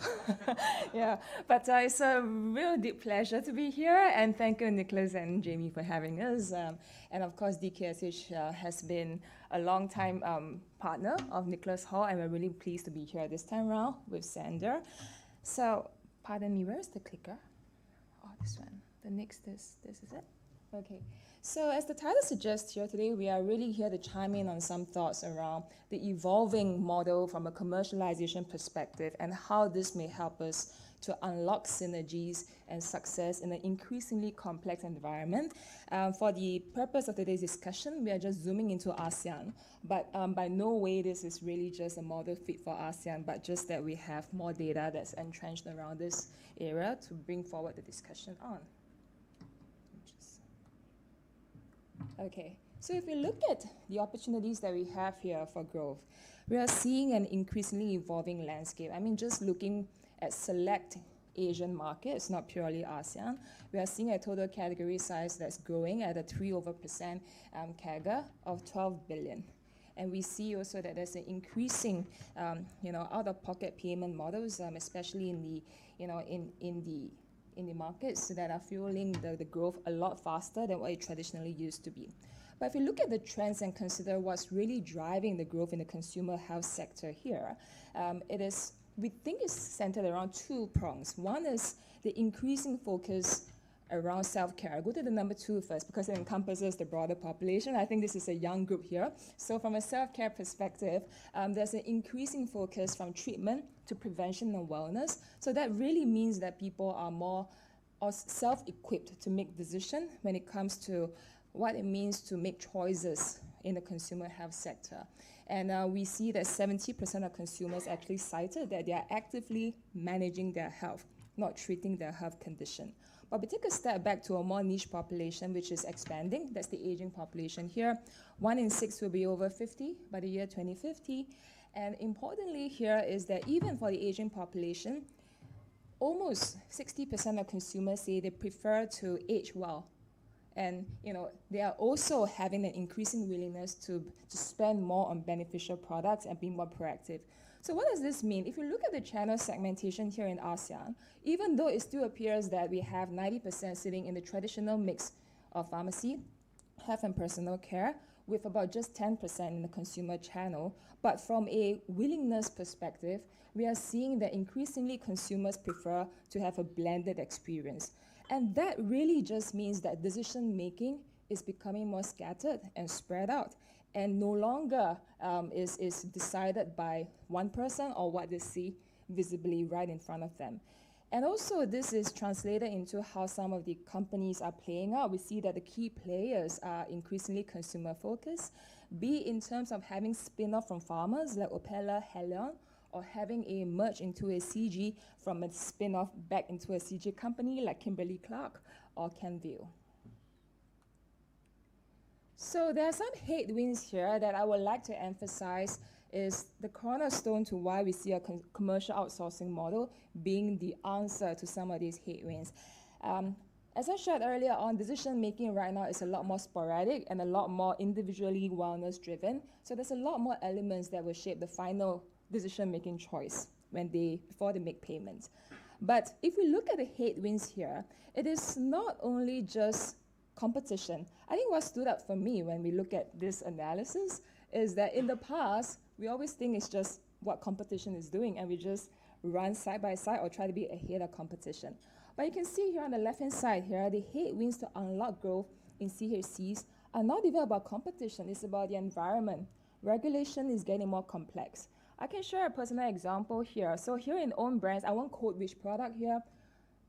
In Vietnam, we have a product that was taken off the shelf because the regulation says that it's now a Class D medical device. It was a Class A, and out of the blue, it was a Class D. And we were like, what's the rationale? No rationale, take off the shelf, write off, re-register, 2 more years, you're back on the shelf. And this is the hard truth. And here we're looking at a medical device on the shelf sitting there, but the regulations have changed.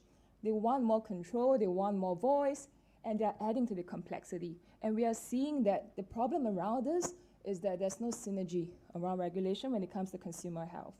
The second one is about the uneven infrastructure here, from distribution, warehousing. I think this is very much self-explanatory. Channel expertise now is becoming increasingly important because, again, decision-making spreads across multiple levers. And of course, the market is extremely fragmented and complex. So some of the key challenges here faced by the companies that we work with, and when we look at the survey results that we have, competition is increasingly becoming less important. That's a paradox in its own. Pricing pressures, and in terms of how effective are our sales force to serve the channel. Again, the compliance regulatory framework. Never would I have think coming from healthcare, compliance would be a word in consumer health, but in recent years, it is increasingly something that's jostling us forward, and we have to rethink what is compliance in today's context. Distribution challenges also. Distribution is extremely tricky because it eats a lot into our margins, into our cost of operations. We are now in a space where we can think about how to even optimize the distribution levers and setup that we have. And of course, the lack of market insights, because we are playing in a space that is increasingly encroached by voices from all over, but the insights are getting a lot more sporadic also at the same time. So to unlock the growth opportunities, we really need to rethink what is a go-to-market model. It's no longer just simply by having a setup that's adequate to meet these complexities that we are seeing there in the market. And for us to navigate this, we have to think about what are the country's specific needs and what kind of model will be best fit from an efficiency standpoint, and perhaps have an archetype-based approach so that we can balance the high-impact market with a very smart resource allocation. We have an example later to walk through how we look at that. But before this, allow me to just briefly walk you through the commercial outsourcing solution that we have been talking about as a potential go-to-market model. So what essentially is the key difference here for commercial outsourcing is the layers that we put on top of distribution and logistics. So I think this is really what makes it, I would say, resource optimized, because what we layer on here, if I call your attention to the blue portion there, is really about that sales component there. Either through a contract sales model, shared dedicated, and we layer in marketing effort, can be both through BTR and ATL. We also have a team structure that can be dedicated, not just only shared, but importantly, it covers the element of field activation and execution, and also, it will enable us to have data and feedback loop for the clients. So from being operational, we are shifting to mix the operations with a strategic element and have a keen focus on execution. So with that, I'll invite Sander to walk us through an example of our commercial outsourcing success. Sander? Sure. Next. The green button. Not as self-explanatory. So a very quick example of what does this actually mean in reality. I think that many of the people here in the room are working in one capacity or another with DKSH or with one of our competitors across the road. But what we see is that in many instances, you always, as the brand owner, prefer to manage the business yourself in the market. As you rightly should do so. However, we are saying there needs to be a balance, and you need to relook for yourself in the markets where it really makes sense for you, which is a core market, and markets where potentially, through the complexities, it might be better to rethink your commercial model and outsource this business to whatever partner this may be in the market. Here, I'd like to give some background on Vietnam in specifically. Of course, I have to anonymize whatever company this is, but we're talking about a global company that had its local operations in Vietnam. They managed the business end-to-end themselves. Initially, they did not want to be the man in the van, so they outsourced this to a distributor, a 4PL partner. However, all the commercial and corporate functions they ran in-house. At a certain point in time, they realized that despite all the tailwinds being there, working in favor for the brand owner, which should mean that they are growing significantly in a country like Vietnam, they did have challenges when it comes to sales force effectiveness and distribution, which eventually meant that they needed to relook at what is our core and what are we good at. One of the challenges that they looked at was, look, they're very good at health and personal care stores.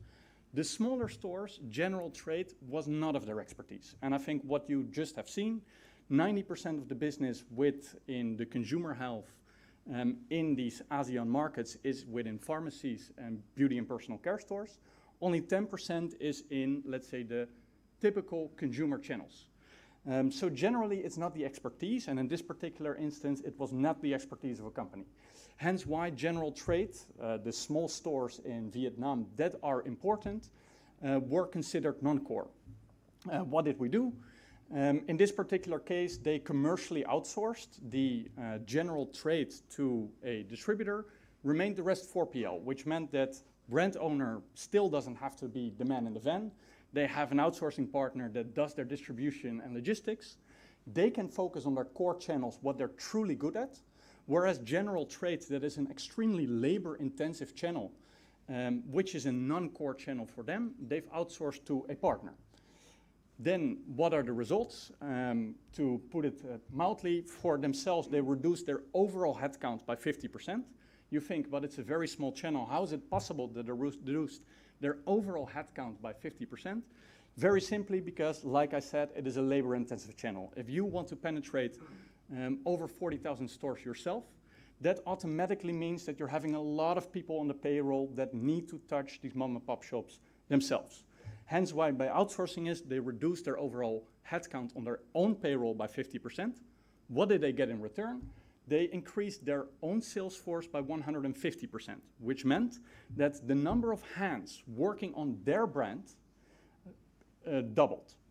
To put it into figures, just as an example, if they would have had 100 people on their own payroll, In the new situation, they would only have 50. If you're looking at the number of people that are working for their brand, it went from 100 people initially to 200 with a commercial outsourcing partner. By not focusing at what they're not good at, but making sure that they are actually able to penetrate further. Then what does it do?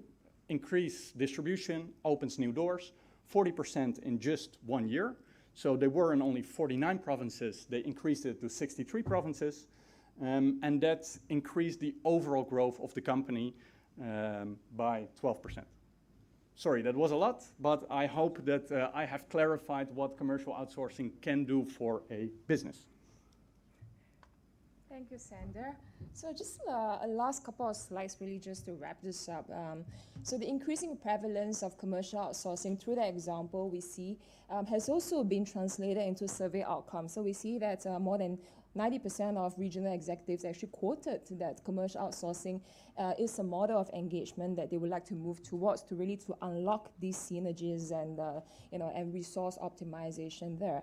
And the reasons they quoted, and again these are all quoted from them, why they want to move to a CO commercial outsourcing solution is really along these few points. As you can see here, the ability to expand into new countries. I think that's the one key versus the setup cost there. Therefore, having the expanded geographical coverage and synergy there, but importantly, the sales growth that we can optimize, and to maybe even address some legacy turn down rates there, and also to see whether we can have some expansion into the potentially non-synergized areas in the past, but now we can, unravel new synergies there, and of course have more strategic focus around the products that are the growth levers for the company. So these are, really what they quote as, the key benefits, where it replaces the traditionally heavy market investment and provide the opportunity to scale and to maybe have a relook at the fixed costs and seeing how we can turn this into a more dynamic spend there. So again, whatever that we are, putting more emphasis here to talk about is above and on top the distribution side, which we are all very familiar with, but really to show that the evolving model has now layered in the need to not just having just a pure distribution and tactical outlook, but also to layer into the sales mix, and the resource allocations and expertise that you can have through a commercial outsourcing model. So finally, our recommendations to companies here, and we hope that this was a bit of an insight, because we've taken this from actual real-life examples and insights and feedback and the way we operate, is that number one, if you are thinking about commercial outsourcing as a potential GTM model, really think about what's aligned with your market needs. In commercial outsourcing, we're extremely agile, so we have seen same companies engage differently with us for different markets. So some are 3PL, some are 4PL, some are CSO, so it varies. And that's the kind of agility that we confer. It really depends on what is your innate market setup and what you're prepared to sustain in the years ahead. And then that will allow you to strategically leverage CO. Again, CO should be a leverage. It is not a one-stop answer, but there are different elements where you need to decide which one can match your market need. And importantly, because now we have a more cohesive take on the entire business, we are hoping that we can support partners to be future ready, because what we've set up in CO is really to help, our partners navigate the evolving and complex environment. So with this, we have data and we have analytics, and we're prepared to share that with you. And of course, importantly, for you as the business owner to envision what your organization can be in light of this synergy. So with that, well, that's us. So we have a missing person. He's in Bangkok. That's JP. So he's actually the group vice president for consumer health. Myself, I'm actually a bit of a gatecrasher here. I'm actually from the healthcare division there. But suffice to say that the entire business model around commercial outsourcing has tonalities that actually straddles across the different mix that we are in. So thank you very much for your attention. Happy to take questions there. Thank you. Oh, yeah, you have. Very Thank good. you. Well done. Thank you.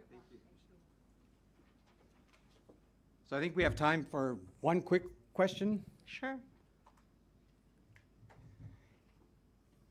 If there are no questions, there's a booth outside. You guys are manned with a couple of people here already, and during the coffee break, please. And all I can say is, I hold my hand up because of my former life too. When I was on the client side, we use this model a lot, and it really does work, especially if you can align it very well. So, congratulations. Keep up the good work. Okay. So thanks for that. So we're going to take a half-hour coffee break, but before you go, remember to hand in your forms to Mary over there. And Madge over there. And Madge over there, okay? So you are not getting out of this room until you hand in a form. Got it? So 30 minutes, so 5 after 4. 5 after 4, we're back here. Okay, thank you.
Knock, knock. Welcome back, everybody. We're now in the home stretch. The last two presentations, and then the presentations of the awards by Nicholas at the end. All right? Yes? Is that correct, Mary? Keeps me in line? Cool. All right, so now for the next presentation, I'd like to introduce, or I should say introduce, because we're going to do something a little different now. We're going to have the speaker on Zoom, Teams, or whatever we use now. And she is Minxia Shen, the country division head Japan and head of e-commerce for Asia, also for this small company called Bayer Consumer Health, who will speak to us virtually. Okay, and she's going to talk about China and Japan and navigating the digital crossroads consumer engagement strategies. So Minxia is a seasoned general manager. She's recognized for her entrepreneurial spirit and a unique mix of local and global commercial operations know-how. Now, she's held leadership roles in major global markets or major global players. First of all, the markets like China, Japan, France, in the APAC region, and with multinationals like L'Oreal, GSK, and Bayer. So she has a full spectrum of experience in that way. Now, she has a track record in leading digital and innovation transformations. She brings mega brand management expertise, product innovation, and operational strategy. And her leadership has consistently driven above market growth in both the cosmetics, consumer health, and pharmaceutical industries, resulting in many award-winning initiatives. And she currently leads Bayer's consumer health business, as I said, in Japan, and the overseas e-commerce operations in Asia. So she wears two hats very effectively. So without much further ado, there she is. Hi. Hello, can you hear me? Can everybody hear me? Absolutely. Hi, Minxia. Hi, fantastic. Thank you very much for your introduction. I hope people who knows me recognize that introduction. So again, good afternoon, everyone. It's the last two, so I hope I can still keep you energized. Again, my name is Minxia. I'm heading the Consumer Health Japan, and I'm based in Japan, and also oversee the e-commerce business in Asia for Bayer Consumer Health. I am a native Chinese, and I have spent quite a few years here and there, and also in Japan. And it is really my pleasure to share the topic that is very close to where the consumer health industry is heading, the digital transformation across Asia. I was also there looking at the awards previously. I think we're halfway there, yeah? Today, I'd like to talk about how the structure of our industry is fundamentally changing, yeah? And why China and Japan give us a clear window into the future states of consumer health, some challenges and a lot of opportunities as well. One driven really by speed and ecosystem efficiency, which is China, and the other one is built really on trust, loyalty, and quality. Yeah, this is not hopefully purely a comparison, a region comparison, but it's a strategic roadmap for how hopefully global CHC companies should prepare for what's coming next, in my view. Okay. Right, I'm moving a slide. Hopefully everybody also can see that. So as many of us know, right, our industry has entered really a once in lifetime, once in a generation transition. We see pharma companies spin off their consumer health unit, such as GSK into Helion, J&J into Kenvue, and also Sanofi with Opla. Okay. And at the same time, just very recently, right, the FMCG giants are also moving into consumer health. So it's an attractive area, actually, like P&G, Unilever, and also very recent, a huge surprise to many of us, a partnership between Kenvue, also Kimberly-Clark. So what this really means, that consumer health is no longer, positioned as a small pharma division unit. It will, and it is becoming a fast-moving, brand-led, digital-first category.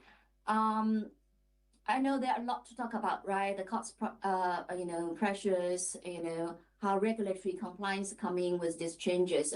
Today, I wanted to focus on the digital part of it.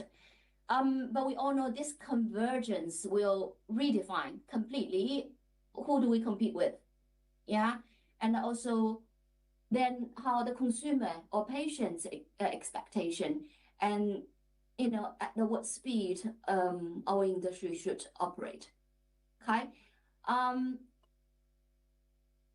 I just hope I don't lose you. So I made a quick executive summary of what I like to talk about today. Yeah.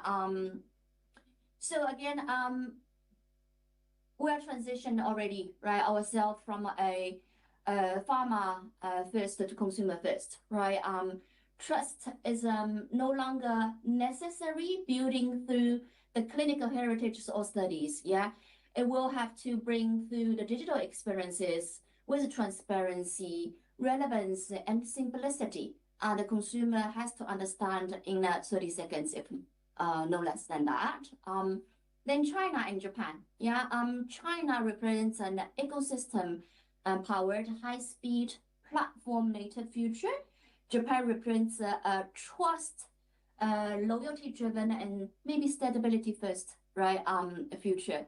Winning brands will have to be those who blend both the speed and the integration of China with loyalty and also credibility of Japan. Well, depends on where we sit for and also the category we operate. The contribution or balance of it will be maybe slightly different, but definitely both needs to be integrated. Yeah.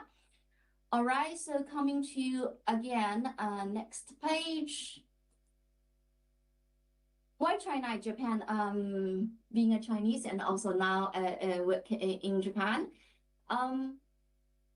Because despite being a very close neighbor, their digital behaviors and platforms and cultural nuances and mindset are completely different. Yeah, it's more about the distance, more than a distance. China integrate ecosystem, super app. You just need to basically WeChat and Alipay, Taobao system, right? Super app dominance, super app dominated real life e-commerce, which I will share later as a case study. Japan very fragmented platforms, deep trust, quality, stable digital growth. I don't have a wallet in China. Now I'm in Japan. I'm asked each time to download an app, right? So I think I need to buy a second iPhone or Samsung, something like that. Very fragmented in Japan, I realize.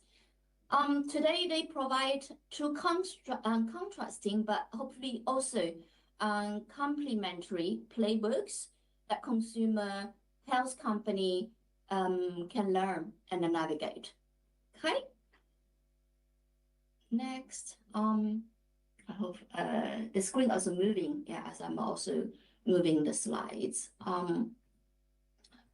This snapshot, some of them of us might be familiar, highlights some of the contrast, but also similarities of the digital behavior and infrastructure between the two countries, with a focus on internet penetration, healthcare, or e-commerce adoption. Yeah, mobile internet usage. China and Japan shows both countries shows a very high and strong digital engagement, but with distinct patterns. Japan lead the internet penetration at 94%. It's a very sophisticated and mature market. China trails slightly behind, which is and also payment system. Yeah. It is a country that you require deep trust as a trust-oriented country. Rapid growth of direct-to-consumer businesses because it has an element of safety, privacy, and also trust. In experimentation, maybe slower, or steady compared to China. Yeah. It's not really about speed. It's really about quality, reliability, and loyalty. In China, if I want to order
of the KOL to get the Double 11 sales, right? Consumer adapt new platform very fast. For example, Douyin and also Pinduoduo, which is group purchasing, actually it's just happening within the 5 years. Short video is preferred way to learn, even for health issues. Yeah, this is China.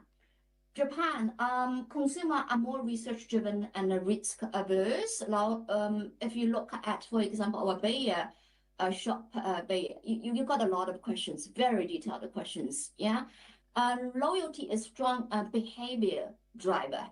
Okay, trust is earned with consistent experience. I think the keyword of consistency is very important.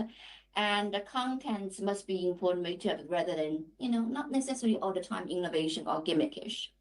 So China is all about real-time inferences versus Japan is about how we consistently build long-term in terms of credibility.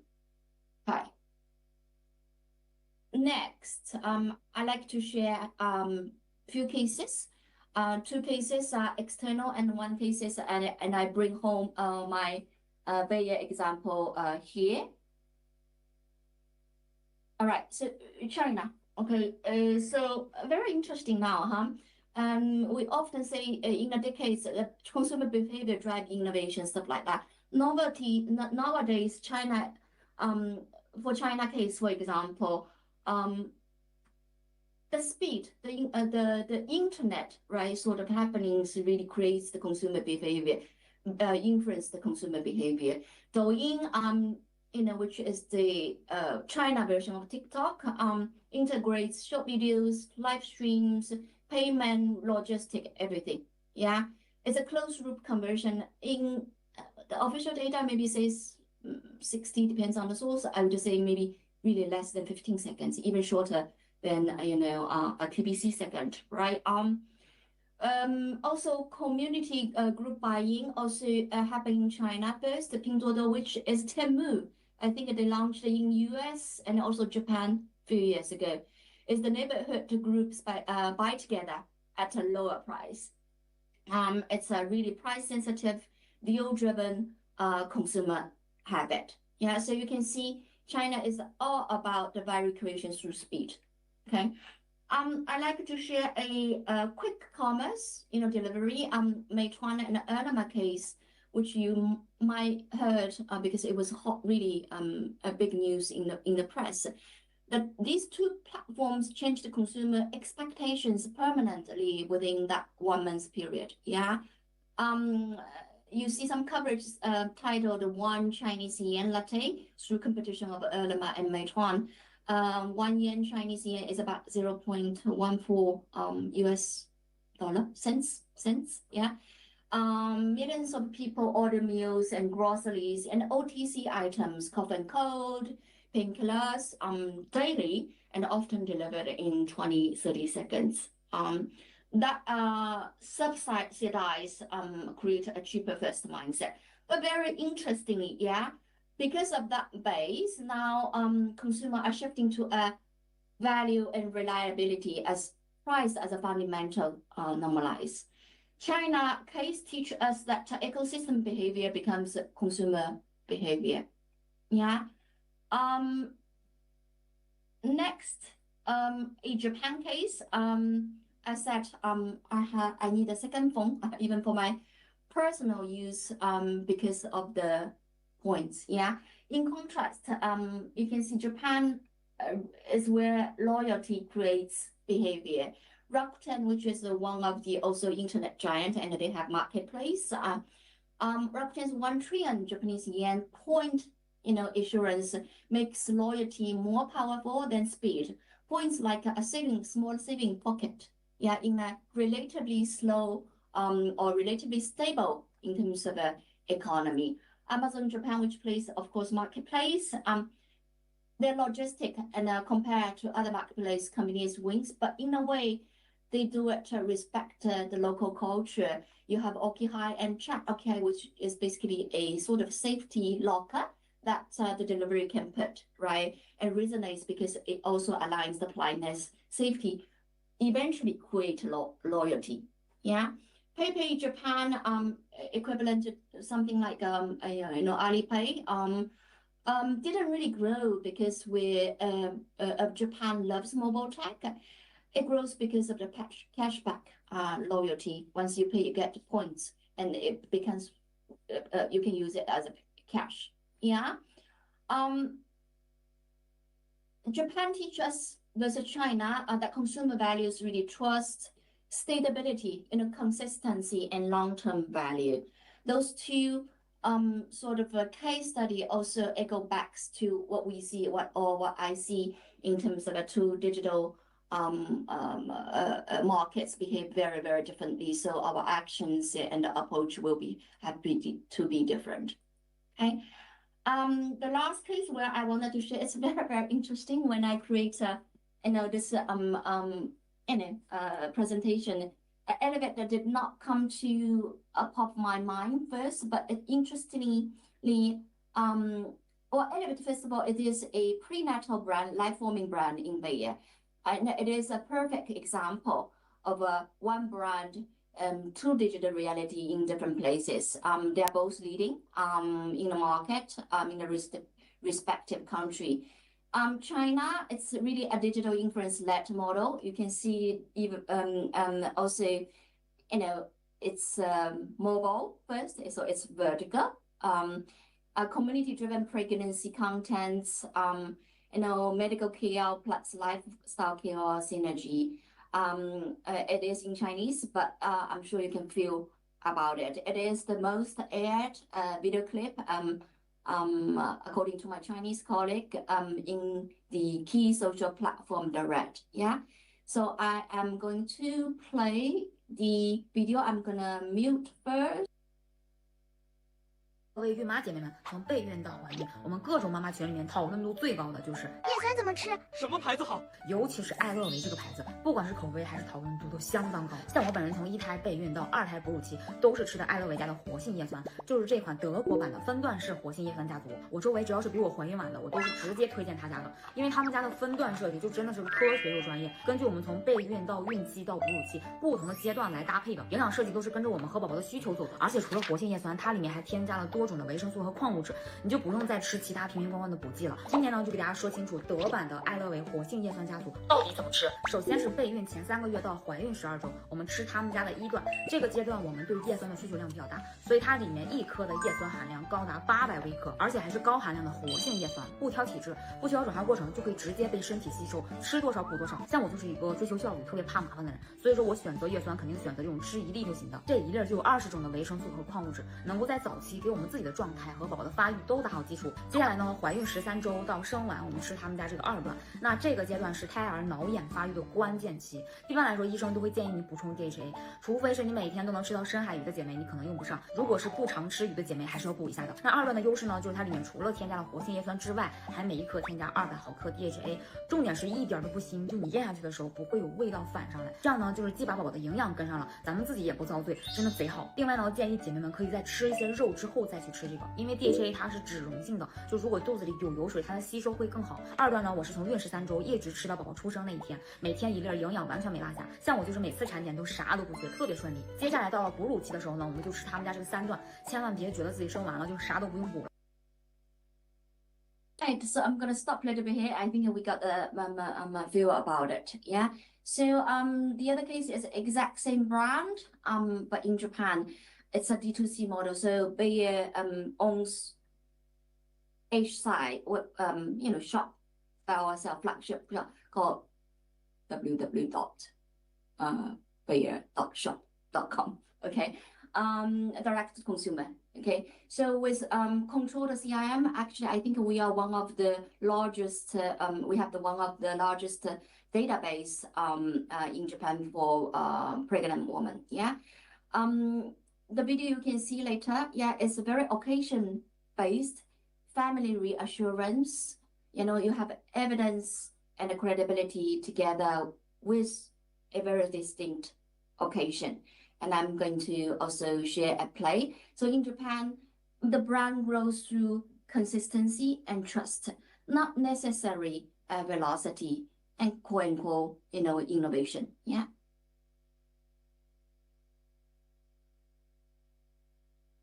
ありがとう。体調管理にエレビット。これいつも飲んでるやつだよね。あったよね。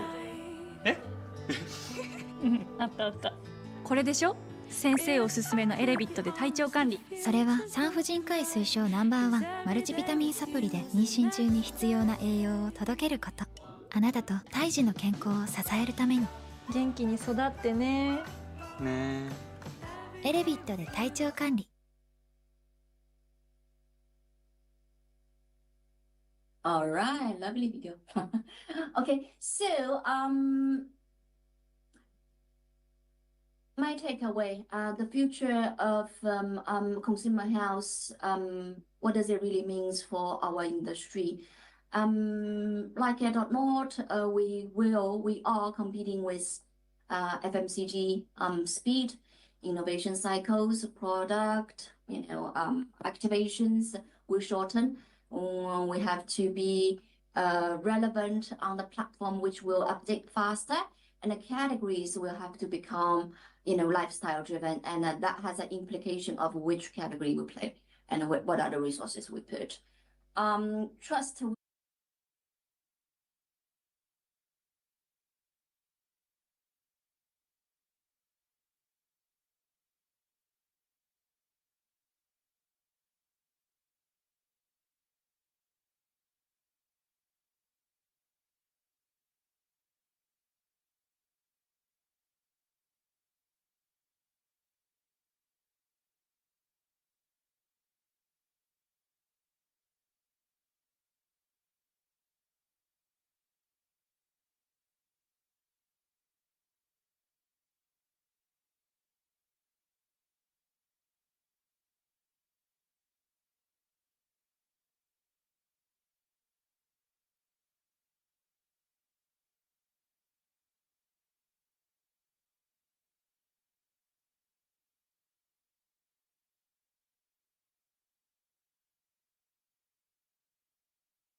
Min-Sha, I don't know, can you hear me?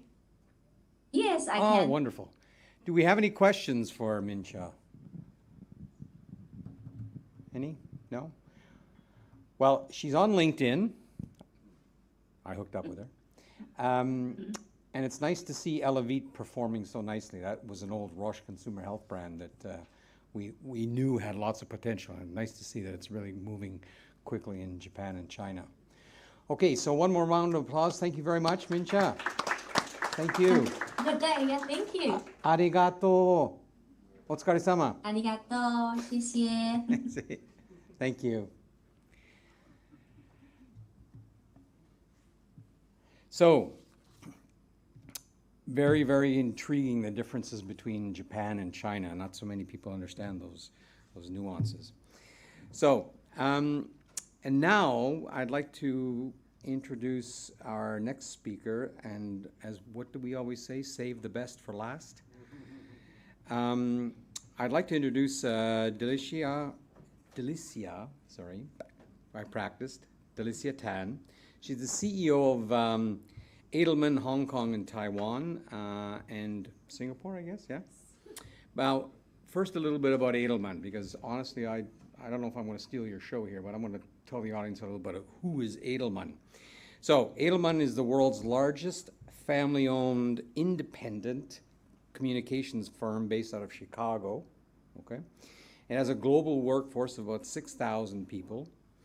It has sector expertise in healthcare, technology, finance, consumer goods, and government, And in the APAC region, Edelman has a strong presence across 13 markets here in APAC. Right about that? Yeah, okay, cool. They provide integrated PR, brand, advisory services, helping global and local companies now.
Globally, we see that they have higher we have a double-digit surge in disregarding medical guidance.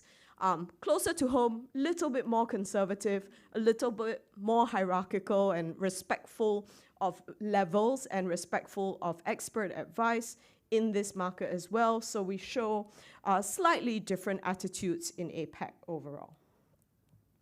Moving forward, this is slightly more American focused, if you will, but we still pull the Global 15. They are more likely to see a shared political belief as the provider credential. So again, we do see that the political divide and what's happening within the market is also creating very specific ecosystems. It could be around a particular area of focus. And what we see is that globally, younger respondents are 2 times more likely than older respondents to choose providers based on their politics, which is again quite worrying across different markets. And we are starting to see the rise of the activist youth voice across various markets. We've seen it very recently in Mongolia, being one of the countries, and we've seen it in Bhutan as well. And we believe that, across Thailand, there are also pockets of youth engagement that we're seeing within the space as well. So again, points for us to consider as we look at license to operate within certain markets and about how politics comes into brand decision-making and brand buying as well. We also see that most young people have made a healthcare decision that they regret due to misinformation. And more interestingly, the top 5 sources of misinformation are, of course, number 1, user-created content platforms, right? So how many of us have Googled, I have a rash, what do I do? And how many of us have decided that, we will put apple cider vinegar on it? So again, these are considerations that we need to look at, and therefore there's a lot of misinformation in the space, which presents an opportunity for marketers and communicators to really then come in and bridge that gap. So independent content creators, friends of family, traditional media a little bit less so, and someone on social media. So the environment is changing, which is why it is a great opportunity for us to then change the way that we engage and potentially look at how we deepen engagement across platforms as well. Moving forward, we see that APAC shows higher trust in institutions, but trust is destabilizing. We see a destabilization of trust across the board because the challenge today is, who do you trust? Do you trust government as an institution?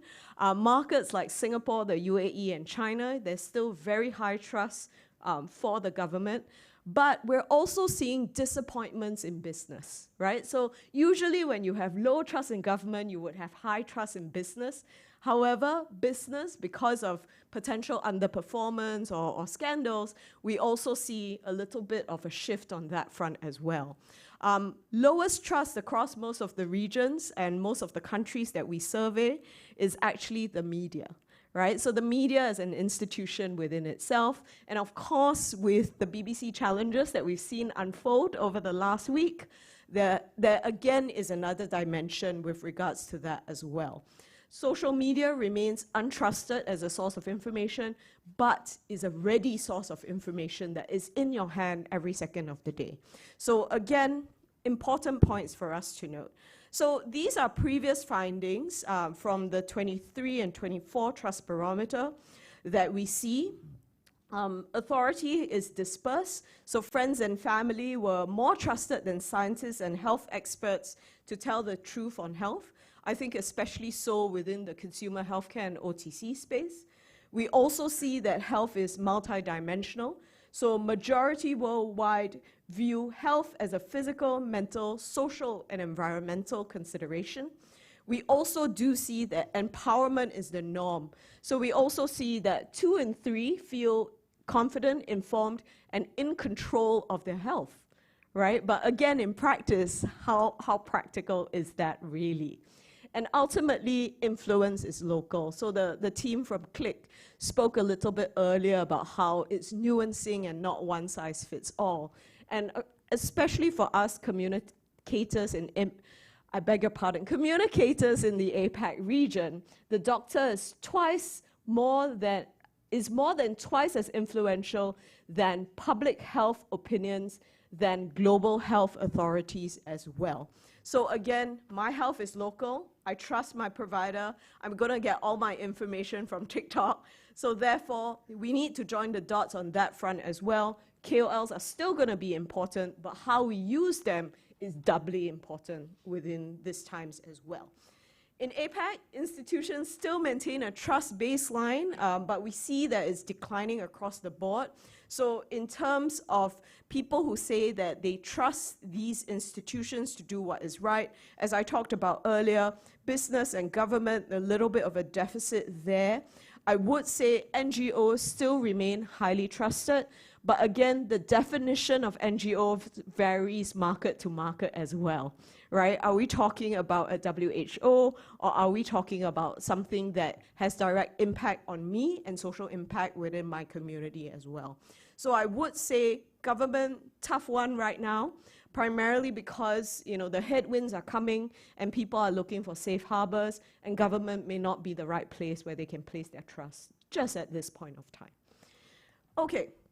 People in APAC also say that they are less likely to say that institutions hurt the ability to care better.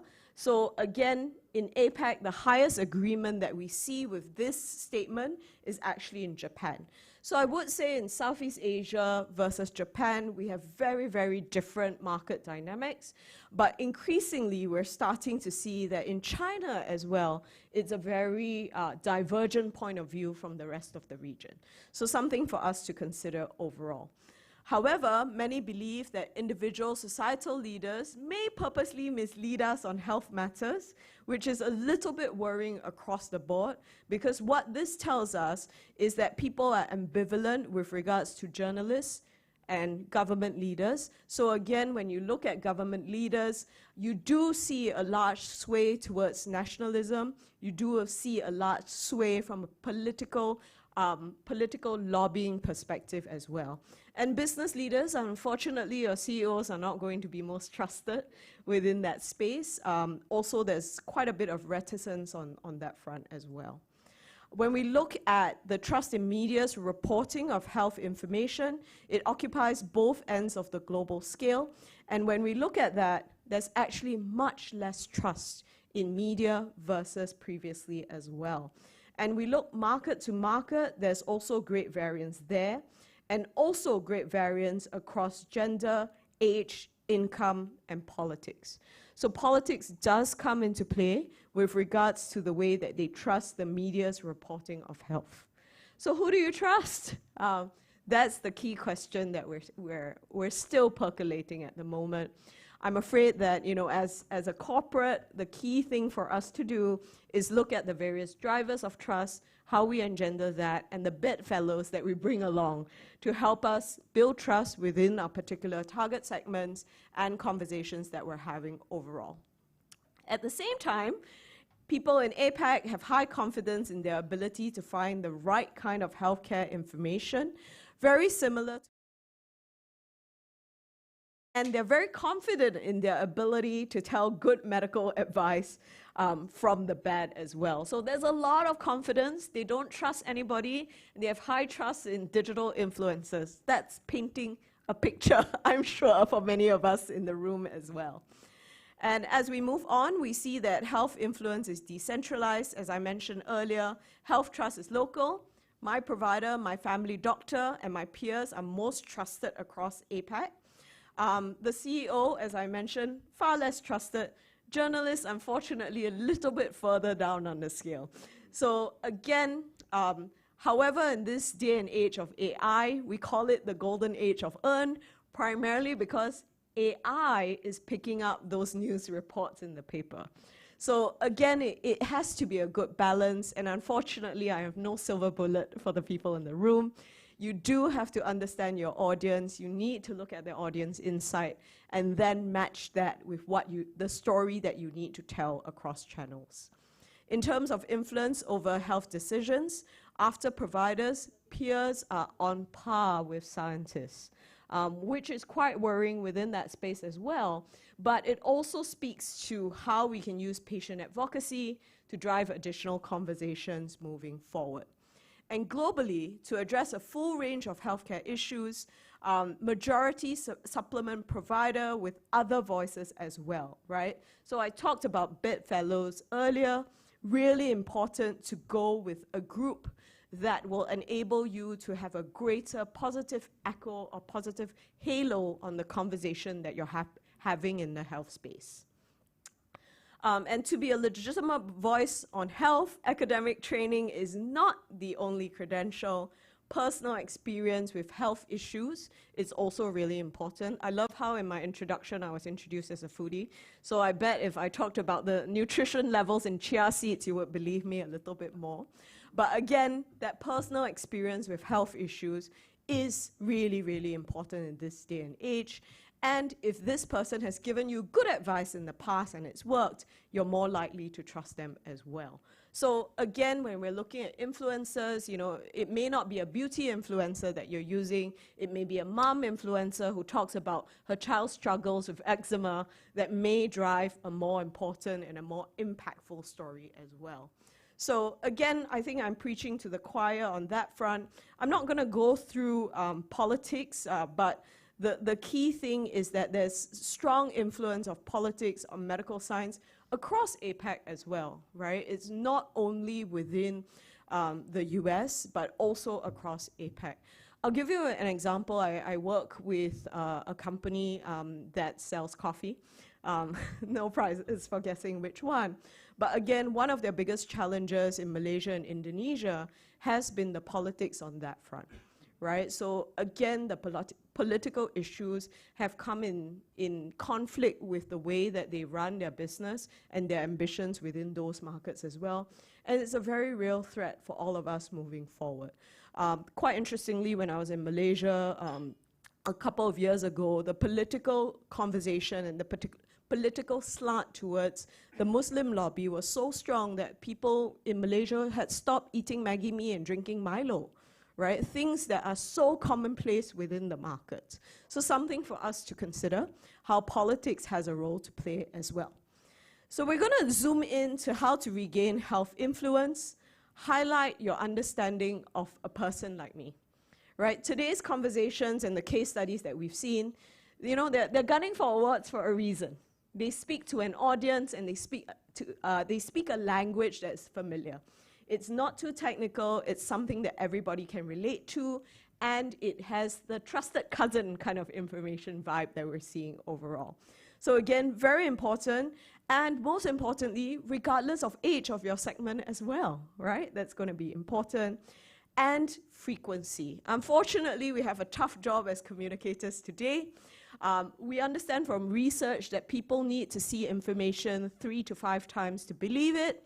And today, even more frequent communication is required, and health information then becomes more believable. Different touch points, more frequency, that's what people are demanding today.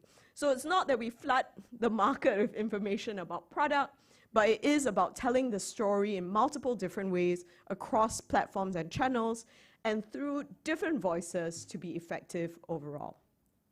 Empathy and accessibility, really, really important today. And we learn from what uncredentialed voices are offering to patients, right? So it's not preachy, it's not top-down, it's engaged and discussive as well. Empathy for my situation is number 1 with regards to how you engender trust across the groups. Additionally, relatability.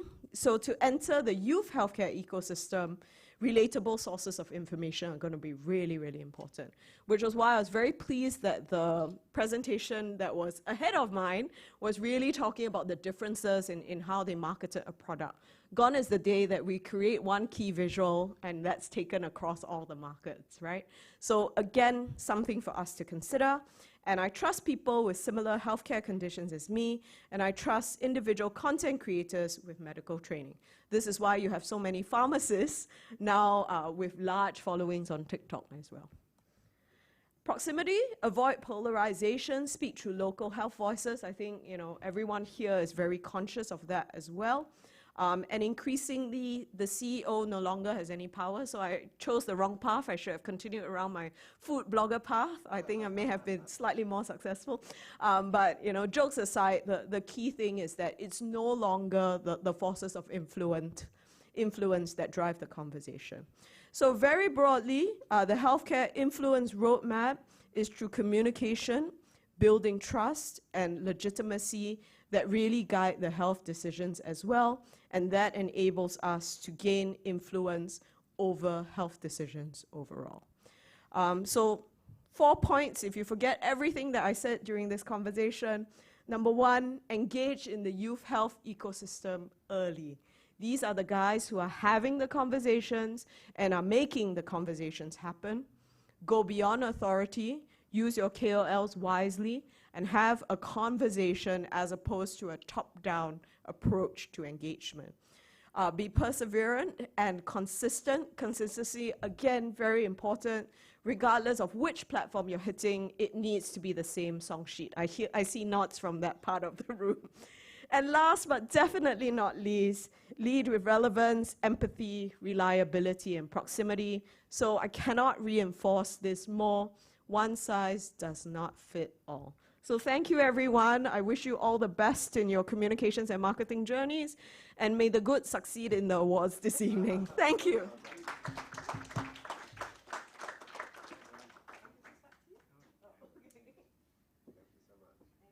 Fascinating data. I'd be really interested to see how that stacks up against the United States, especially on the political spectrum. We have time for a couple of questions, if anyone has any on the trust barometer. No? I trust that you have no questions, or do you have questions? I'm on LinkedIn, so... okay. And if you need a restaurant recommendation. Yeah. Yes. So thank you very much one more time.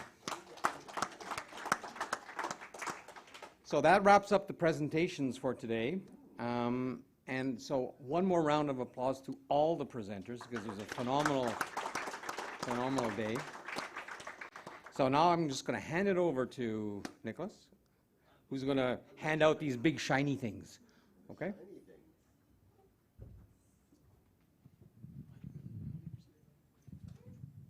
Good.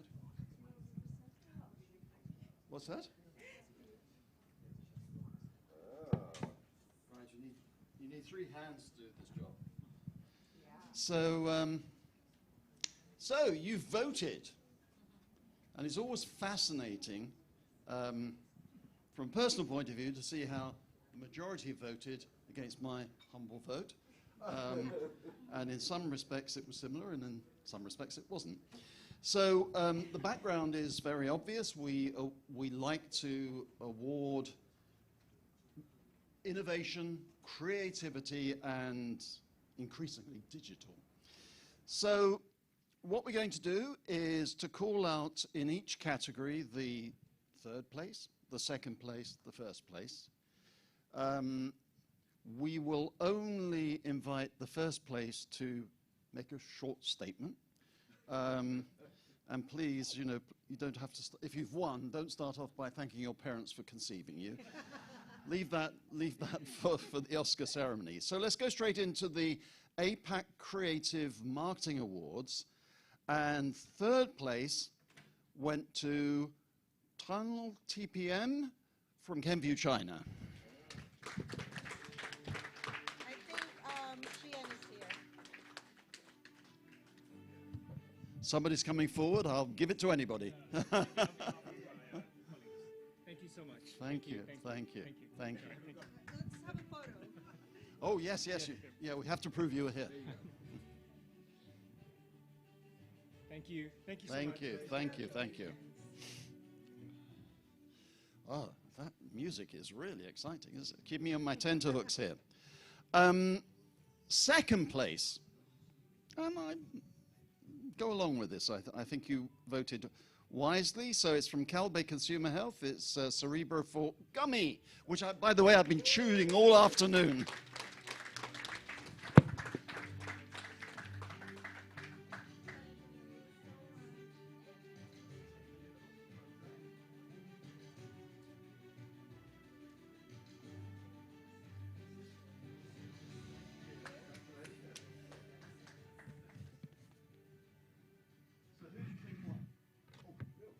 Who do you think won? Got it. IMO. So from Combifar, yes.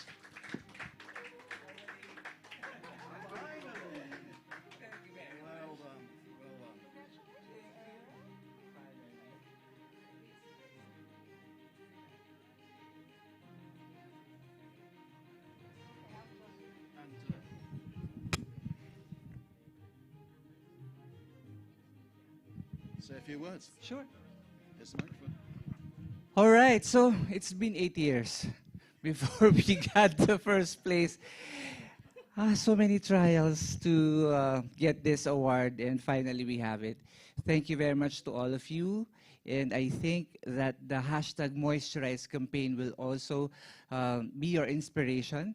That is a very, very good call to action to everyone. The good semantics and the good joining of words and a catchy phrase should help you in your taglines. And of course, I want to share this award to my creative team. Ray, please come here. We brainstormed for this hashtag Moisturize campaign, and I think he is also the person behind this. And thank you, Ray, for this very good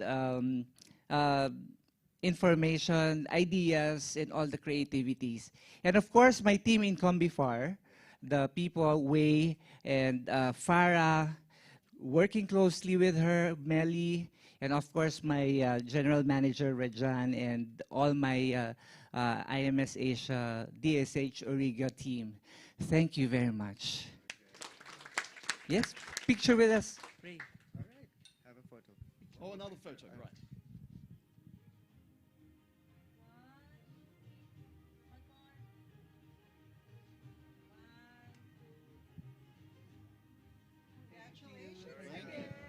Thank you. Thank you. Thank you. Sorry you had to wait so long.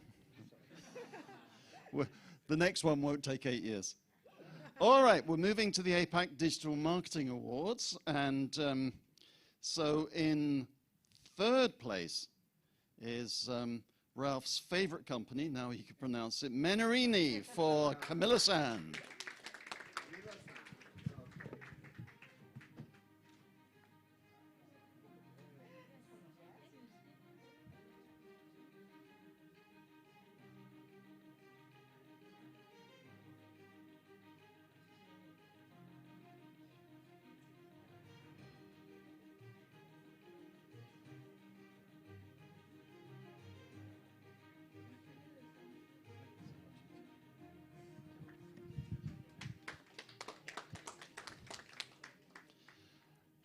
In second place, we're going down to Australia, Zyrtec Kids from Kenview.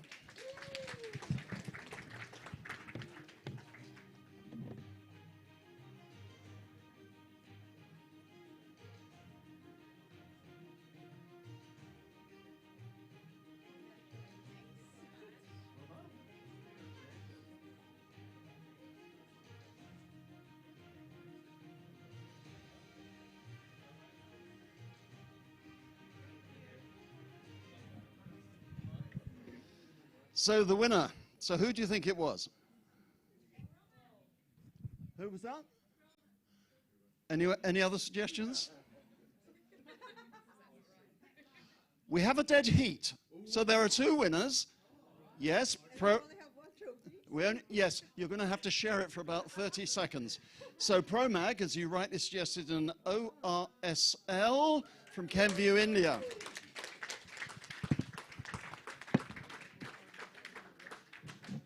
So who's coming first? Okay, come together and you can, yeah, come on. Well, we're going to get you a separate award. Yeah. Today we only have one. Okay, you first for the picture.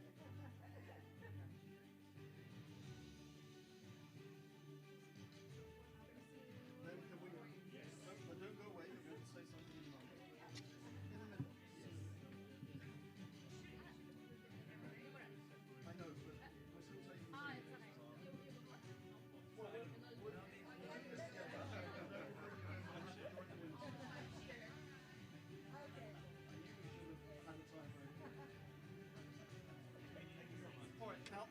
Now, if you say a few words on your behalf, and then we'll bring you in to say a few words. All right. Thank you so much. This is really very special. And as I said, because it's a campaign very close to our heart, we are not just here in the business of selling, but saving lives. So thank you so much for everyone who's voted, and also for people who did not. Thank you. You have to hold truck as well. This is the next merger after Kimberly Clark. Yeah, first congratulations to you. Okay, thank you so much for everyone that already voted for us and like our campaign. This campaign, this recognition can still motivate us and remind us to always keep making campaign and educate Indonesian about having a good stomach health. Okay, thank you. Congratulations. Let's have both winners in one photograph. Okay. Then you can fight over the trophy afterwards.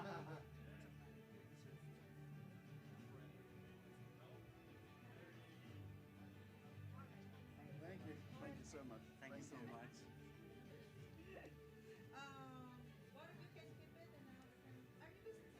But I'm traveling, so if you,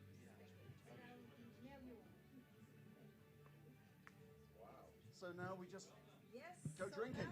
Go drinking. Yes. Yes, so networking drinks at Antidote Bar, lobby level of Fairmont Hotel. Let's go and have fun, get drunk.